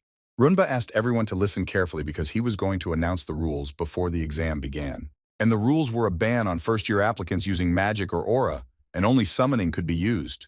The presenter also announced that the task of the exam would be to tame a griffin and use it to cross Summon Island, then circle over the Silent Lake and return to the academy. Everyone was already impatient to find out who would be the star of the selection in the conscription unit, and Runba only added fuel to the fire by listing possible candidates and then said that it was time to find out with the help of an exam. Absolutely all the students were set up differently, but they were definitely united by the fact that they all wanted to become champions and show others how cool they were. Mrs. Yura, in her strict manner, gave the order to the newcomers to stop panicking and do what they had been doing before, but warned that those who could not stand it might not return. Some of the guys only became more nervous from such words, and such speeches from the professor did not motivate them. Yura, with a sly grin, announced to the participants to get ready, and two of them actually got ready, looking at each other but not for the exam. After the command to go forward, the students rushed towards the griffins without wasting a minute on doubts. Only Runba noted that two students would not be able to pass the exam just like that, because something unexpected happened in the arena. The announcer clarified that the recruiting students had planned the attack in advance, and were targeting the class president Leo, Flo, and Walden, a top student from the South. Even with such a crude and brazen situation, Leo still managed to put up protection in the form of his fiery aura. Tide had already saddled the griffin, but when he heard the host's statement, he turned to Flo, shocked by this turn of events. Leo, holding back the energy with which he was attacked, shouted at Tide to worry first and foremost about himself and not forget that he was taking an exam. The guy was very ashamed, although he was innocent of what the other students were doing. And after asking the class leader for forgiveness, he continued his work. From the stands, shouts from other guys could be heard about how the conscript students were inhuman because they acted very meanly and dirty, but that it was necessary to fight fairly. Leo, listening to the students and holding back the attack, understood in advance that they would be bullied, but did not expect that it would happen so collectively. Runba noticed how loud the fans of Class 5 were, but immediately clarified that this was clearly a strategic move, and Walden immediately confirmed this by canceling the summoning magic. The young man was above such blows in the back, so as soon as he fought back, he immediately continued the exam, approaching the griffin. Walden mounted the beast, but before flying away, he asked Flo if he needed help. As expected, Leo answered Walden that he could handle it on his own, but he noted to himself how noble the young man had acted. The top student was thrown from the arena with such force that the ground cracked beneath him. There was only one griffin left in Leo, but they still wouldn't let him pass the exam. But the guy wasn't going to give up. Even though Chelsea was already worried about him. The poor thing was worried, not knowing what to do, but she saw that either Leo would not be allowed to pass the exam by holding him back, or they could even injure him. The way the students behaved did not go unnoticed by the professor who stood and watched their showdown. Yura remembered that Flo had studied her spirits and only knew how to tame them, so it would be difficult for the guy to counter with anything. Before the lady even had time to really feel sad, she was again surprised by what Leo showed. The guy stood and asked the spirits in an ancient language to free him from the shackles and clear the way, and also asked to grant him the grace of nature, and small creatures really did fly around him, helping him. Yura stood in shock looking at the student whom, as it turned out, she still knew very little, because she didn't even suspect that he spoke the language of spirits. Leo opened his eyes as if he felt that someone was watching him and met the professor's gaze. For such a strict teacher, Yura's eyes widened too much, unable to contain her surprise at the student's skills. The lady was once again convinced that she had to get Leo Flo into the ranks of the draft. Meanwhile, the students flew as a group on griffins far from the academy, but the rivalry did not stop there. The guys who screwed over Leo and Walden were now flying and laughing at the fact that those brats were still called the best students. But now, even if they fly somewhere, they will be the last ones. Sen, gloating, also asked Elsie how she liked what they had done to the upstarts. But to her surprise, the girl snapped that she didn't like it because she could have defeated her opponents without stooping so low to meanness. When a dumb classmate didn't understand what the girl meant, she explained to him how they had disgraced the honor of the conscription unit. Sen didn't care what others thought, because what was more striking was how they humiliated those two smart guys. Elsa didn't like what Sen said, and she calmed down and flew forward, telling the guy to think before he rushed into doing such things. The guy again clenched his teeth in anger, believing that Elsa was taking on too much and had generally gone crazy from her pride. Trying to catch up with Elsa, the young man thought only that he didn't care about that fool, and that it was more important for him to at least come in second. Sen was overjoyed that he would be second only to Elsa in controlling the flying summons. Just when the guy thought that this time nothing would spoil the successful passing of the exam, his classmate shouted to him carefully because Chen was flying behind him. Chen surprised everyone by flying on a griffin, not sitting but standing, making herself as comfortable as possible. Sen couldn't bear the fact that someone else could be better than him, and envy crushed him because the girl flew quickly without using the energy of the spirit.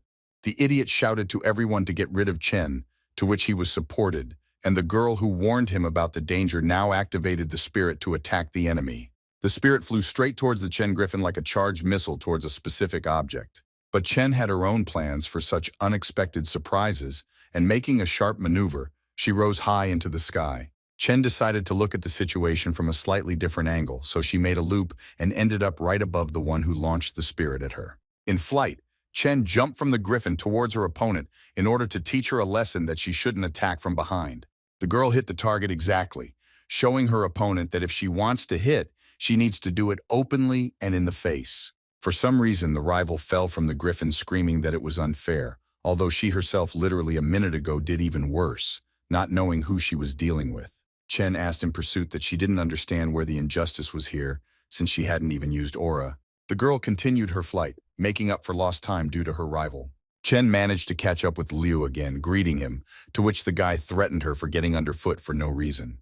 The girl warned Sen that although she did not have an advantage in air battles, she would not be alone in confronting the scoundrel after what he had done. Liu didn't understand what was meant by confrontation, and Chen gave another hint by saying that his antics had angered many people. At that moment, an explosion occurred behind Sen, indicating the approach of another latecomer who also decided to make up for lost time. Chen clarified to Liu that Walden turns out to be one of those who always pays his opponents back in the same coin that they pay him back, and several more explosions occurred behind him. Walden flew closer and closer to the target and was already preparing to attack, holding fire in his hand. The students who were holding Walden will now have to manage to get back in time themselves, because now there is nothing left to do but fly in all directions. There were 3 more explosions, and the main hit was Sen, who was horrified by the attack. At the arena at this time, Runba was voicing that Leo Flo, the head of the first years and a rather famous student who was aiming for all the divisions at once, unfortunately, was unable to prove himself today. While the presenter was saying that perhaps the call was Leo's Achilles heel, the guy finally approached his griffin. The unfortunate creature did not kick, but Leo immediately noticed something sharp sticking out of the wing. Flo was angry that the future heroes had sunk so low that they even injured an innocent creature. The guy knew that the animal would now rebel, but not because it was not trained, but because it was in pain. The griffin screamed furiously, and the presenter announced that everyone should watch carefully, because Leo was trying to tame the beast and climbing on a furious griffin was very reckless. Celia was worried about her cousin, although from the outside it looked like irritation at the fact that the guy was making such sacrifices. But the young man sitting next to her told the girl that maybe he had his own plan. The task was indeed not an easy one, but Leo was not one to be timid and give up after going through what he had gone through. The young man spoke to the beast, telling him that he understood his feelings, but asked him to listen to him only now. Flo turned to the bird and, looking almost into his very soul, briefly gave the command, "Obey me." Having met the gaze of his future rider, the beast immediately calmed down, feeling that he would not only saddle him, but also help him. When the creature calmed down, Flo let go of the reins and they simply stood opposite each other. Leo really helped the griffin and pulled out a sharp splinter from the wing, but the wound unfortunately remained on the wing. The guy still mounted the beast because he actually had his own plan for this. The griffin let out its menacing roar and rose up above the arena, and although the wound was not great, it made itself felt. The flight of the creature and Leo was shown on the screen, and the presenter immediately pointed out that the griffin had a wounded wing, and now, although the student was able to ride it, at this rate, the young man would come last. Flo pointed his hand at the creature, manifesting an aura, and warned it that, although it would hurt, he believed that the beast could cope. The young man commanded his summoner to appear before him, here and now, with the power given to him by the contract. And next to Leo appeared little Fiora, who, as always, made her cute sounds greeting her partner. The griffin's wings began to be consumed by fire, but that was the idea. So now, all that was left was to hope that the beast would withstand such a transformation. The poor fellow growled furiously from the pain that the rider had warned him about at the beginning, but he still continued to fly. Since everyone could see what was happening to the participants, Celia, looking at the screen, could not understand what kind of flame Leo had. Her classmate also did not recognize the Zeringer aura in the flame, but he could not answer himself what it was. The students who suffered from Walden's blows realized that because the griffins were wounded, they would arrive, although not last, but definitely late. One of the boys who suffered from the Walden fire didn't even have time to react before a flame appeared next to him again, only this time it was different. Flo, who had been detained at the beginning of the exam, caught up with them on a burning griffin as they passed their opponents. Leo was proud of what he was able to do and was no less proud of the animal that supported him in the race. The guy mentally asked the creature to speed up a little more because they had almost caught up with those who were ahead.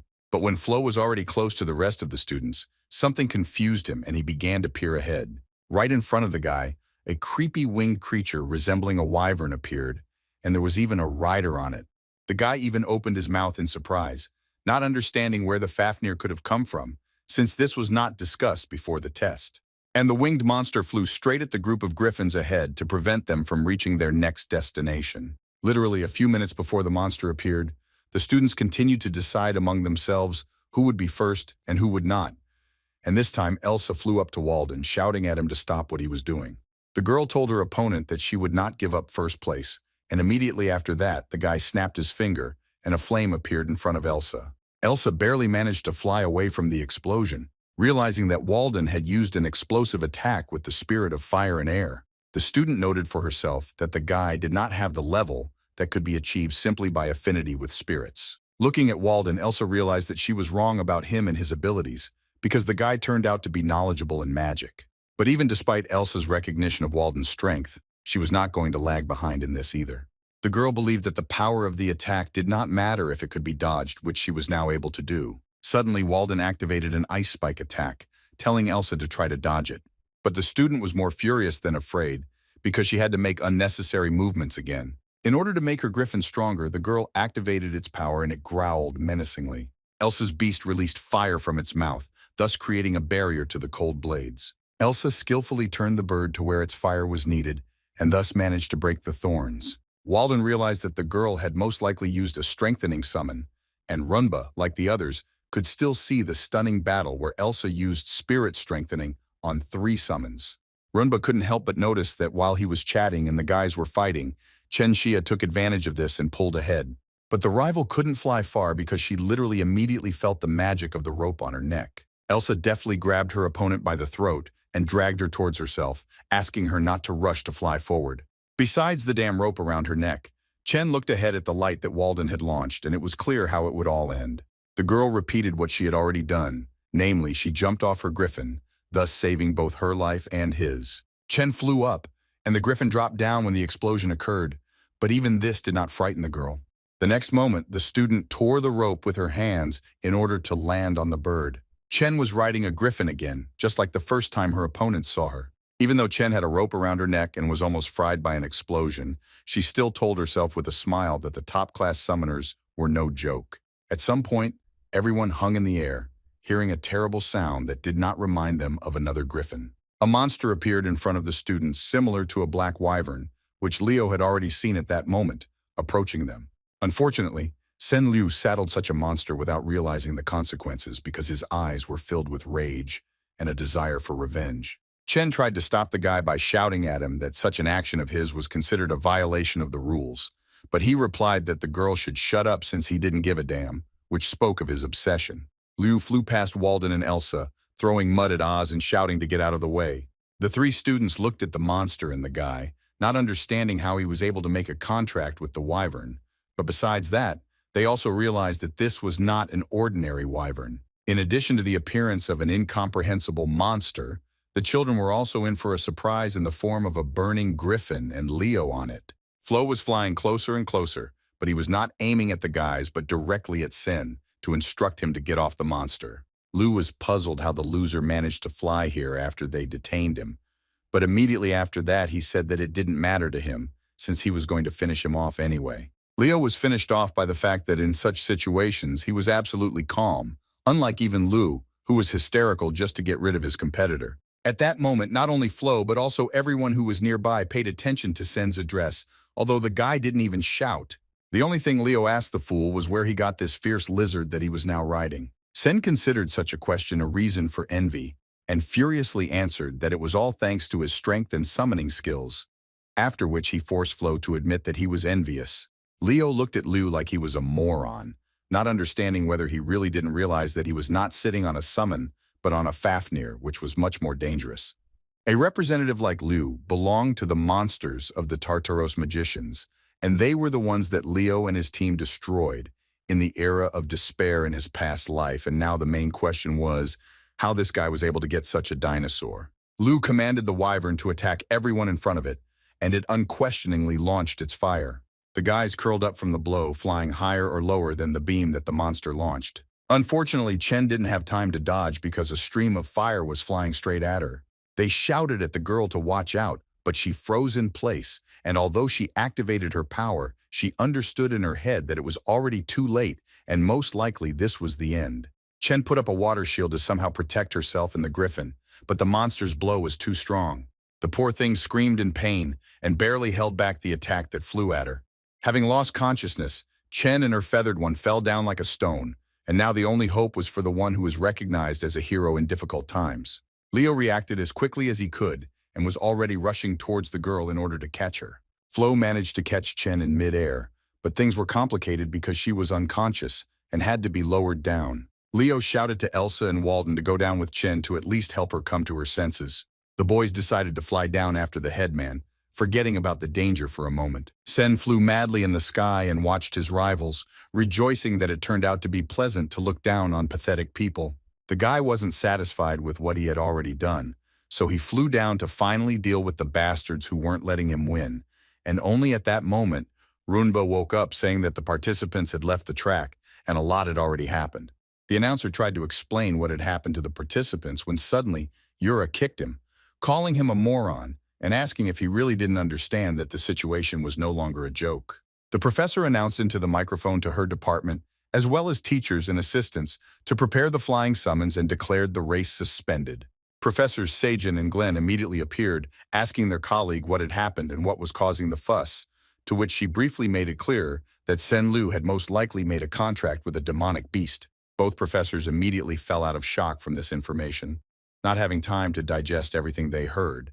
And Yura, meanwhile, continued to shock them even more by explaining that the beast's influence would soon drive the student crazy. Professor Sajin asked how the guy was able to subdue such a strong beast on his own, to which Herod rephrased his question, saying that he wanted to understand whether no one helped Sen with this.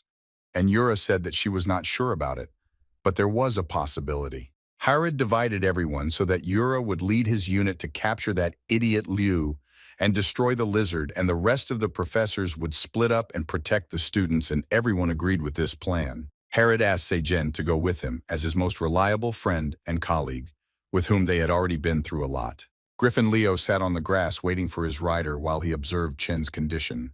The guy was next to Chen the whole time, whose condition was extremely serious since she took the brunt of the monster's blow. Elsa and Walden came down to the boys to provide any assistance if necessary. Unfortunately, Liu also came down on a lizard after the students in order to finish the matter with them once and for all, since he was strongly engulfed in a demonic aura. Sen lowered himself down in front of the students and scolded them for staying in the open field in vain, when instead they should have run as far as possible. Leo left Chen, and getting closer and closer to the monster, told Liu that he did not run away from him, which caught the guy off guard.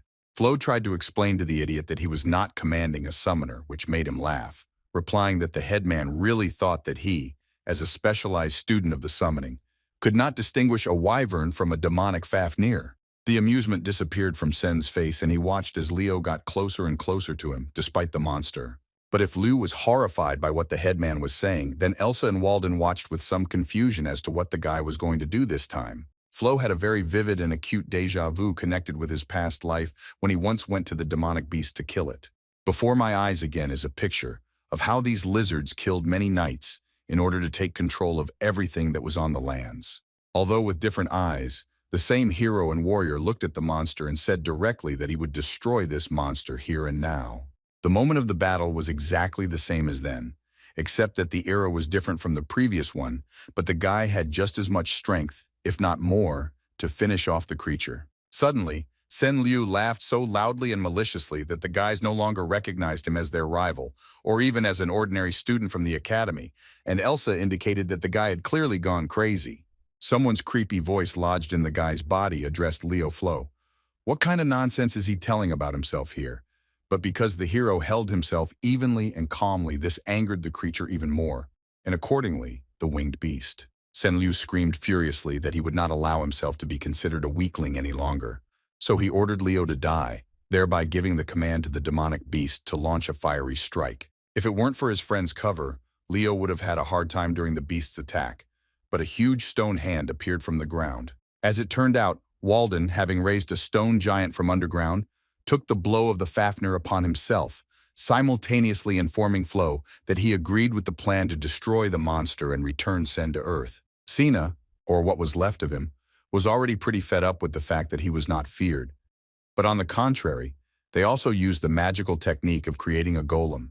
Elsa came closer and also declared that this idiot had enough of pretending to be God knows who, and based on this, she briefly agreed to help in any way she could. Leo didn't try to unite the guys or distribute tactics between them, but on the contrary, he stood behind, knowing that they would cope, because Elsa had already said that before destroying Fafnir, they needed to remove the idiot from the saddle. Walden warned that the golem didn't have much time left, so he should prepare to fight, to which he heard reproach from Elsa that he couldn't do anything normally. But Flo was only amused by these conversations. Fafnir obediently drowned the golem with all his fire breath, and Sen shouted that it was time to stop playing with toys and to follow his example and that of his cool summon. When the golem was blown up by the flames, Sen addressed everyone as rats, calling them to come back to the show, but due to the layer of dust and rocks that rose into the air, he could not see anyone. Elsa took advantage of the riders' inattention, and as soon as she had a semblance of a target, she immediately put her whip into action in order to throw off that idiot who thought he was tough. Sen, like the one who was in his body, did not like the fact that these little bastards decided to resist instead of finally dying. Among all the noise and rumble, it was hard to notice the quiet snap of fingers, but that was also very useful as the team worked together and quickly. The second time, when the Fafnir was given the command to attack the enemies, the beast noticed a fireball above its head, although the monster had almost emitted its beam. One explosion was followed by more stunning and confusing Fafnir, but if the problem was only in him, Walden barely audibly signaled to Leo that now was the time for the most important plan that all three of them had worked so hard for. Sen was in a stupor from where everyone had gone again, and this was just the right moment when Flo appeared as if from nowhere, stretching his hand directly to the bastard's head. It would have been possible to drag the idiot off the saddle by his hair, but Leo decided to do something a little different and kicked Sen in the face in mid-flight. Unfortunately, the unfortunate rider did not fall out of the saddle, but now Flo was riding the Fafnir, and considering the speed of his reaction and his overall combat skills from his previous incarnation, it was easy for him to fight standing on the flying beast. With such a wound, an ordinary person would have at least passed out. But this incomprehensible creature in Sen's body also spoke to Flo, sarcastically praising him and the guys for the great work they had done and regretting that it had all been in vain. While Elsa and Walden were shouting at Leo not to go into battle alone, it was already too late because the guy realized who was in front of him in the body of an academy student. Something began to press Flo with questions about whether he was really scared and at the same time trying to break through to the heroes of the academy. Leo actually continued to speak calmly, and this time the appeal was to the real interlocutor, who turned out to be the magician of Tartaros who could control the beast, and now it was important to find out where the main body was. The mask showed itself in everything from his look to his habits and voice, showing his surprise at how calmly the young man reacted, as if he himself were the embodiment of the ideal hero, and this only meant that it would be better for the brat to die. Immediately after his words, the magician used his skills on Leo, hitting him with a wave from which he unfortunately did not have time to hide. Even losing his balance and realizing that there was an abyss below, Flo still remained stern and calm, watching the enemy until the very end. Leo fell head over heels and Sen remained on the Fafnir to watch the one who was able to see his true appearance die. During the flight, Leo did not waste time and took advantage of what he always had at hand, and thus he activated his power. The guy summoned his faithful summon and phoenix friend Fiora, who always looked more like a little chicken to him.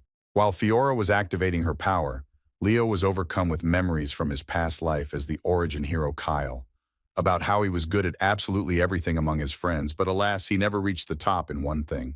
For example, Divino and Aaron had better control over aura than Kyle, which made them indispensable in the team of heroes. Luna's strength was in her excellent mastery of magic, which was not inferior to her ability to fight with weapons. Lucinus had mastered the summoning and, like everyone else, was an important piece that completed the overall puzzle. If it weren't for the incident with Fafnir, Leo might not have known what choice he could make given his past and current experience. In an incredibly beautiful way, the guy and his summon had a fusion of abilities and it was unlike anything ever seen before. Fiora felt what her master wanted to do, and while the aura, magic, and spiritual power were closely intertwined, the bird transformed into the strongest embodiment of the summon. As soon as the phoenix transformed, it immediately grabbed the owner with its paws, and at that moment Fiora looked like her mother whom Leo once met at the exam on the island of summons, and he jokingly said that now there was no trace left of the chicken.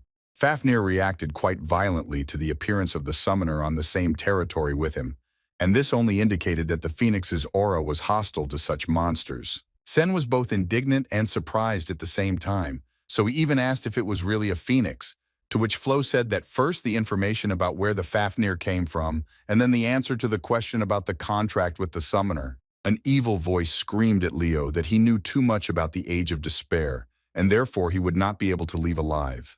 The young man was prepared for the fact that they were not playing games here, so he prepared his sword and asked Fiora to be on guard because the monster was going to attack. In response to the fireball, the monster prepared a red-charged ball in its mouth, which accumulated all the demonic power. Finally, the time had come to demonstrate in all its glory that very secret art of the Zeringers, namely the breath of the phoenix. And this could be done with the help of the Flaminen's technique.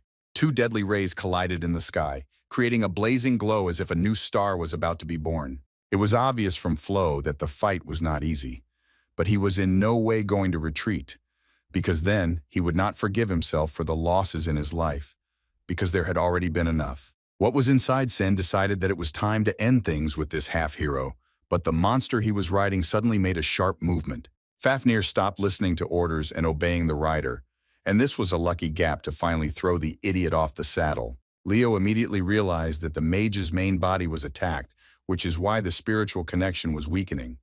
So the guy loudly signaled to his friends that now was the right time for a plan. The young man pointed a sword with a fiery beam at the monster, which could no longer resist as before, much less attack first. The beam hit the Fafnir right in the mouth, causing its body to begin to tear apart from the inside, and the sounds were like from the underworld. Finally, there was an explosion that partially made it clear that the danger was behind us, but it still remained to understand what was wrong with Sen and where that magician was. Flo thanked Fiora for the great teamwork and asked her to return to her original position, but he was a little hasty with this. The young man forgot that he had fought the monster in flight, and thanks to Fiora's huge wings, had hovered in the air, and now that the phoenix had become small again, both of them were tumbling down, and little Fiora only had time to squeak. At the moment of the fall, Leo had such a range of emotions about how he could not think through his words and actions in advance, that he did not even know how to react to the current situation. Meanwhile, as Leo suspected, a magician was sitting on me in the forest, covered in protection so that no one could strike him while he was in Sen's body. When the magician thought that he had enough of messing around with that would-be hero and needed to finish him off once and for all, a glow appeared nearby that didn't look like his magic. Not only was the glow the work of someone else, but it also began to destroy the magician and along with him, his powers. Professor Sagen held the field and most likely did it thanks to Leo, but one thing was clear: the magician was screwed. While Sagen held the magician, Herod turned to the Lord of the Monsters of Tartaros and wanted to ask a question, but it didn't work out. The magician laughed even when he realized that Herod also had a hand in his destruction, but on the contrary, he was glad that the pillars of the Lumen Academy had personally come to him. The Beast Lord had not planned an audience with the gentleman today, so he decided it was time for him to leave. The magician informed the professors that their pleasant conversation would have to be postponed until a better time, and then a terrible cloud of smoke with many eyes and mouths appeared above him. No matter how hard Herod and Sagen tried to hold back the Lord, he was still able to escape thanks to his strength. In place of the scoundrel, there remained smoke, ashes, and stones, to which Sagen immediately asked his friend reproachfully how he could let such a dangerous villain go. But he, on the contrary, believed that the magician was ready for such an appearance and disappeared with ease. Sagen took the remains of the Beast Lord in order to understand in more detail his stay here and such an easy disappearance. The pillars of the academy decided that from that moment on, the institution was no longer safe, and accordingly it was necessary to call the others together and discuss the problem. The guy and Fiora were already pretty close to turning into pancakes, but neither of them did anything. Flo grabbed the bird tightly and asked it to return to the spirit world as quickly as possible so that it would not be harmed, but it was stubborn and did not leave its owner until the end. To Leo's surprise, he heard his name, and something grabbed him by the clothes with its huge mouth. But Fiora still did not calm down and screamed, thinking that they would still die. Professor Yura was overjoyed that she had arrived so timely and saved not one but 2 lives. The wyvern landed gently on the ground, still holding the student by his clothes, and the worst was behind him. The professor's fears about the insecurity in the academy were not just a hunch, because in the deep caves, the monster lords of Tartaros continued to work on controlling the creatures. And so the chief magician, after the return of his wounded subordinate, contemptuously told him that he had not been able to cope with some boy. But the wounded man briefly made it clear that the point is that the guy cannot be called ordinary, because otherwise there would not have been an escape and a wound. The protege also reported that that brat had somehow managed to sign a contract with Phoenix himself, and this fact had already managed to surprise and interest the boss. The biggest shock for the magician was the information that the blonde boy instantly recognized Fafnir. One of the minions licked her lips, declaring that the situation was becoming much more interesting with such and such a specimen. And an interesting specimen in the form of Leo was walking calmly along the corridor, heading to one of the offices for a lesson. Flo was upset that the selection for the summoning unit was canceled without any exceptions due to the recent incidents involving the mage. In addition, Sen Liu died on the spot, and this incident made the newcomers feel the danger of the dungeons more acutely, but all 4 witnesses agreed to remain silent about the incident on the orders of Professor Yura. The first thing Flo saw when he entered the office was Professor Glenn, who was preparing for the practical exam in the magic division. Chelsea and Carl turned around at the same time to look at who entered the office and were surprised. Standing in the doorway as always was the serious and silent Chloe, whom the guys again asked if she hadn't slept at night because she was preparing. The student silently walked to the free table as always without answering, but Leo still noticed her appearance too. Professor Glenn, seeing Chloe, greeted her with a slight nod and then announced that now, upon the arrival of the last candidate, the exam could begin. Mr. Glenn also expressed his belief that each of those present had put in the maximum effort to create their own original charms that would reflect the individuality of the owner. Tension and intrigue grew among the students after the professor's words that enjoying such a spectacle as new charms alone today would be a terrible mistake. Mr. Glenn introduced everyone to the special guests who successfully graduated from Lumen 3 years ago as part of the Magic Division, and they are Rilda Fedney, Eidman Slack, and Shin Hughes, and today they are in the role of judges. Carl couldn't keep silent and shared with Leo his premonition that the judges would not skimp on the scores, something the guy wasn't entirely sure about. The first to be called was Elaine Layden, who as always was quick and happy that she would finally show her skills, which had been so difficult to hide until the right moment. The student first greeted the senior participants of the exam, but even so, her eyes were shining with happiness. Elaine quickly introduced herself as a 5th grade student and said that it was a great honor for her to meet the successful graduates today. But it was not the judges that she impressed, but Carl. The girl demonstrated an incredible beam of light to the top of the hall, after which sparks similar to small fireworks flew down.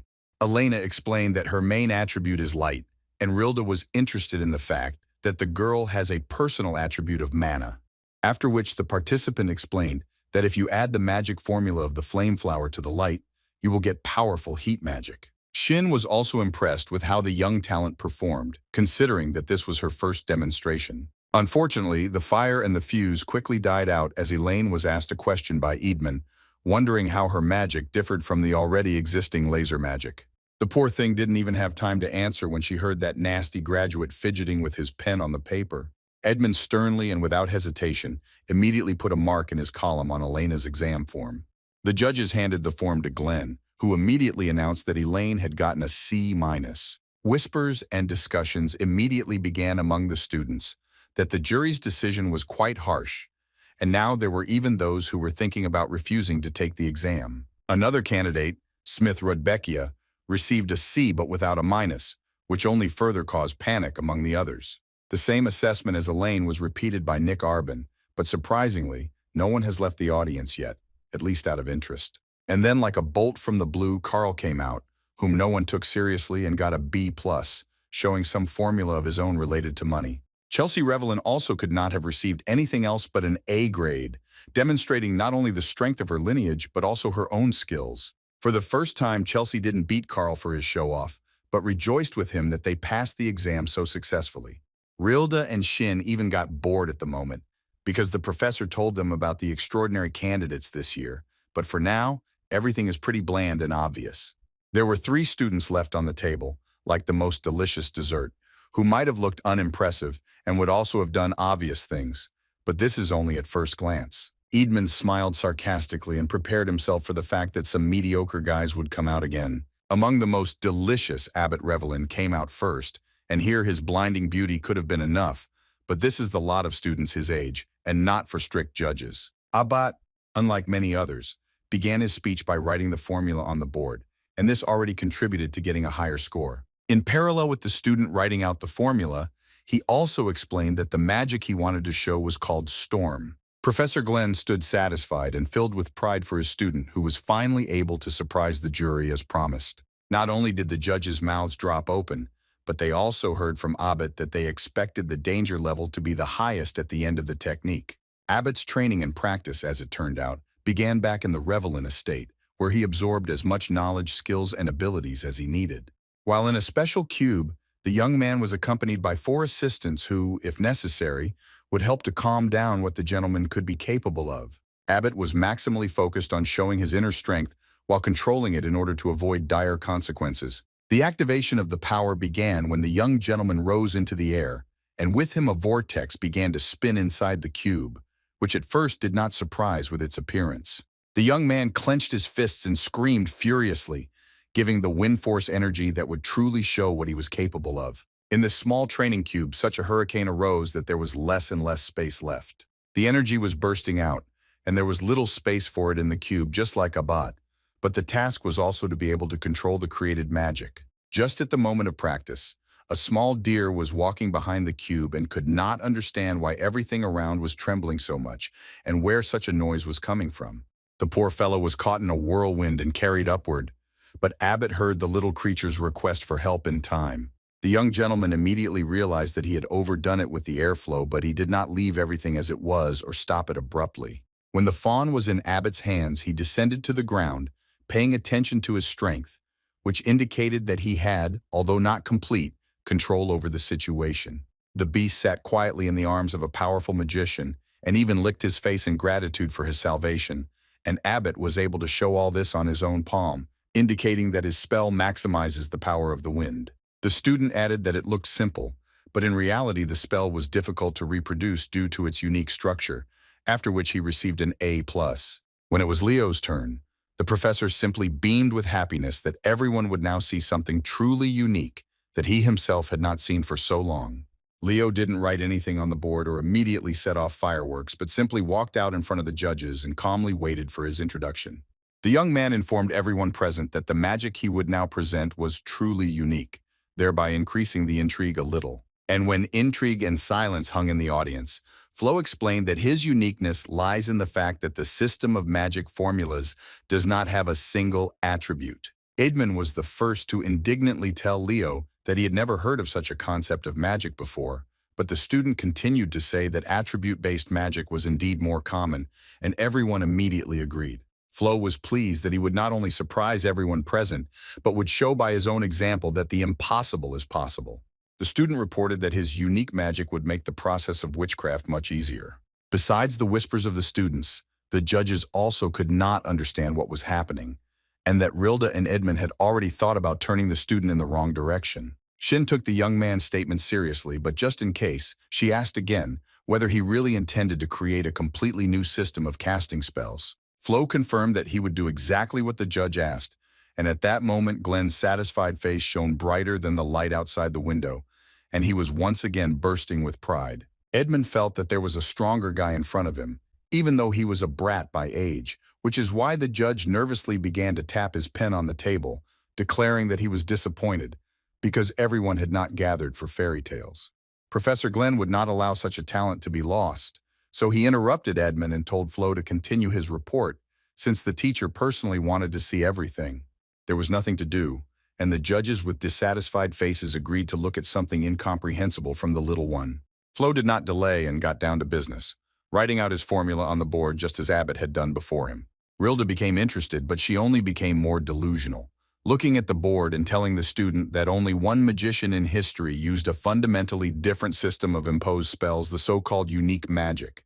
Agreeing with the judge, Flo replied that this was indeed the case, and that this one-of-a-kind magician was the astrologer Luna herself. After the student's answer, Shin fell into disfavor, perceiving the boy's statement as a desire to push aside the great astrologer, so she asked directly whether the young man considered that he had grown to the level of Luna in terms of mastery of magic. Leo understood that things were already getting hot, and in this era he could really be perceived as a desecrator of the memory of a great hero. So he immediately made it clear that he was not going to move anyone, and was not at all comparing himself to Luna. While finishing the formula, the guy heard a remark addressed to him about the need to say not just moon, but great moon, and he agreed that she was also a legendary sorceress just so that he wouldn't be pelted with dirty socks. The guy's optimism and calmness were not to be borrowed in such tense situations, and even now, after all the anger that was poured on him, he said that it was not necessary to be a genius to create a different system of casting spells. Shin again said the address, Great Moon, but this time it was something like Holy Virgin, and she didn't know yet that in front of her stood Kyle, who fought with Luna and others against evil. The judge was shocked and mentioned the Great One because she saw how the young student perfectly conveyed what only a hero of the past era could do. Rilda was also shocked that the guy really wanted to bring his plans to life, and Edmund was completely furious that the formula's composition really allowed any magic to be performed without penalties. Chelsea seemed to fall even more in love with Leo and watched in admiration, although she didn't understand anything that was on the board, and Card blurted out something that he didn't even try to understand. Elsa was also not thrilled with how perfectly groomed the guy showed himself to be, while she had to stay up all night and work tirelessly. Edmund decided to press the guy with questions like why he decided to create exactly this system of spells. But Flo found something to answer here too, and honestly and without hiding anything, he explained that he had set himself the goal of finding a way to freely use any magic. Judge Edmund was now convinced of Professor Glenn's words that this year there were unique specimens among the students, and now the only thing the graduate wanted to know was the name of Flo's magic. The young man activated a flow of pure energy that was unlike any other, and said that its name was the Bible. Shin was already more wary than surprised, as she immediately drew a parallel with what she knew from history. The girl remembered from books and stories that only the false hero Kyle used such a magical system. Of course, not out loud, but in her thoughts, Shin thought that maybe this unique young talent could prove that Kyle once really existed and reached for the form to give a grade. After all the marks were posted, the judge handed the form to Professor Glenn, who froze in horror as he saw that the sheet was folded.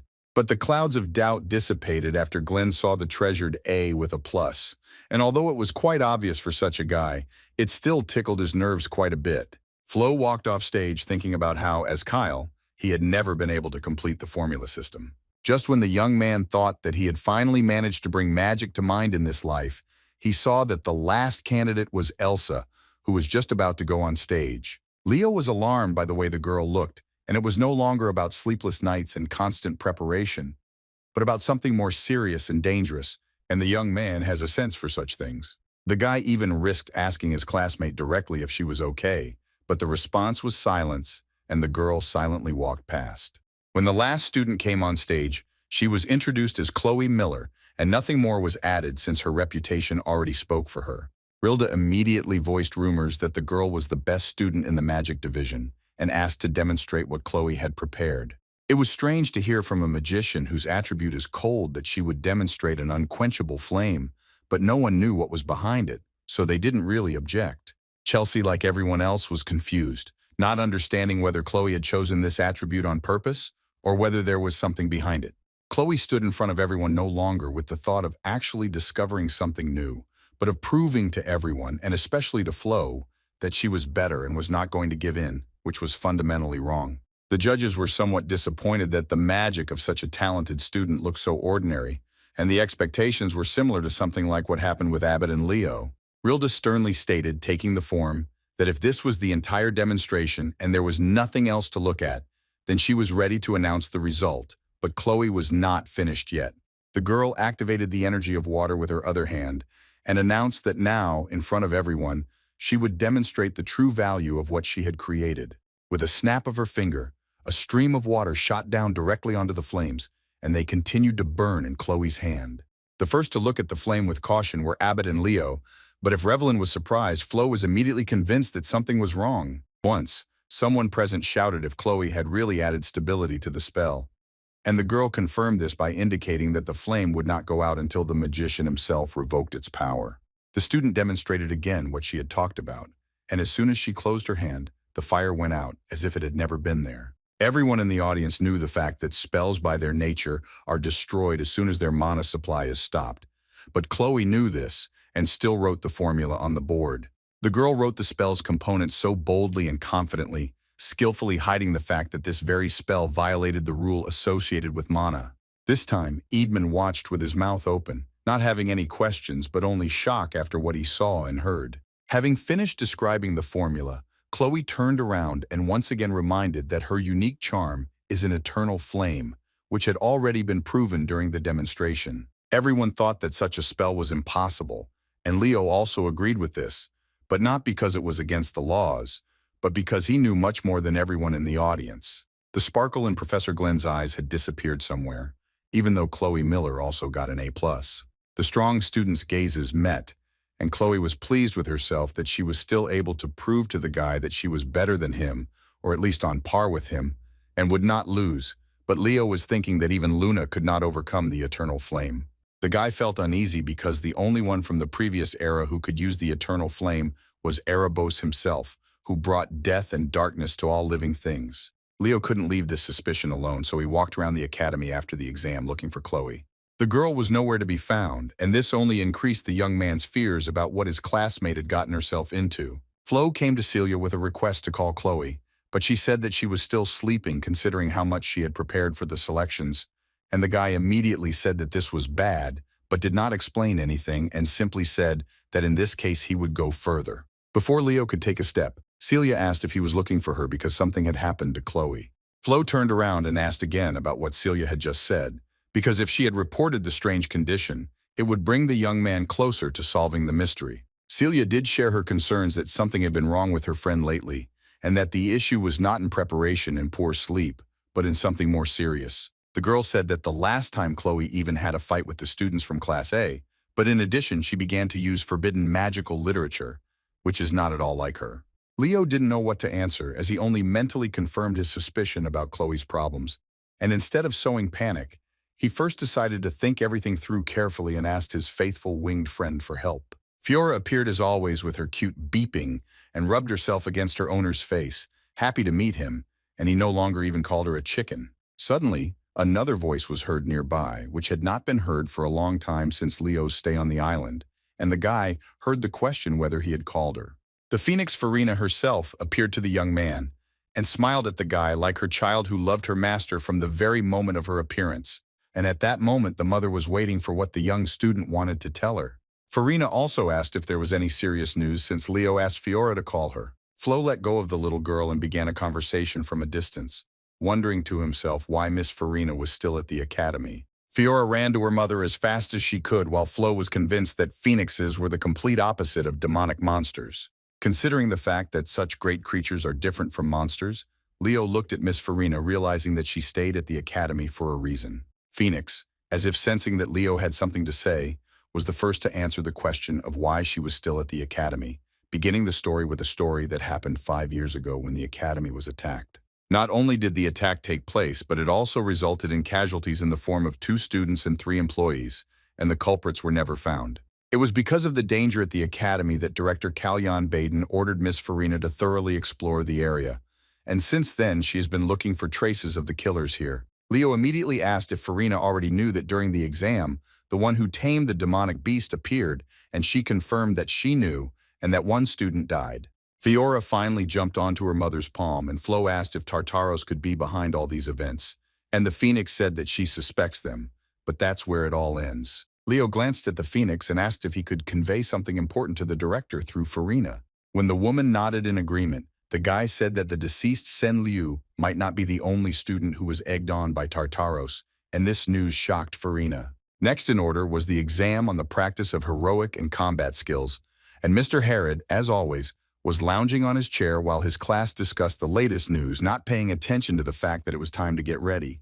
When the students finally got closer to both the curator and the headman, Herod asked Leo to bring everyone up to speed. Flo began to read out the conditions of the exam, one of which was to form teams and then go off to explore the heroic world. The students were shocked when they heard that the world they were about to travel to was the incident in Chedmore, and judging by the students' reactions, it wasn't the best chapter to go through. Elaine did not remain silent and asked again if this was a mistake, to which Nella wanted to know if her friend knew anything about this chapter, since she herself vaguely recalled the information from the written test. Amidst the noise and hubbub, Mr. Herod's loud voice was heard asking the students to keep quiet, but if Nella was scared, then Elaine was only more angry.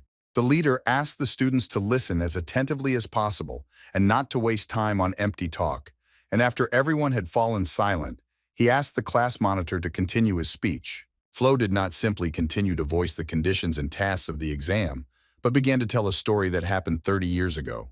The gist of the story was that a group of 5th-year students from Lumen Academy went on a mission to the central forest of Chedmore. But unfortunately, the students were attacked by representatives of Tartaros. At that time, Professor Arvi was still a student himself, but as the owner of a magical eye, he was sent as part of the rescue operation, and only thanks to this was it possible to prevent the complete destruction of the group of students. Elena and Nella looked at the situation completely differently after they heard that the goal of the test was to save the wounded and destroy the demonic monsters. That is, essentially to help Professor Arvi. Herod added that the exam is not easy because it will teach students attentiveness and caution, which is why they must always be on the alert, and those who do not show themselves in any way by the end of the exam will be excluded. Absolutely everyone hung their noses, both those who were confident in themselves and those who were not, But behind such a tough selection stood the important point of protecting young guys from death, since the academy had become dangerous and only the strong could survive. To his surprise, Herod noticed how the mood of his class had dropped, but he smiled and asked them to believe in themselves since everyone was strong enough. Elaine and Nella couldn't believe their ears that their callous and stingy leader was now able to restore their confidence in their abilities. Elena was so impressed by Herod's actions that she was ready to hug him, but this was too much for the professor, so he began to wave her away with his hand like an annoying cat. Ariana was once again the exam host and began her speech by asking the students to come forward one by one and draw lots at random to find out their team. Chelsea and Carl were terribly unhappy that this time they wouldn't be choosing the team and would have to work with people they barely knew. Howell was the first to pull the ball with the number, and Celia was also curious about what her classmate got, because the numbers can be the same or different. While Nella was telling someone that she was on the fourth team, Leo just came up to find out his number and didn't expect anything special from it. The headman got a ball with the number 11, and this did not cause any emotions in the guy, but only an understanding of the order in which the teams passed the exam. The only thing Flo found out was that his team would go last. Ariana announced the end of the team distribution and immediately asked the first group to line up in front of the portal and prepare to go through the chapter. Chelsea was glad that she was paired with Celia, despite all the fights and omissions between them that had happened before. Celia reciprocated her friend's feelings by offering to show the monsters the power of the Leyden Empire. According to tradition, Arvi gave a sign that the heroic protocol was opening, which meant that we needed to be immediately in full combat readiness. It was only when Arvi's world opened up, and with it the chapter The Incident in Chedmore, that the professor was wary of how it looked. The students also understood that something was wrong, because all the previous times they entered the world calmly, but this time it was completely different. But there was no way back. The remaining students had the opportunity to watch the exam on a large screen that transmitted all the actions of the participants. The audience was delighted with the first group, because having only just begun their exam, they had already moved quite quickly towards completing the mission, and it did not go without everyone starting to discuss that the girls were made of different stuff because they were from heroic families. Sejin was already next to Herod and was boringly praising the fact that with Celia, the highest score would be guaranteed, but even here his friend was able to convince him that he was more impressed with Chelsea Revelin. Herod didn't even need to look at Sejin's expression. It was enough to feel the angry snort. The professors were brought back to their place by a voice that was hard not to react to. And the man also came up and said that the speed of the first team was impressive, so it was no surprise that they were called the rising stars of the first year. The director of the academy, Kalyan Baidan, unexpectedly joined the professors, and he arrived just in time because it seemed that Sejin would incinerate Herod with a glance. As the little boys, who had come to scold the professor's grandfather, moved away from each other so that the director could sit down, Sejin could barely ask what brought the gentleman here, to which he heard how he, too, was interested in looking at the already adult first years. Mr. Kalyan apologized to Professor Arvi for having to use painful memories for him in the exam for first years.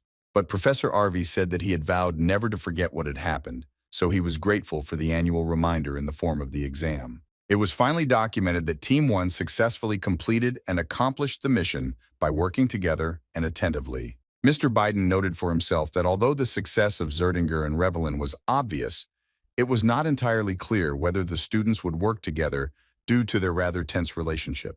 The third team also successfully completed the mission because they put forward two of the strongest Duran Moore and Abada Revelin, and the rest were as support and cover. The director nodded consolingly to himself that the guys' unity leads to success, which is what they were asked to do, so everything is going well for now. Despite the cute appearance of the fourth team members, they also did an excellent job, because Nella Carvin's healing magic is undoubtedly special, and Chen Xia, as always, distinguished herself with her decisive measures.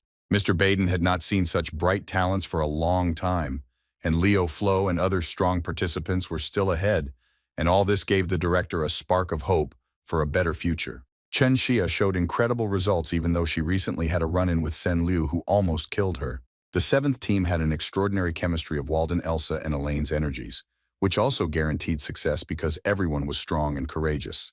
Both the professors and the director had no comments regarding the seventh group, as each of them had impressive abilities. The only thing Mr. Kalyan was thinking about was that there really were a lot of talented students this time, but he was still most looking forward to the appearance of the most interesting person. Finally, it was the turn of team number 11, and not only the director was waiting for this exit, but also everyone present, whose blood was aroused by interest, and it was fueled even more by the fact that Chloe was paired with Leo. The director admitted to himself more than once that looking at the young Leo Flo, he felt nostalgia for the old days and imagined himself as such a young hero. Professor Arvey asked the last team if they were ready, and the guys nodded at the same time without even looking at each other. Arvey began to activate the hero protocol, and after him the very chapter that all the students had gone through before began to open. Suddenly the portal began to behave completely differently and distinctly from previous times, but no one paid attention to this yet. Leo, covering his face with his hand, thought only in his thoughts that something was clearly wrong here, but he did not yet dare to voice his concerns, because it could be part of the world where they were going to go. Suddenly the portal light covered only Chloe and Leo and did not touch the rest of the participants, although it should have taken everyone. The 4 students remained standing in front of the professor, watching as 2 fires burned instead of Chloe and Leo, which already spoke of the danger of the situation. Panic began among the students because nothing had happened, but at the same time Chloe and Leo had disappeared, and in their place only a flame of unknown origin remained. For the first time, Seishin couldn't contain himself and jumped up from his chair shouting what the hell was going on and where the students had gone. The director went to Professor Arvey, and he was the only one who calmly asked what happened instead of panicking and asking a bunch of unnecessary questions. Arvey wasn't nervous either, but he briefly made it clear to Kalyan that things were bad and they urgently needed to stop the test for good reasons. When Arvey showed the director the protocol, such a brave warrior who had experienced a lot in his life was probably the first time he was so horrified by the understanding of what had happened. As it turned out, Leo and Chloe found themselves in the very manifestation of a heroic dungeon, which spoke of a mortal danger that beginners cannot always cope with. The audience watched as the notification about the start of the task and the mission goal appeared, but began to burn out without writing the details, and discussions immediately began about whether the heroes had been hit by that famous challenge. Chloe mentioned that Professor Arvey didn't have a missing page in his diary, and it was the first time she'd heard of the head of the heroic protocol going crazy like that. And Leo, at that moment, listened to his partner and tried to contact Arvey but couldn't. The young man never received a response to his signal, which was quite strange. And when Chloe heard about it, she panicked because this never happens, and it was always possible to contact at least someone. The student began to get even more nervous because there was a possibility that the exam would be urgently stopped and they would be pulled out of here, and it was unclear whether it would be an exclusion or a retake. Leo calmly explained to his partner that if the professors really had the opportunity to take them away, then why were they still here? And based on this, the guy did not see any other explanation except that they ended up on a dungeon challenge. As soon as Flo told Chloe that they would most likely have to go through this challenge, the girl burst into tears, not understanding what kind of nonsense the young man was talking about. Flo tried to explain to Chloe that in this world, even a full group of 10 people had a hard time handling a common task, which is why many students had died over the past 30 years, which meant only one way out, and that was passing. Chloe didn't even want to hear about the passage, and to explain her fear, she reminded Leo that Tartaros had planned the incident in Chedmore in order to kill as many candidates as possible, which meant that the same fate awaited them. The poor girl's knees buckled as she realized the situation they were in, and she fell to the ground preparing for imminent death. Chloe grabbed her head in horror, saying out loud that the entire forest was one big trap where they were pawns that were already waiting to be killed. Leo wouldn't be himself if he didn't sit down next to Chloe and remind her that she was the best among the first years. And most importantly, the guy did it not just to calm the panic, but because he really thought so. Flo extended his hand to his partner and suggested that they join forces, since this was the only way to cope with everything that might await them in the forest. The ice in Chloe's heart moved, although she still didn't understand where Flo got so much calm in such a critical situation, but the thoughts that they were doomed retreated. The girl suddenly rose to her feet without offering Leo her hand, which left him a little stupefied, but he heard from her a desire to understand what their next plan of action was. Flo reminded his partner that the same conditions remained for passing this dungeon as for the other participants, and began to draw something on the ground with his finger. The first condition was to save the first-year students, and the second was to ensure their safety, and in order to cope with the tasks, it was necessary to improve their capabilities. Chloe looked at what Flo was drawing on the ground, reminding them that they were missing an important part of the task that the previous groups had, namely, communication with the outside world. The young man pointed his finger at the last drawing, telling his partner, in contrast to the connection, that they were not the only students in this world. Since her mind was already clear of fear and panic, Chloe remembered that the older students who were killed 30 years ago were still alive and were somewhere in the forest. Flo knelt down on one knee opposite Chloe, causing confusion, and after asking what was going on, she heard the guy ask her to climb on his back. Here, Miller completely fell into a stupor, blushing and shouting why she should climb on his back, to which she heard a reasonable question that she didn't want the elders to meet Tartaros before they did. The young man saw that Chloe still hadn't grasped the connection between sit on your back and threat to the lives of elders. So he explained even more clearly that she was a mage and her movement speed was extremely low, which made her blush even more. Meanwhile, the demon watched the senior students who were surrounded by his minions in the middle of the forest. Chubarun, as a demon from the Tartaros clan, noted for himself from observation that what he had been waiting for so much had begun. The only thing that didn't fit into the demon's plans was the appearance of a rescue team, and in the form of two brats who took on too much. The elders did not yet know that the boys were already rushing to their aid, so finding themselves trapped, they felt less confident. For Chubarun, the main target, as always, remained those hero candidates who could harm their Tartaros clan in the future. At some point, the demon felt that the students who came from the rescue operation were not simple, especially that blonde guy. Chloe had already used her magic as well as Leo, and both were unaware that they were being closely watched the whole time. Having grabbed his weapon, Chubarun wanted to personally come to the same place as Leo to personally see the guy's strength, and at the same time, check one more thing.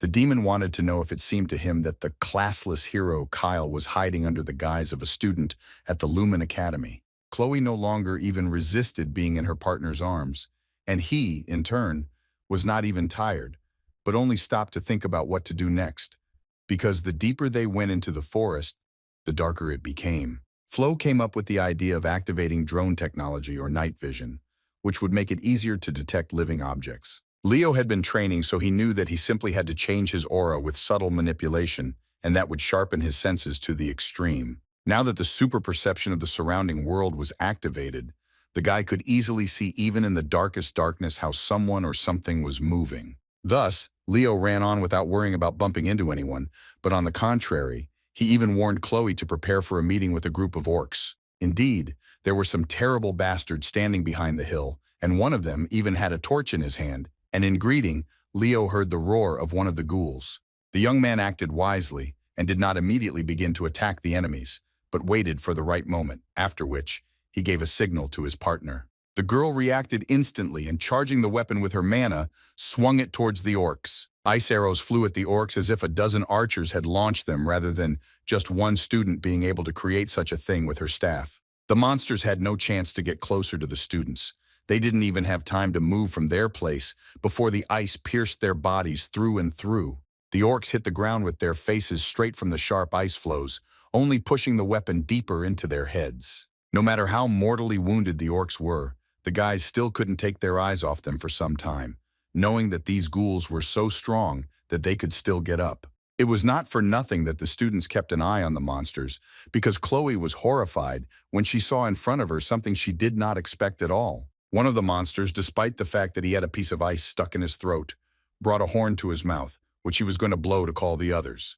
The unfortunate man didn't even have time to take a breath before his body split into two perfectly equal parts. The horn broke in two, just like its owner, the parts of which fell in different directions, causing poor Chloe to scream. The girl found it hard to believe that there was such a huge difference in strength between her and Leo, and she was once again overcome with confusion about whether she would ever be able to defeat him. Flo brought Chloe back to Earth, literally and figuratively, by telling her that he had finally found the main goal of their mission, and the first thing his partner thought about was whether the elders were surrounded by demons. The young man rushed forward, only shouting for Miller to help him if necessary. Leo stepped onto the glowing circle and bent down as if he were a spring that was about to be charged and fly upward. The next moment, there was no trace of the guy, because he really did take off from the ground like a jumper and rushed toward his elders at a crazy speed. Leo shouted to the guys not to retreat because he was very close, but they did not notice the hero's approach because they were defending themselves from the enemy. One of the demons rushed towards the students screaming, "Die!" and his eyes were so red that a barely noticeable trail stretched from them, giving this monster a creepy look. For a split second it seemed that time stood still, and both the students and the demons froze in horror. The one who attacked fell to his knees as if bowing before someone even stronger than Chubarun. Flo appeared out of nowhere and instantly turned the attacking monster into ashes, which the wind immediately carried away. The high school student only had time to ask if the young man had arrived from the rescue team, although there were still a ton of questions she wanted to ask. Leo confirmed that he really came to save the guys, and in front of him at that moment another demon opened a portal, this time to kill the upstart. From the portal flew worms of Gorgoroth, which in appearance resembled terribly huge and toothy leeches wanting to feast on human flesh. Flo's sword was immediately filled with the breath of the phoenix, against which the nasty creatures did not have a single chance. It was enough for Leo to swing his sword correctly once, so that not a trace of the worms remained, as they turned to ashes before they even reached the guy and the boys. The elders were shocked by what this guy was doing, and now there are only more questions about who he is and so on. The student who first approached Leo began to recite a special spell that activated the power and filled the staff with it. The brighter the star on the staff shone, the more it became clear that it was turning into a weapon of destruction. The student shouted the attack, "Directed beam," after which, like a bright comet, a ball of light flew towards the group of demons. It was as if a solar wave had hit the monsters, incinerating them in its path, causing them to begin to disappear right before our eyes, screaming furiously in pain. This time Chloe's jaw dropped to the floor when she looked at the older student, and the first thing Miller thought was that this was some kind of special magic. Chloe tried to figure out who this senior reminded her of, and so far these were just guesses, but they were still shocking. The senior student thanked the guys for their help and admitted that she became quite anxious when they were surrounded by demons, but the rescue group appeared at the right time. Chloe apologized with a rather serious face and asked to give her and her partner a minute to talk, which already made Leo wary, but no one was against it. While the girl was talking to her guys, Chloe quietly asked Flo if she really didn't remind him of anyone. The guy continued to make it clear with his whole appearance that he didn't know who this senior student was, so Chloe said directly that it was Aaliyah Jerome herself. It gradually began to dawn on the young man, and he began to draw the line from the fact that if Aaliyah was in front of them, and then Chloe could no longer stand it, and continued that this was the same sister of Professor Arvey who died in this forest 30 years ago. But Chloe did not stop at the fact about the important person for Professor Arvey, and explained to her partner that this was the famous group of students with whom the girl went into the forest. The peculiarity of the group was not only that Arvey's sister was there, but also that these were the same students whom no one had yet been able to save from death. Chloe in some way even regretted a little that she and Flo had stumbled upon Aaliyah's squad, because it meant that the problems were not over yet. The student anxiously explained that Chubarun was not just a demon, but a warrior knight of Tartaros, and it was he who first attacked the squad of Professor Arvey's sister. The most terrible thing was that Tartaros organized the incident in Chedmore in order to destroy that very genius sorceress Aaliyah, who was an outstanding candidate for a hero. Thus the squad got into the heroic protocol, completing their story as true heroes, but at what cost? Chloe continued after she told him to think out loud about how even together with Leo, it would not be possible to protect the group. And if they still wanted to fulfill the condition, they would need to look for other groups, to which the guy asked if they would really abandon the squad. The girl could not stand such an accusation against her and snapped at the young man, justifying herself by saying that she also did not want such an outcome.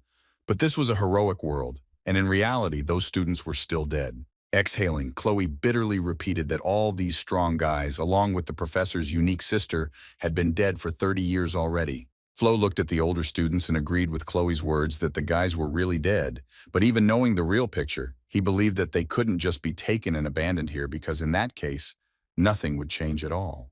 Chloe only felt worse and she clenched her teeth and screamed at Leo to finally come to his senses and really look at the situation they were in. The student poured out her soul to her partner so loudly that even the elders paid attention. The girl admitted out loud what was really bothering her, namely that Leo was amazing and generous. But in this case, there was no time or place for reckless actions, so she needed to stop pretending to be a hero. Finally, Chloe released what she had been carrying inside for so long, and along with her tears, she eased the already tense situation for herself a little. Flo, as always, came closer in a calm tone and put his hand on his partner's head, repeating questioningly her words about the hero's cramp. The young man asked the girl not to speak so frivolously, but Chloe, removing her head from under the guy's hand, answered just as sharply why she couldn't speak like that.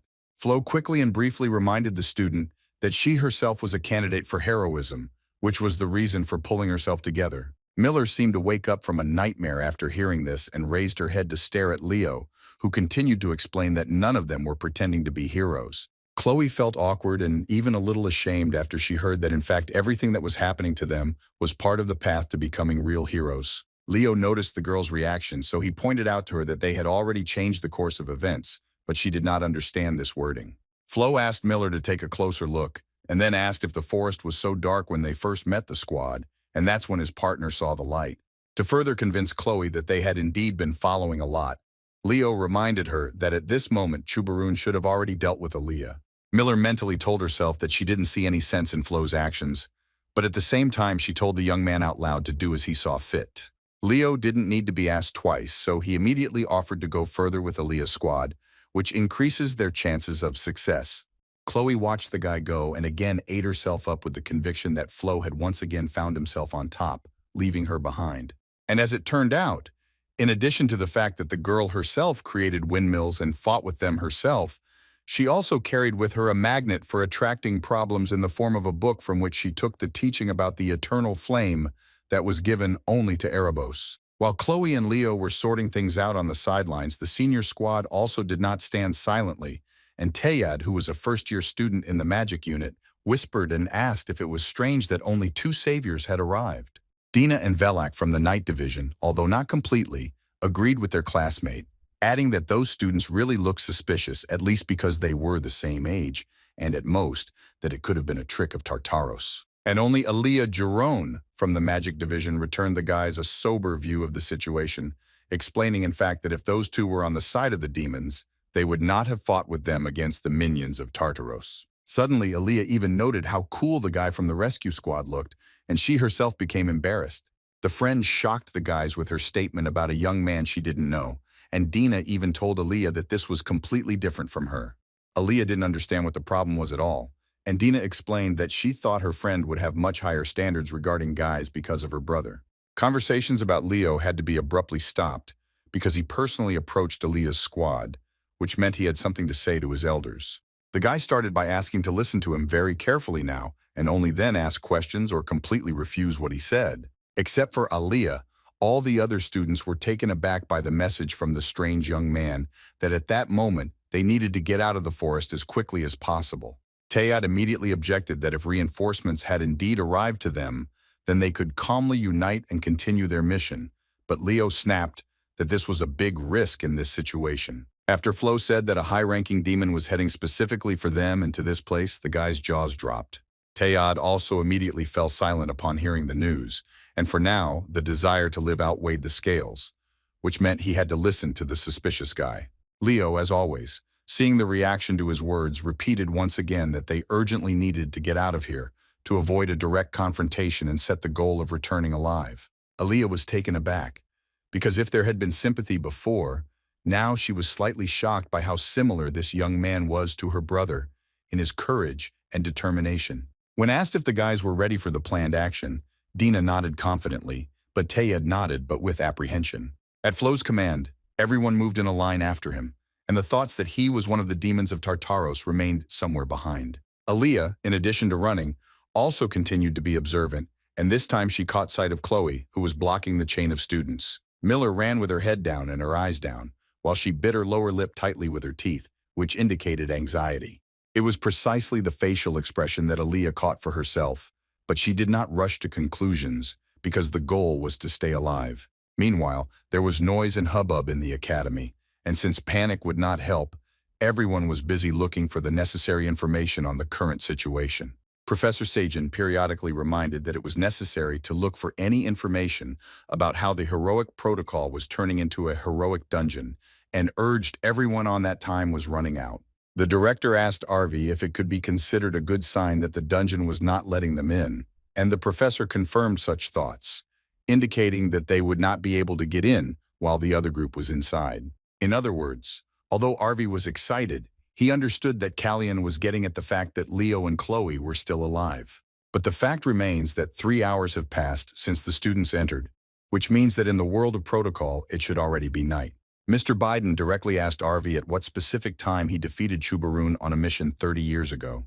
The professor remembered this terrible episode from his life as if it had all happened yesterday, so he immediately said that the demon had died around midnight and, sighing heavily, asked if all that was left for them now was something that would be found on him from the past. The director didn't have time to answer the professor when an assistant appeared from the doorway, reporting that they had found a man who sold the catalyst for summoning a demonic beast to the deceased student Sen Liu. The girl began to tell about the connection with Tartaros but faltered in horror, looking at Arvi where Kalyan turned and the professor seemed ready to kill that bastard once again. So much did the mere mention touch him. The director understood the danger of the situation, so he took it upon himself to ask the enraged Arvi to calm down and pull himself together. If there had been silence in the hall, one could have clearly heard the professor's teeth grinding.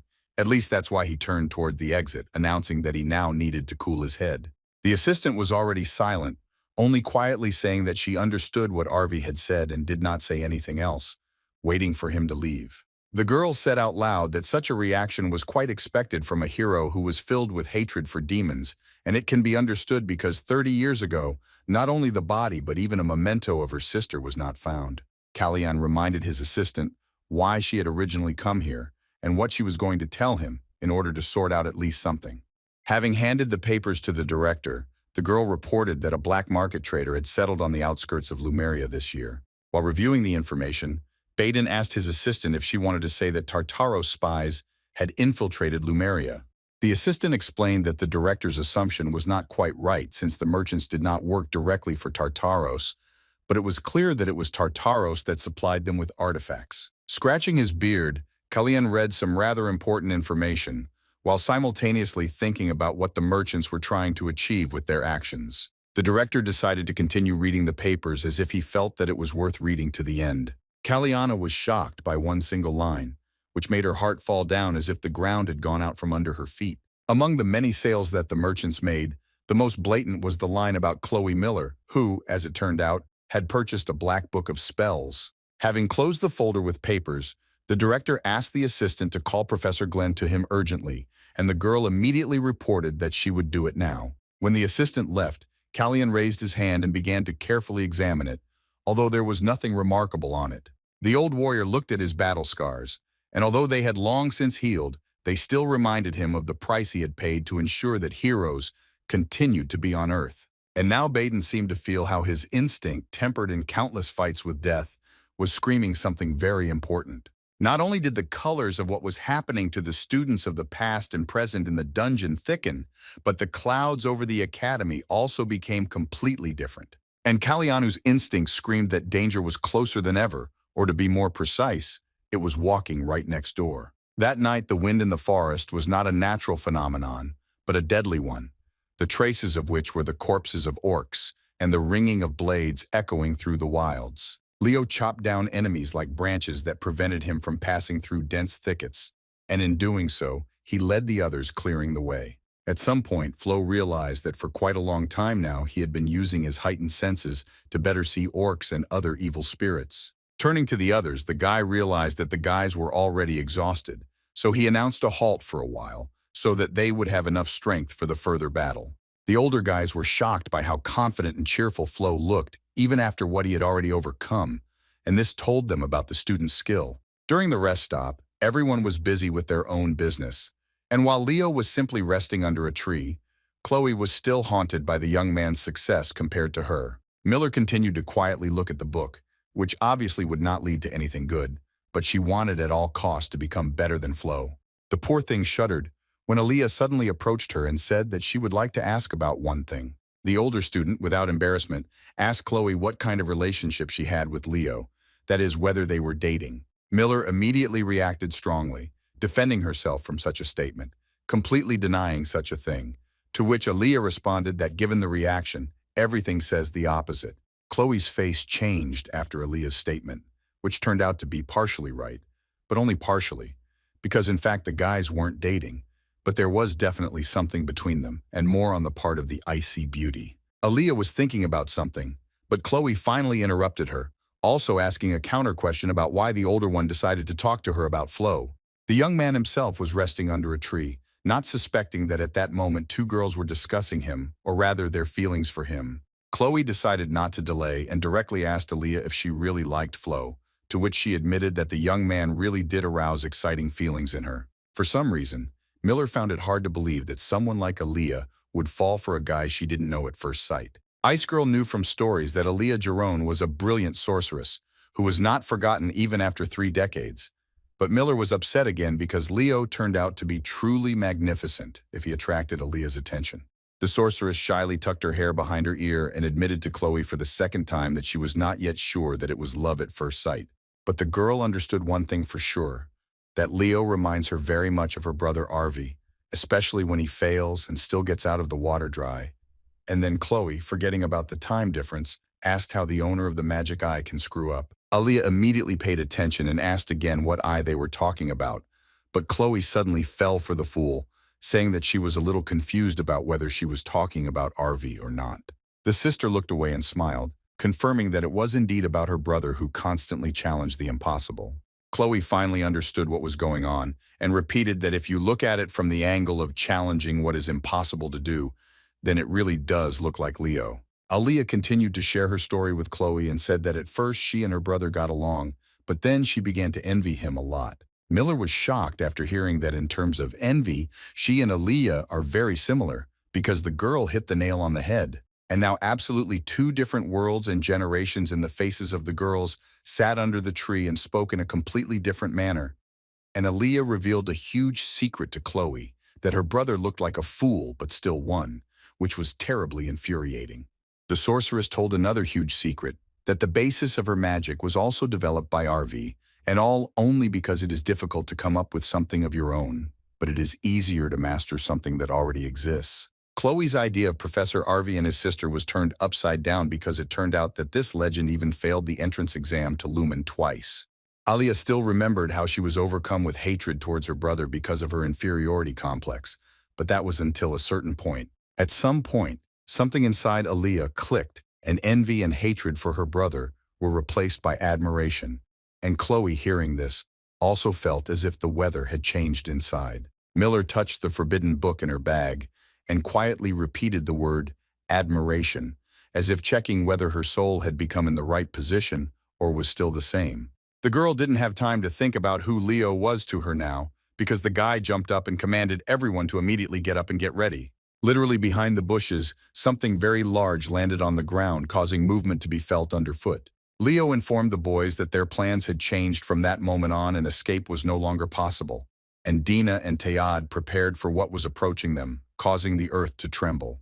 The girls too, as they said, together under the tree, also together, they began to be ready to defend themselves or to kill. Before the fight, Leo reminded everyone that there is no place for fear, but there is a place for remembering who they all really are, namely heroes. The steps were getting louder and louder, and most importantly, closer, and although the students were already at a low start, the understanding of what awaited them had not yet come. The last and closest step was accompanied by the rough voice of the main monster of the dungeon, Chubarun, who was glad to find the pawns that were interfering with him.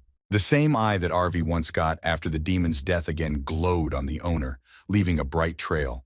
And from that moment on, Chubarun's desire to kill the students did not change. Flo, like a spring, found himself above the demon while he landed right where the young man had been a second ago. Leo knew that Chubarun was given the order to destroy the young heroes who came to Chedmore, but the first thing he did was attack him, who was just going through the level. The guy didn't understand whether the demon was putting him on the same level as what he called heroic offspring, as if he knew something else. Thanks to past experience and numerous training sessions in this life, Flo knew approximately what his opponent would do next.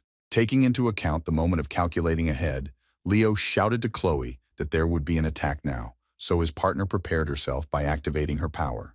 The demon again screamed at Leo to die and swung his weapon towards the team. Chloe raised such an ice curtain at the moment of impact that she had not raised even at the championship at Lumen Academy. Flo activated the Phoenix breathing technique for both himself and his weapon so as not to waste a minute, because it could cost them their lives. One well-aimed jump and the guy was already flying towards Shubarun from behind like a fireball, which indicated the possibility of a fatal outcome. Having hit the sword cleanly on the neck, Flo landed at a safe distance from the demon in order to avoid his death. The students could only watch the fall of the most terrible monster, but the next sight shocked Chloe because she had never seen anything like it. Shubarun's head should have fallen off after such a blow, but at first his neck looked even more terrible than if it had been bleeding, and then it healed completely, as if nothing had happened. Flo didn't stand there with his mouth open like the others, but warned everyone to stay as far away from the demon as possible, and then he went on the attack again. The student informed everyone that Shubarun was using the curse Void, which nullified any attacks. Tayad was horrified and panicked, not understanding what to do in such a situation. And now even Aaliyah succumbed to the general state of the team.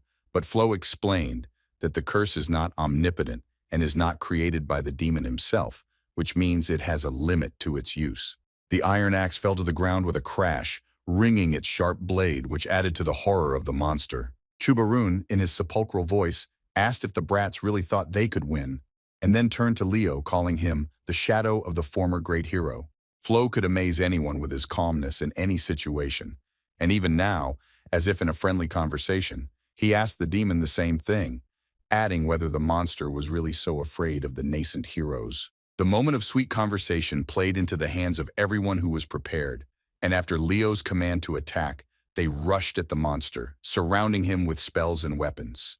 Aaliyah also threw away her fear and doubts, at least because later she would have to rub her brother's nose in the fact that she was also good in battle. The sorceress directed a spell of arc rays at the demon, which were deadly, and although it would not kill the monster, it would buy some time for the others. Under the blows of the rays, Shubarun thought that this damn magic of the stars had gotten to him, and that he needed to finish with the offspring in advance, as Lady Salatna had said. The fight to the death continued, and no one knew how it would end, but none of the heroes were going to retreat or surrender. Leo instantly noticed that Shubarun was about to deliver a rather strong blow given the swing of his hand. Flo warned everyone to dodge the fragments, and the next moment, indeed, from the blow that the monster dealt, sharp pieces of earth and stones flew. Unfortunately, Dina and Velak didn't even have time to put up protection, which is why they were injured. Flo reached Velak in 2 jumps, grabbed him in midair, and carried him to a safer place. While Chloe was working to cover everyone to heal the guy, Aaliyah was already next to everyone. The student was trying her best not to panic, so she asked at least how serious the boy's injury was. Dina admitted that she was still in the ranks and could fight, but Velak got hit harder, but Leo reassured everyone that the guy's organs were fine, and the bleeding itself could be stopped with an aura. The guy asked Chloe to make one powerful charge, for which she asked him to carve out at least a little time for her. Miller held the defense, while Flo went to distract the monster in order to finally finish what he started and no one else would get hurt. But Chloe decided that she needed something very strong to counter the curse of the void, and her hand automatically reached for the book. Such a reception did not promise anything good, but the girl doubted herself so much in comparison with Leo that the forbidden letters attracted her. Miller sank deeper and deeper into the abyss from which it was unknown whether she would be able to pull herself out, but the desire to create a powerful spell took over. The ground was already covered with cracks and depressions at the site of the battle between the demon and Leo, and it looked as if meteorites had fallen there. The students only shuddered from the blows of Shubarun's axe and, holding their breath, thought about how this fair-haired guy would at least remain alive. Flo wore out the monster with his copies so that it would use the void faster and no longer have the opportunity to recover. While the demon was distracted by the dummies, the real student could inflict real blows on him, damaging important parts of the body. At this point, Flo was able to cut Shubarun's belly, causing a waterfall of blood to gush out. Tayad could not resist and admitted out loud that he would also like to fight like the young man someday, to which Dina was not entirely sure but said that anything was possible. Aaliyah, being further next to Velak and watching Leo, realized that the guy definitely had a gift for some kind of star magic, but she didn't understand what kind.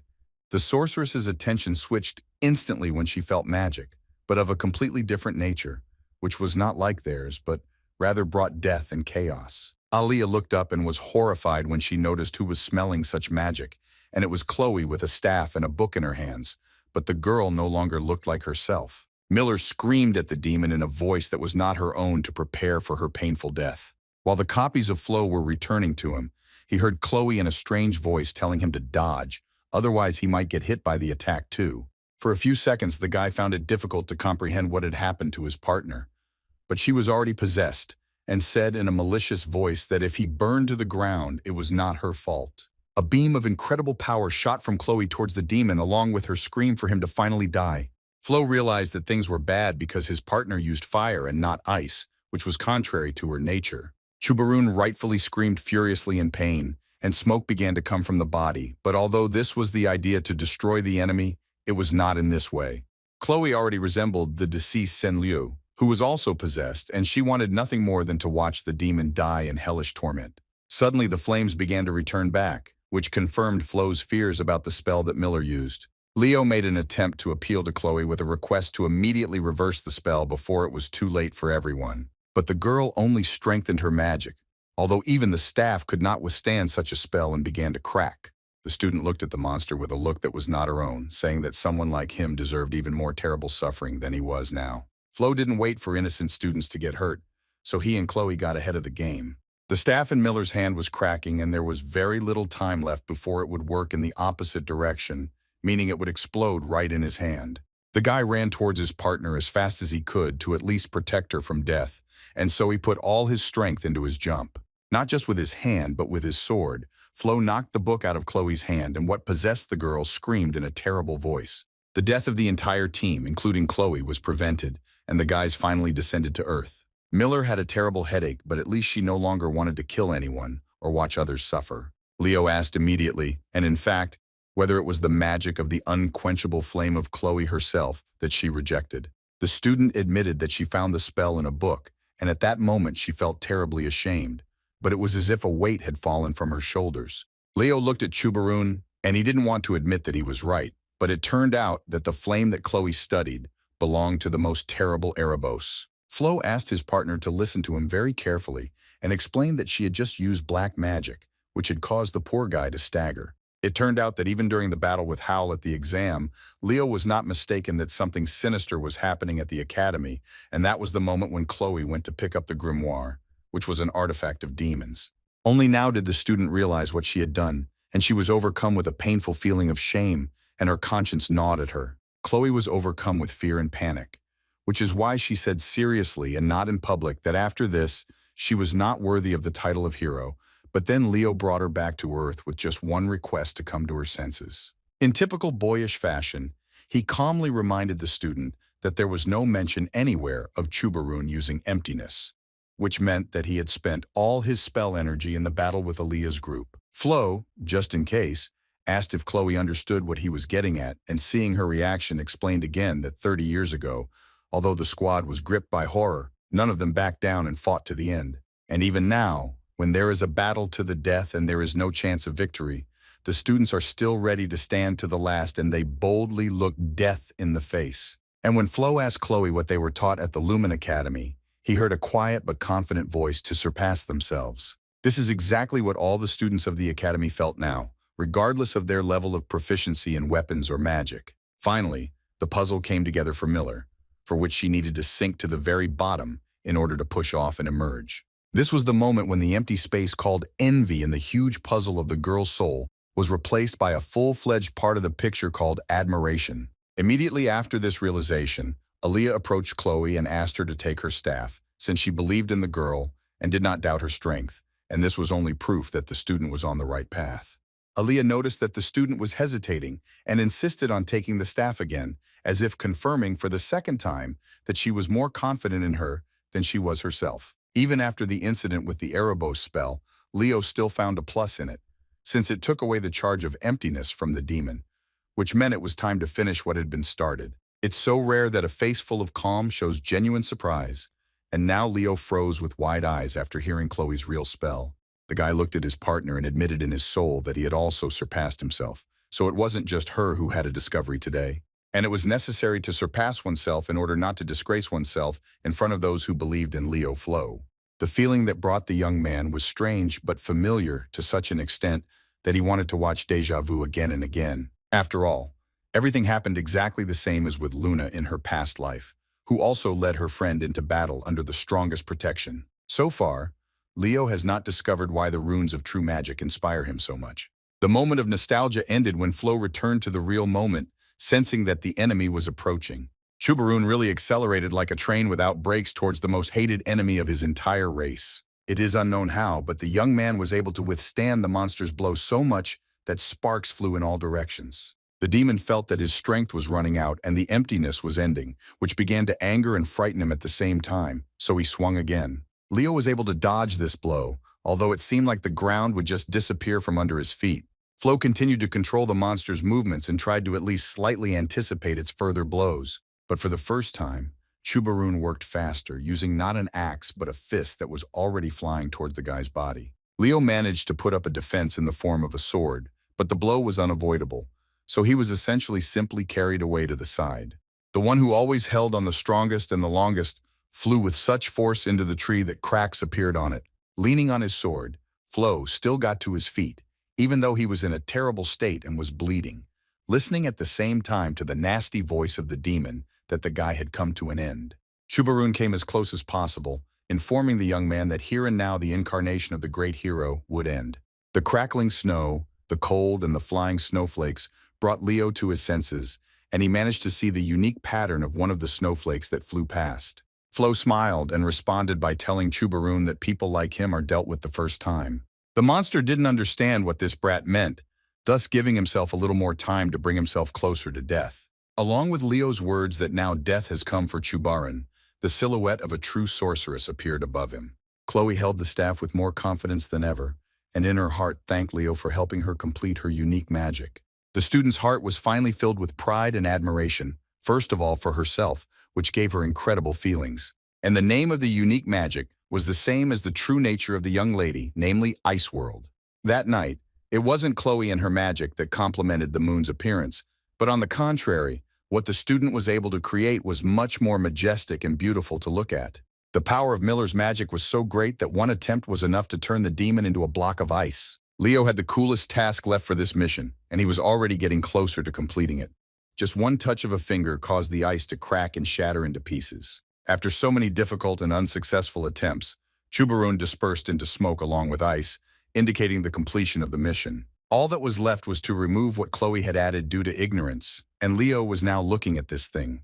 There was still a demonic artifact lying on the ground, and it was active and ready to be used again as a bomb at any moment. Flo activated his fire energy and charged the weapon to make sure the plan worked. The first time the guy struck the book right in the center, like in the heart, and something that looked like blood actually spurted out of it. But it was better to let it spill like that than for someone from the team to die. When Chloe came down to Earth, an announcement appeared that a new achievement had been unlocked, and the mission to defeat Chubarun had been completed, and Leo added to everything that he was impressed by his partner's magic. The guy didn't skimp on admitting that he would never have been able to cast such a large-scale spell. Chloe also confessed, but that upon her return she wanted to inform the entire academy about what she had done, and that she would most likely be expelled after that. But the young man interrupted Miller, explaining that he found it hard to believe that a candidate for hero like Chloe would be excluded, and added that he was sure that one day he would see the girl become a hero.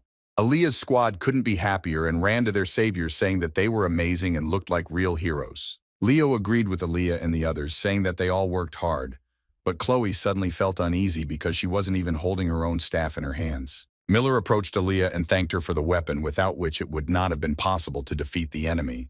The sorceress carefully pushed Chloe's hands away from her, which held the staff, and asked her to keep it as a gift for saving her. Dina also happily asked Leo to take her weapon as a gift, so that she would have something to remember this adventure by. Everyone gave Flo a piece of themselves in the form of a sword, gloves, and a precious pendant as a sign of gratitude that there would be an opportunity to continue completing missions. Suddenly, shouts were heard from the side that there were survivors here, and among the elders was Arvy's brother himself, who could not believe his luck. Chloe was shocked by the rare sight she was seeing, namely that the professor looked just like them, to which Leo could not think of anything more original to answer than that it was 30 years ago.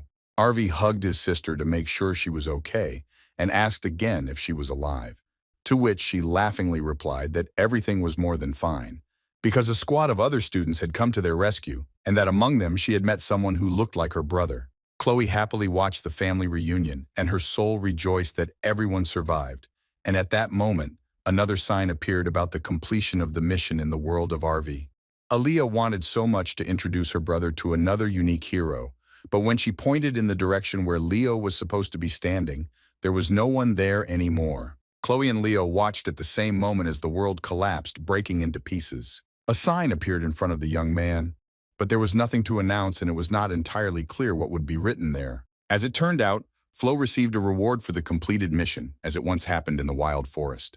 While the students were returning to the Lumen Academy, Arvi stood in front of his sister and could not stop the tears that turned from bitter to tears of joy that Aaliyah was alive. Flo suddenly woke up while in bed because a bright light was shining right into his eyes, and the first thing he saw and said out loud was a hospital. After his words, the young man heard a voice nearby that commented on the fact that the student had finally woken up. Professor Arvi waited patiently for Flo to wake up so he could personally say a few words to him and leave. Arvi, with restraint, but at the same time warmly thanked Leo for saving the girl in the protocol. And although it was said very briefly, the world for the professor began to play in a new way. Looking at Chloe, who was still sleeping, Arvi asked to convey his personal gratitude to Miss Miller when she wakes up. Without saying another word, the professor turned around and walked towards the exit, and Leo could only watch him go. Arvi crossed paths with the director at the door, who was on his way to visit the students, so they nodded to each other and went their separate ways. Flo remembered to stand up when he saw Mr. Callion, but he asked that it was not necessary to stand up. The first thing the director asked about was how he was feeling, to which Flo said that he was fine. Sitting down opposite Callion, he asked Leo to tell him what happened inside the recordings, and added a clarifying question so as not to hide anything about whether the events were connected with Chloe's grimoire. The guy was shocked that the director already knew about what happened to Chloe, but he still asked how he found out, and Mr. Biden told him how he found out during the mission that the deceased Sen Liu bought a summoning amplifier in the same place where Chloe got the grimoire. Considering that the conversations became so frank, Leo also admitted out loud that he felt something was wrong and that the grimoire turned out to be a demonic artifact. And then in his thoughts, Flo put aside for himself that the artifact and the fragment of Erebos are all physical embodiments of its parts, and if such a part is taken over by a demon, it turns into a powerful weapon, and anyone else who takes the thing for himself will be deprived of his mind. Leo said he would try to briefly explain how everything went from start to finish, leaving out some insignificant details. All that the director answered at the end of the story was that he understood the general picture of what happened. The next thing Mr. Biden wanted to know was that if we go by Flo's words, the artifact was able to influence the hero's world, and the guy explained that after the destruction of the grimoire, the records returned to their original state, which means everything is as the director thinks. The next moment, she jumped up in bed and Chloe shouted the director's name, to which he made a gesture with his hand and asked her to calm down. Callion called his assistant, and she appeared right there with a huge blanket in her hands. And the director announced that since the guys had both come to their senses, there was something else that needed to be figured out. The assistant opened the cover, and there were all the things that Aaliyah's team had given to the guys before saying goodbye. Chloe immediately shouted that this was the same staff of Aaliyah that she used in the dungeon. But this was not enough for the director, and he still asked to explain to him where this award came from, because something like this could not happen. Flo calculated a little ahead again, and realized from Chloe's reaction that she had not received anything as a gift for her adventure, just like at the introductory one. Leo knew perfectly well that there are no direct rewards when passing worlds from the personal records of heroes because they are tied to the author. But why then is he already receiving a gift against the rules for the second time? Because the first was the promise of the Fairy King. The guy briefly replied that all the things that he and Chloe returned to the academy with were a reward for completing it. Both the director and Chloe were shocked that the students received all these items for closing Professor Arvi's records. In his head, Flo was thinking about coming up with a plausible excuse, while his tongue was telling the director that everything was as he understood it, and in Leo's opinion, something had originally gone wrong with that recording back at the time of the reconstruction of the world. Biden was also interested in the fact that Miss Miller apparently knew nothing about this, and why then it was Flo who received the awards. Chloe personally responded that this could have happened due to Leo's greater contribution to the passage, because as everyone knows, receiving a reward depends on personal contribution. Callion agreed that the student's words really made sense, and the storm of questions and thoughts subsided a little. As he got up, the director said at last that they would still conduct an investigation, and after studying the award, return to the students. Before leaving, Mr. Biden remembered an important point that he asked the guys about, namely, not to tell anyone about the demonic artifact.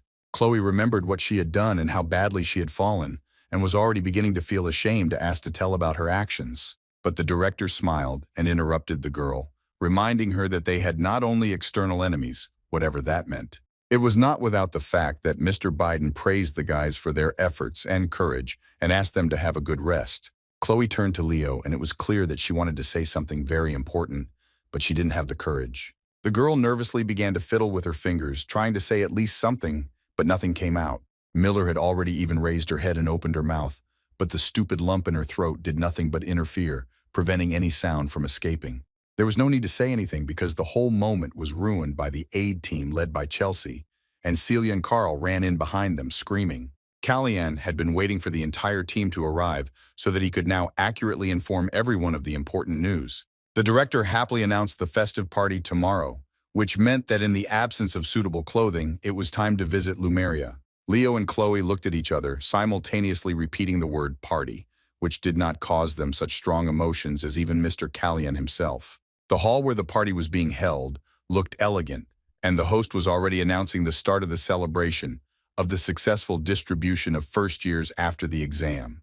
The mischievous guy invited everyone present to look at the distinguished guests who honored this holiday with their presence. The first cool guys were Carl and Tide, who fooled around, showing that only they deserved such a feast for their suffering. Carl ate until he was full, not forgetting that his friends were approaching somewhere, and Tide was only glad to pick up on this mood, saying that the Academy does not forgive tardiness. The next pair of heroes after the guys were announced, and they were the ones that made Carl lose his desire to eat. Nella Carvin and Elaine Layden had already spotted their friends and were walking towards them while the host showered the girls with compliments about how stunning they looked. The poor guys choked on their food and drinks while watching the beauties approaching them, but you couldn't tell that they could fight with swords. Elaine couldn't help but joke toward the guys about their tailcoats, which were most likely borrowed from their fathers, but they didn't care anymore. After the girls, there were brother and sister Revelin as the pride of the Lord and Empire, and all the girls as one would like to be in Chelsea's place. The most stunning couple were Celia Zeringer and Leo Flo, and while everyone was cheering and whistling, Celia was unhappy that she was paired with her cousin, but the young man did not understand what was wrong. Everyone, without exception, who was at the table next to the boys and at the other tables, turned to look at the headman. Carl shouted that Leo was their star, and Elaine supported the shout by saying that the headman was the best in the entire academy. The microphone hissed and Ariana began to cough and speak into it, trying to check if it was working at all. Everyone, without exception, remembered that behind the appearance of a cute girl, there was a terrible dragon hiding. And for now, Ariana was herself, greeting everyone and asking if they liked everything, to which she heard joyful cries in response. The students seemed to be having fun, but not too loudly, just in case, since they didn't want the dragon to kill them right at the party. Ariana breathed a sigh of relief that the guys liked how everything was arranged for them, so there was no sign of danger yet. Here it would be possible to behave more quietly because Ariana asked everyone to calm down a little, since an important part of the party was beginning, namely the announcement of the results. The students began to sound completely different, and the host said that she understood perfectly well that many would not like such a boring part of the party. Considering that Ariana was still in a good mood, she happily announced that she would name the top 3 in each division, and the rest would hear everything from the class teachers.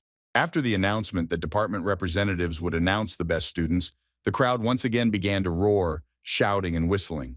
The first was Ein Elendie, who was personally like an ice knight to Elena. In fact, his appearance really inspired such a feeling. Professor Ein immediately noted that everyone, without exception, tried hard at the distribution, but given the conditions, now they will announce the top 3, starting with first place. On the screen appeared images of students and their names running from place to place before standing as needed. In the end, Celia was first, followed by Duran Moira and Chen Xia, and everyone started clapping and screaming again. Only Celia sat at the table and was angry that Leo was not on this list, although what he did for the academy says otherwise. While Celia was outraged, like many others who knew Flo, the guy himself sat calmly and watched the professors. Professor Glenn proudly named Abata and Chelsea Revelin in turn, followed by Emio Lucian.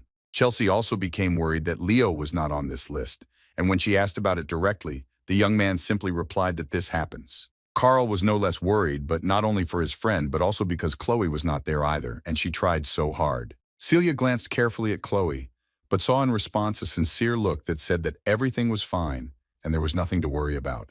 Professor Glenn was forced by the rules to give Miller a 0 for practice because of the stupid book, but he was completely confident that the student would prove herself to be the best magician in the academy.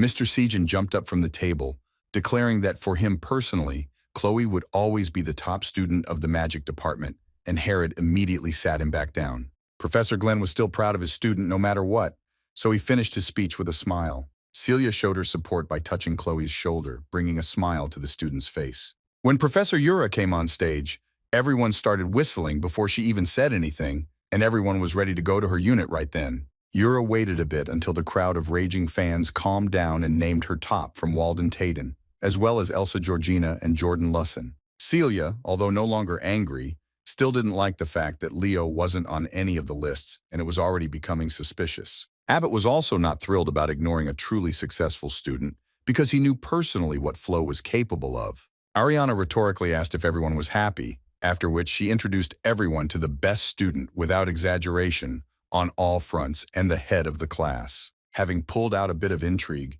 the presenter also said that this student showed himself to be the best in the exams and would become the next class leader. And all the friends were already sitting on pins and needles. Finally, the long-awaited name Leo sounded, and it seemed as if everyone breathed a sigh of relief at once. A storm of applause erupted in the hall when the image of the main character of the evening appeared on the screen. Suddenly, only one student objected, and it was Emio Lucian, who was outraged that this upstart would be the class monitor, despite the fact that he was not in any of the tops. Leo watched everything calmly, asking himself the same question. Why was he really chosen as a headman again? After all, he would gladly give it to someone else. Dissatisfied voices and whispers began to circulate among the students, and now no one really listened to Ariana.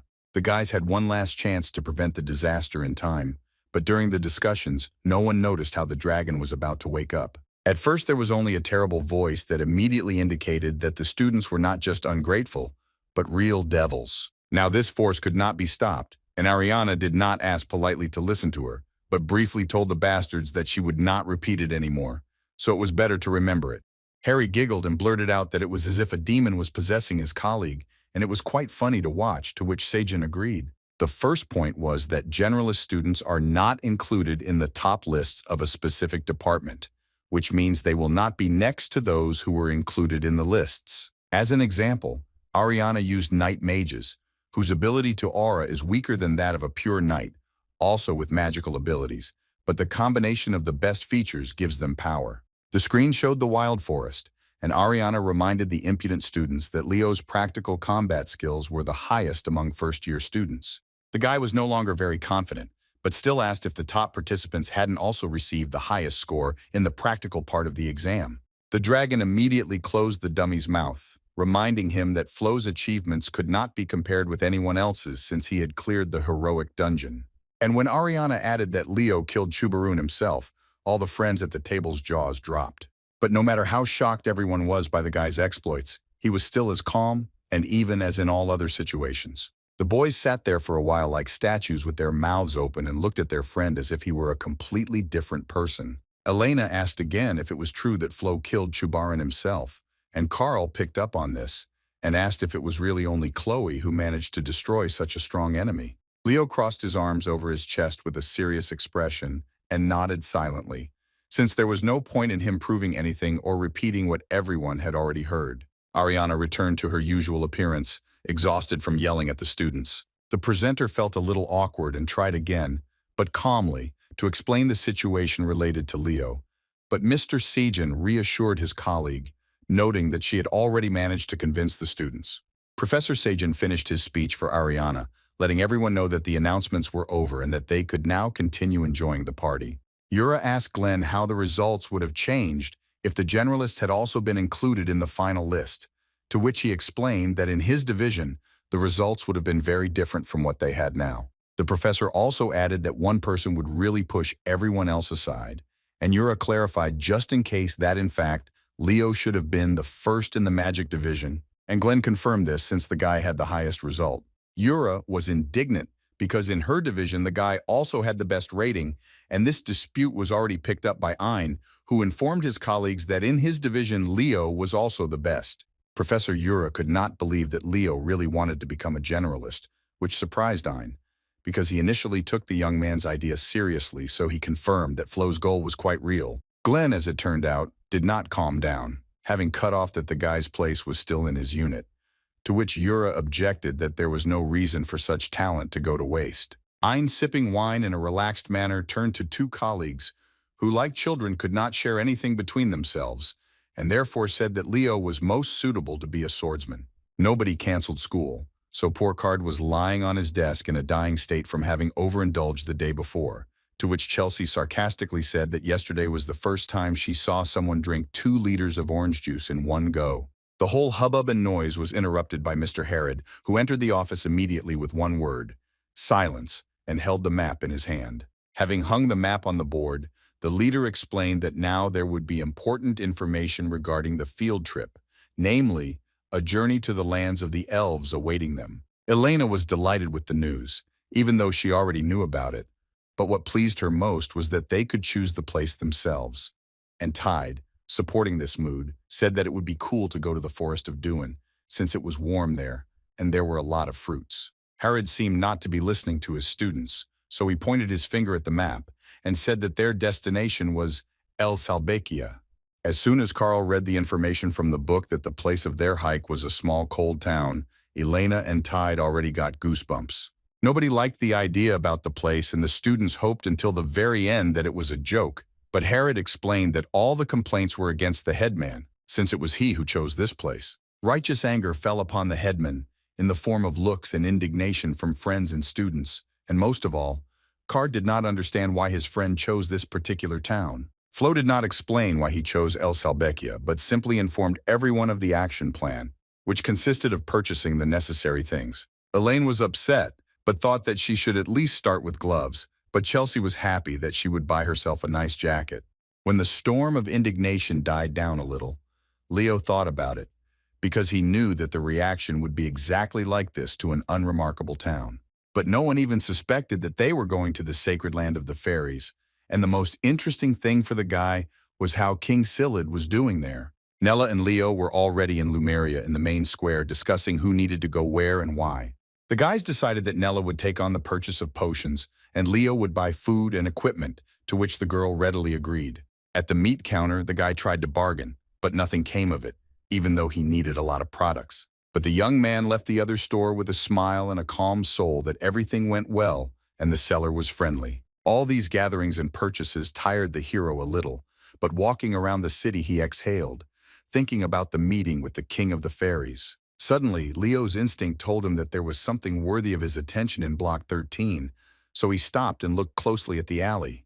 The guy didn't just happen to come across Kuraju Street in Block 13 by chance. He was heading there on purpose. Flo stopped at the door where the sign said Lutek, and this was the very place where Sen Lu and Chloe acquired the demonic artifacts. Leo decided to leave his briefcase at the threshold and enter the place that was as unpredictable as possible. In such situations, the young man had an excellent skill, namely to remain calm and at the same time be prepared for any turn of events. The room greeted the guest with silence and cobwebs that sparkled in the rays of the evening sun.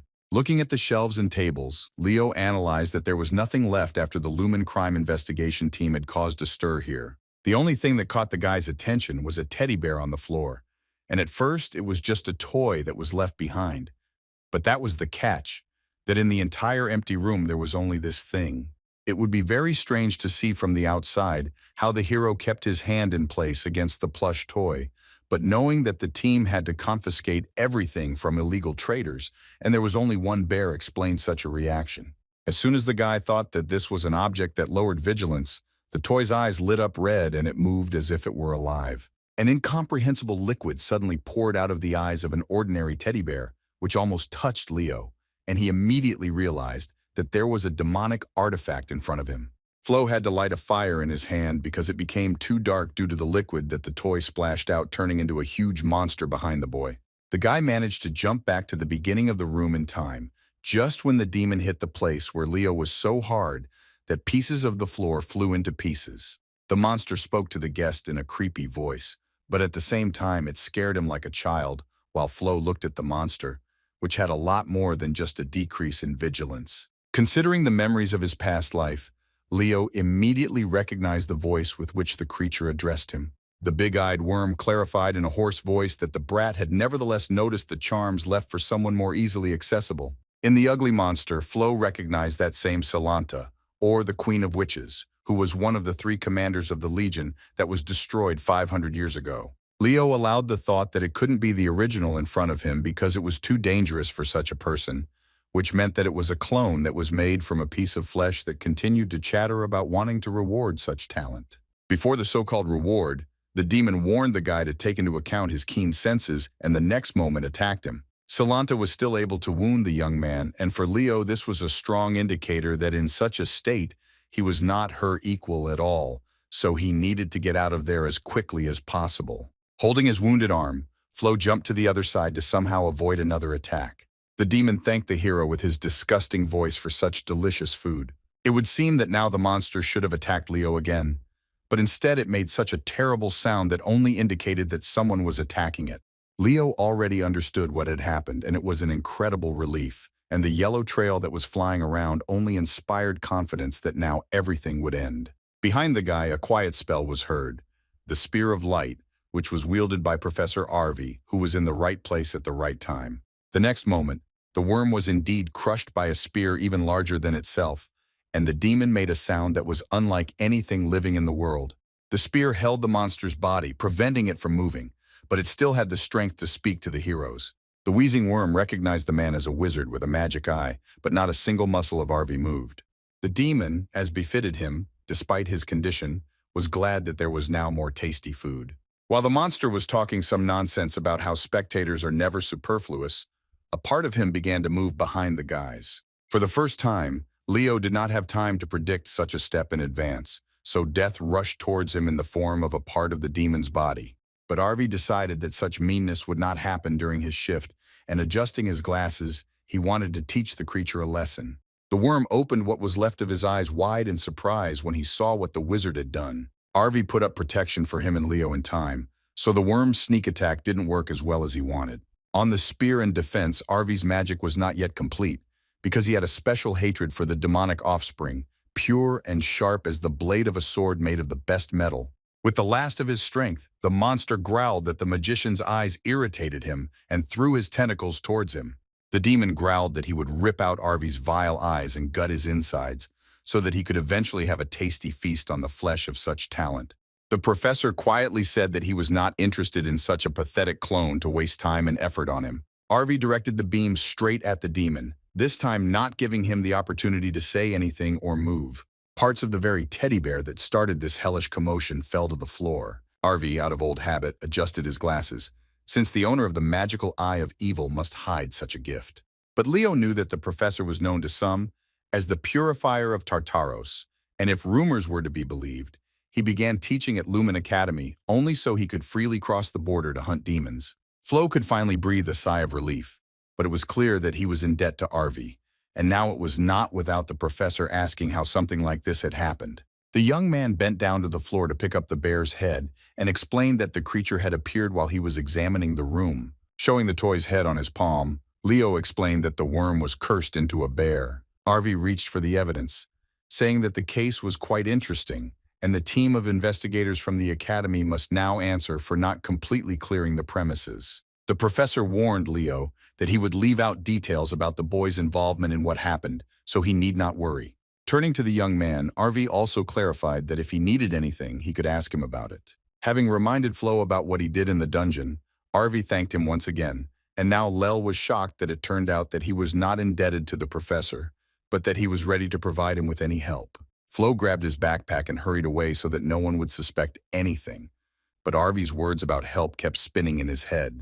And the knowledge that the Juroun house was one of the 3 noble families that ruled Lumen was an integral part of the young man's already matured plan. Leo thought that, since the professor himself gave the green light to ask him for anything, it would be worth asking him for access to the restricted section of the library.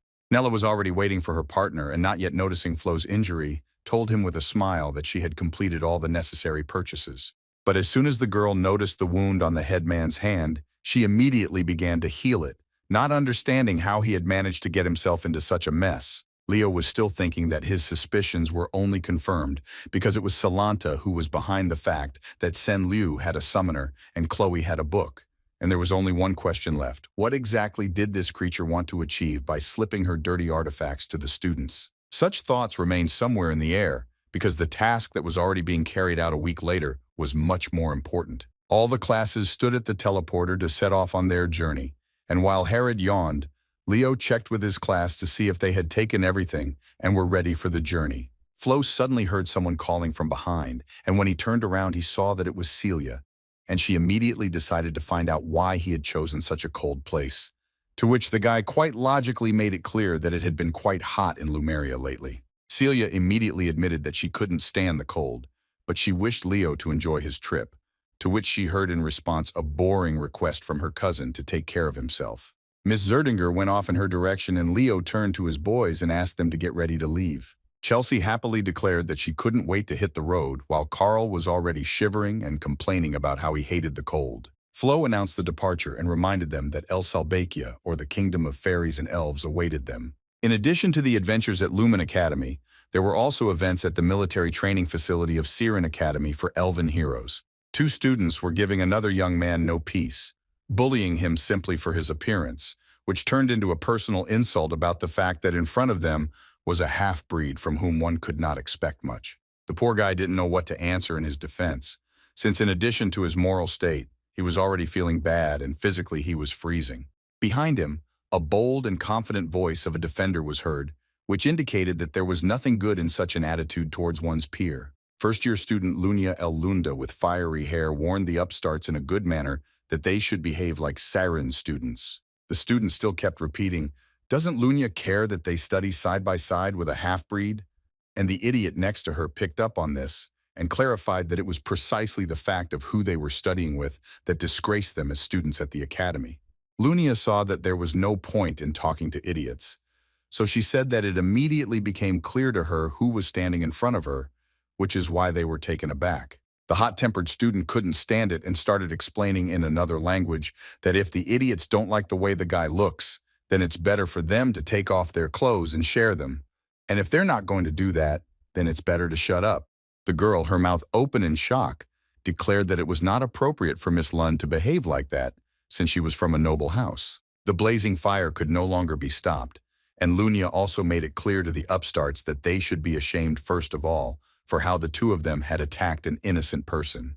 The sleeves had already been ordered and the screaming was turning into growling, so the bastards ran away as fast as they could, shouting after them that the girl was a crazy dog. Not having completely cooled down, Lunia began to speak harshly to the one who was offended, but at the same time she gave him her scarf, asking where to put the guy's clothes. The third in the ranking of first years, and the same half-elf Luca Anaris, admitted that someone stole his clothes. Lunia got angry again, shaking her fist somewhere in the air, and immediately after that she sneezed funny, which was incomparable with each other. Luca asked the girl to take the scarf back because it was very cold outside, but she waved it off, saying that there was no need to worry about her, and she rubbed her nose. The young man noted that his friend was in a particularly good mood today, and she confirmed this by naming the reason for the contractor's hatching. Luca, putting his hands on his heart, sincerely rejoiced for his student and congratulated her on such an important event. Lunia smiled in response, and since the issue was resolved successfully, she said that she would probably go and see what was going on with the summon. Abruptly opening the door to the office, Lunia asked her dad right away if the contractor had finally been born. The patriarch of the Lunda house and the keeper of the Oath of Farina, Ellen Lunda, was glad to have his daughter, but reminded her that within the walls of the academy, he should be called professor. The puppy look did its job, so immediately after the remark, the father informed his daughter that Farina's cub had indeed hatched. The girl almost burst with happiness and immediately asked if she could see the long-awaited treasure. The professor sighed heavily, informing Lunia of one detail, namely that the summon had already signed a contract. Father also explained something about clarifying the details and about what Farina herself said, but Lunia was already like a time bomb. One of the girl's hands landed unexpectedly loudly and forcefully on the table, which already spoke for her condition, And after the hand, Lunia herself stood up, furiously asking who this damn thief was who stole her summon and the finished contract from under her nose. The students of the Lumen Academy had already arrived in Velkia, which was the capital of El Salbekia, and right at the teleport, many regretted it. While Tide was praying to God to take his soul faster, Card simply told Leo to kill him right here, to which Flo himself concluded that it was quite tolerable and not so cold. Harry was wearing a warm pink cape and told the students to stop whining and asked them to line up so that everyone could be seen. The leader announced that they were now in Velkia and asked if anyone knew the history of the city, to which he immediately saw Chelsea's hand. The student briefly explained that Velkia was named after the fairy knight Velkia Ersar, who was one of the students of the great astrologer Luna. At that moment, Leo mentally corrected his friend, because he clearly remembered that, to be more precise, Ersar was a student of Luna and Aaron, and he knew this guy as an arrogant bastard who came up with such a pretentious title for himself. Harrod, without praise, confirmed Miss Revelin's words, only adding that the Ersar house now rules the country. Despite the howling cold wind, the class and the leader heard footsteps behind them. Harrod was calm, but Card, who was standing next to him, was already on the verge of hysteria. Besides being cold, he was now also scared. A group of silhouettes, which were still difficult to make out, were approaching the students. Carla began to feel doubly afraid because he was prepared for an attack by bandits and asked Harrod if they were here too, to which he mentioned that there were plenty of bad people everywhere. The professor's face changed when he heard someone ask him how he was doing. Like a deity, an elf of incredible beauty appeared from a snowstorm, and behind him were his assistants, also no less attractive. Elena, like other girls, almost gave their hearts to these handsome men with snow-white and long hair. The main deity with unearthly beauty was Lun Ersar, who was a member of the El Salbekia Council and also the head of the Ersar house, and the first one he addressed was Professor Harrod. Harrod bowed to his old friend, clarifying that no matter how many years had passed, he was still the same as before. Elaine had already clearly lost her mind considering Mr. Lune as her betrothed, and Nella only agreed with this judgment, nodding her head wisely. Leo could have ignored the girl's screams, but he decided to clarify whether age was not important to them, and thereby shifted the focus of attention a little. Elena, as always in her repertoire, asked the headman if he was jealous, to which he quite seriously asked a counter-question whether the girl knew that elves live long and almost never age. And when Flo asked an even more clarifying question emerging from the previous information, namely, how old, in Elaine's opinion, is Mr. Lune, then the poor thing became whiter than snow. Elena decided to approach Mr. Ersar, to at least calm her curiosity, and asked if the professor could tell her his name and how old he was. Leon smiled and agreed that he was late in introducing himself, so he stated his first and last name. But when the age figure of 97 years was announced, Elaine was so shocked that she felt as if she had turned into a statue, although Harrod said that her friend was the same man in the prime of life. Carl ran up to Mr. Lund happily, asking if he would be their mentor during the trip, and moved Elaine so that she wouldn't get in the way. The elf extended his hand to the boy, explaining that he was the head of the Ersar house and a member of the El Salbekia board of directors, which meant that he would be happy to accompany the guests. Carl also felt like a frozen piece of stone after shaking hands with the elf himself, and with such a status, to which Harrod, in turn, quietly said that they would discuss the manners of the students later. The students of Lumen Academy arrived at the Velkia dormitory, and everyone was already very tired from the journey, so they wanted to come and go to bed. But the hostel itself left much to be desired, and the only people who greeted the guests were a mouse that ran past and spiders with their webs. This time, Card and Chelsea were all screaming in unison, declaring that they couldn't last even a minute in such a terrible place. The class monitor immediately understood the mood of his class and asked if they needed to look for an alternative place to spend the night, to which Elaine was delighted, not understanding the catch. Leo agreed with the guys that the place was terrible, so he immediately came up with an option in the form of a tent on the street where a snowstorm was howling and suggested that the others do the same, to which Carl immediately said that it was high time for them to unpack their things. But instead of unpacking their things, Carl and Tide first of all began to climb the stairs in a strange way, as if stealthily. For some reason, Carl decided that the special charm of school trips was spying on girls, which is why the boys had such goofy faces, and the students finally got their wish. But the first thing they saw was slippers in the shape of cats and a menacing address to Carl. Chelsea stood in front of the guys, wearing almost a nightgown and curlers on her head, and the girl was just brushing her teeth. At that moment, both the blockheads and the rest got it, because Chelsea was a sorceress and immediately activated the wind circle. Leo just smiled at what was happening, considering it an enjoyment of the trip. As he walked out the door onto the street, Flo thought that he too could use a walk in the fresh air. But the young man didn't even have time to take a step further before he was officially approached, and it would have been impossible not to pay attention to something like that. In front of the headman stood an elf in uniform, and it was clear that she had some kind of message for the guy. Leo's suspicions were confirmed as the girl said that the head of the house wanted to meet with him right now. When Flo showed up at the door, Loon immediately reacted to his appearance, but he looked rather anxious. As it turned out, the elf had an urgent matter, and he asked the guest for forgiveness, and also asked if he could wait a little, which Leo did not see as a problem. Since Flo was in such a unique place, and he still had to wait for an audience, he asked if he could look at the exhibits in the office for now, to which Leon happily agreed. The first thing that attracted the guy as a hero in his past life was a wall with weapons, and some of those things were quite ancient. The most eye-catching thing was the most important exhibit on the wall, but Leo still couldn't figure out whether it was an Urquin or not. Considering that Flo said the name of the weapon out loud, Leon immediately asked how the young man knew about the Urquint, since its history was only passed on to the heads of the house. Here Leo realized that he had screwed up, so he tried to write it off as naturally as possible to the fact that he had read a note in an old tome in the great library of Lumen, and it seemed that the lie had worked, since Lun was used to the fact that the academy could surprise. Putting his hand in front of the Urquint, the young man felt that it was filled with stellar mana, but it was still a replica, and not the original. But the real weapon brought Flo back in his thoughts to that evening when he was still Kyle, and Velkia shouted for Luna to look at the owner's self-defensive dagger. When the elf asked Carl to take a look, the hero reluctantly lifted the book from his face and looked anyway. Velkia was beside himself with happiness and almost danced with a dagger in his hands, asking his friend how he was feeling.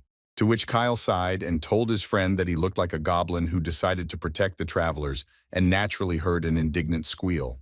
So Leo even knew that the dagger originally belonged to Luna, but she gave it to her student Velkia, and just before the last campaign in the war against Tartaros, the student lost the Urquint. Lun had already finished and joined Flo, telling him that the dagger was a reward received by our ancestor after completing the heroic chronicles of Velkia. The elf also clarified that this weapon obtained in the chronicles cannot be used by anyone except the owner. Now Leo understood why the weapon looked like a replica to him, but Leon had already invited the guest to sit at the table. The elf began by learning from Herod about the headman's success in all areas, and also that the guy is the representative of the Lumen Academy this year, which Leo confirmed. Not knowing how to approach Leo with his request, Leon began by at least admitting that he understood how rude it might sound from the outside, since they had only just met, but the young man's expression didn't even change. In order not to delay the conversation, the elf asked directly if Flo could meet his granddaughter, which already sounded not rude but strange. Leo didn't find anything like that at the meeting, and while he was heading to the girl's room, he kept going over in his head the information that she was a first year at Saren.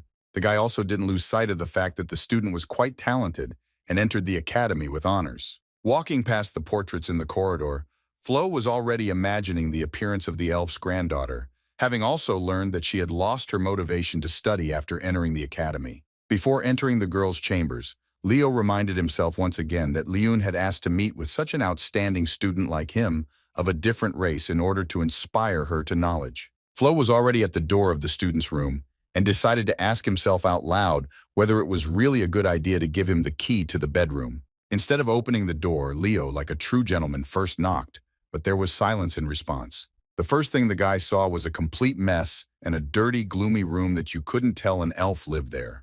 The young man coughed from how much dust had risen, but if it hadn't been for that, he wouldn't have turned to the wall on which something very interesting was hanging. Judging by the posters that the elf hung up, she was an ardent fan of the great heroes, one of whom was Leo. Flo smiled sarcastically, saying to himself in his thoughts that he guessed that there were children who liked such legends, but hanging posters on the wall was going too far. The next thing the guy noticed was the academy uniform, and at that moment a sleepy student behind him thought that his grandfather was in the room and asked what he was doing there. Arenersar, without waiting for an answer from the eye portal, continued asking whether Grandpa thought that entering his adult granddaughter's room like that was at least impolite. Finally, Iran's eyes rubbed and opened enough for his friend to stare at the stranger for a second, and there was literally a moment left before the scream. The frightened elf screamed at the top of her lungs while Leo looked at her in bewilderment as to what he had already done wrong.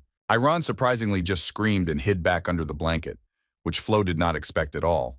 This guy's calmness could be envied forever because he said hello and introduced himself as if nothing had happened, and then went up to the bookshelf and directly informed that he had come at the request of his grandfather. After remaining silent for a couple of seconds, Leo tested the waters to see if the blanket would move, but there was silence. The guy realized that he could continue his tactics, so he opened one of the books and praised Iran for her collection of books about Kyle, which was comparable to the guy's collection, and he became interested in how the elves saw him. And then the blanket moved when Flo read The Great Conquest of Monsters in the Northern Mountains, which according to the elves was the work of Kyle, which is pretty good. Leo was in no hurry to turn around, although she already realized that Iran's head was sticking out from under the blanket, taking a deep breath, which meant she was about to say something.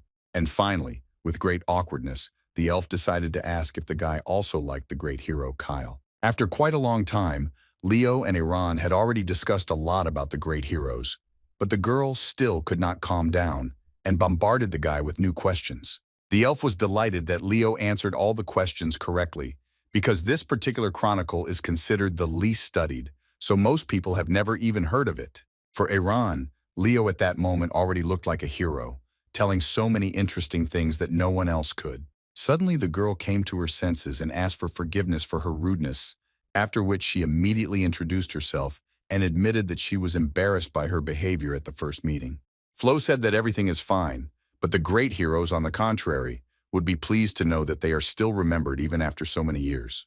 Iran decided to admit that these were just her thoughts, but according to the official version there were 4 heroes. However, she believes that there was also a 5th. Leo immediately said that he understood that they were talking about Kyle, and also believed that he existed.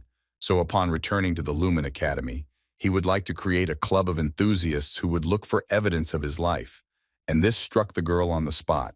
Suddenly, the sparkle in her eyes and bright emotions faded on the elf's face because she remembered the academy, and with it the rest of her problems. The young man immediately noticed that the girl was reserved and shy, but he didn't see anything wrong with that, and he asked her why she didn't go to the academy. Iran hesitantly admitted that Saren was not quite the right place for her to study, and it was clear that she wanted to explain more about this. The student said that the other students at the academy worked so hard that sweat flowed like a stream, burning with the desire to become a hero, and it was precisely because of this that the elf felt that someone like her did not belong there. Leo knew what to say next because he noticed the clean and well-groomed uniform, not for nothing, because it meant that Iran still, deep down, had not come to terms with her unwillingness to go to school. Rising, Flo was determined to end the conversation, but at the same time make it clear that another meeting was just around the corner.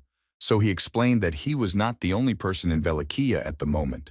The boy indicated to Iran that his classmates would be glad to meet the elf and learn her story, which made the girl's eyes sparkle again. The ice was broken, and the young man only had to mention to the student that in the lands of people, there are also academies like Saren, where young talents dream of becoming heroes. The fish was on the hook, so the last thing Leo said before leaving was that if Iran was curious about the students of Lumen Academy, he should get out of the room and drop in for a visit.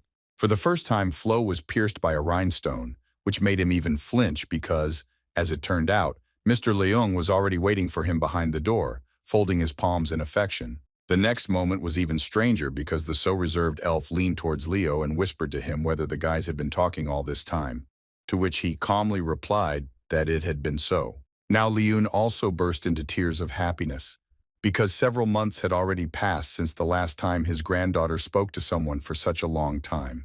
For the grandfather, there was no greater joy than the fact that his beloved granddaughter had opened up to someone again, so he was ready to thank the young man with a magical item that would be useful to him one day. When Leo found himself in the Ursar clan's family treasury, he heard from Mr. Lun permission to choose whatever he wanted. Anyone else might have asked for the huge amount of gold lying right under his feet, but the guy went deeper into the hall, passing by many interesting things. The young man didn't even have to go far, and he literally, immediately found what he wanted. The student picked up the statuette and said that he had chosen this one, to which Leun was a little surprised, because it was just a decoration with a figurine of a fairy that the former leader had acquired many thousands of years ago. The elf began to tell that the carved figure was very beautiful in stone, but it was not particularly useful, and Leo immediately said that everything was fine and he had already made his choice, to which Lin gave the go-ahead, because an agreement is an agreement. Flo looked at the largest treasure in the treasury, which could not be compared with any gold. And in his thoughts he answered Old Man Lun that there was no carving in the stone, but a real fairy who was simply fast asleep under the influence of a spell. After some time, Herod lined up his class in the hall and, asking for silence, announced that now everyone would be familiar with the schedule of upcoming events. It all started out terribly, as we had to get up at 6 in the morning, then train in the fairy forest next door, and practice at noon. Elena raised her hand with a very sad look and asked if their personal training that they had undergone in Lumen was not enough. Herod answered shortly and dryly that during the trip they would focus on the students' weaknesses and asked, just in case, if the guys were in the mood for fun. In addition, the leader quickly took responsibility for the students' sour expressions by explaining that the schedule was made by the class monitor, which meant that all questions should be addressed to him, to which the kids turned to Leo, asking what bad thing they had done to him. Flo was pleased and explained that there are monsters in the fairy forest, so it is an ideal place for additional training that is very close to real fights. After which Herod said that that was all and you can go enjoy the rest of your free time. Leo sat in his room and did not go to bed for a very important reason that he had in his hand. The boy knew that the real fairy inside the stone was sealed by the royal fairy magic. It became clear why Lun considered the stone to be a decoration, because after a century of disasters, the contractor of the Fairy King disappeared, and there were no elves left alive who knew such magic. But Flo was familiar with that era, because the fairy slept soundly under the influence of the magic of the Fairy King Silid. Now the moment has come when the young man will be able to take advantage of the Fairy King's vow, which he received a long time ago. For the young hero, it was not impossible that what for others was only decoration would now open up and return to him as an entire era in a small body. The light from the windows of Leo's room suddenly shone as if something had exploded there, but it lasted only a moment. Sweetly stretching on the guy's palm, the fairy tried to understand whether his father had finally removed the seal. The creature's cute appearance suddenly disappeared when he turned to Flo and immediately asked what the stranger was doing in front of him. Leo asked the little guy who he was, to which he became indignant that the big man was poking at him, but it would be stupid not to introduce himself. So the pot-bellied little thing lifted its nose and ears up, declaring itself the firstborn and heir of the great golden fairy King Silid. Leo's fingers were already reaching out to the little bastard, folded for a flick, while the arrogant little fellow was saying that it was an honor for the little man to see the silver fairy Kirin in front of him. And then that same Kirin falls on his palm from a blow to the forehead from Flo's finger, which worked like a slingshot. Kiran, rubbing his forehead, still insisted on how Leo dared to hit him, and that now he would be in trouble, or even die. The guy had a short conversation with the little guy, and he started it by ordering everyone to listen carefully, after which he explained that even Father Silid had been polite to him, but his son had imagined himself to be God knows what. Kirin started snapping again, and this time Leo was a bald squirrel, which he couldn't even think about, let alone insulting the king. And again a slap, and again the little bastard couldn't shut up and was asking for someone to calm him down. And a few minutes later, or some number of flicks later, Kirin became a good boy with a huge bump on his head and sat quietly on his palm, shocked that in front of him was really the one his father had mentioned. Leo prepared his fingers just in case and mentioned that he had removed the seal, after which there should be no questions at all for him, and the fairy looked at the threat to his forehead, so he quickly agreed. Still, the young man was not a Herod, so instead of hitting him, he began to stroke the baby, saying that if the gentle-natured King Silid took all 6 wings from his son and sealed them, then the kid was a real thorn. Kirin thought that this man knew even such nuances, which meant that his father really had a contract with him. But Flo continued to say that he needed the little one to go home and call his father. Without sarcasm, Kiran replied that he could not return to his homeland until he had all 6 wings. True, having relaxed a little and having gotten used to the role of the Silver Prince again, the baby stubbornly insisted that in order to meet his father, he needed to get his wings back, and the first pair was most likely somewhere in the fairy forest that was once their home. Leo looked at the little ones with a smile and mentally turned to Silid and said that he now had his son, and perhaps this was fate. The next day, the students actually went into the forest, where it was even colder than anywhere else, and there everything they had bought for themselves came in handy. In the forest, traces of previous practical battles were visible, which could easily be discerned from the tree branches. The students stood in shock and with their mouths open, while Herod simply watched silently as what was happening. Chelsea sat in the snow, unable to believe that she had just seen a victory using only wind magic. In moments of despair, the hand of a true hero always reached out to people who had done this many times before, and this one was no exception. Leo looked at Chelsea with eyes full of enthusiasm and hope that they could handle it, and asked her if she would mind practicing now.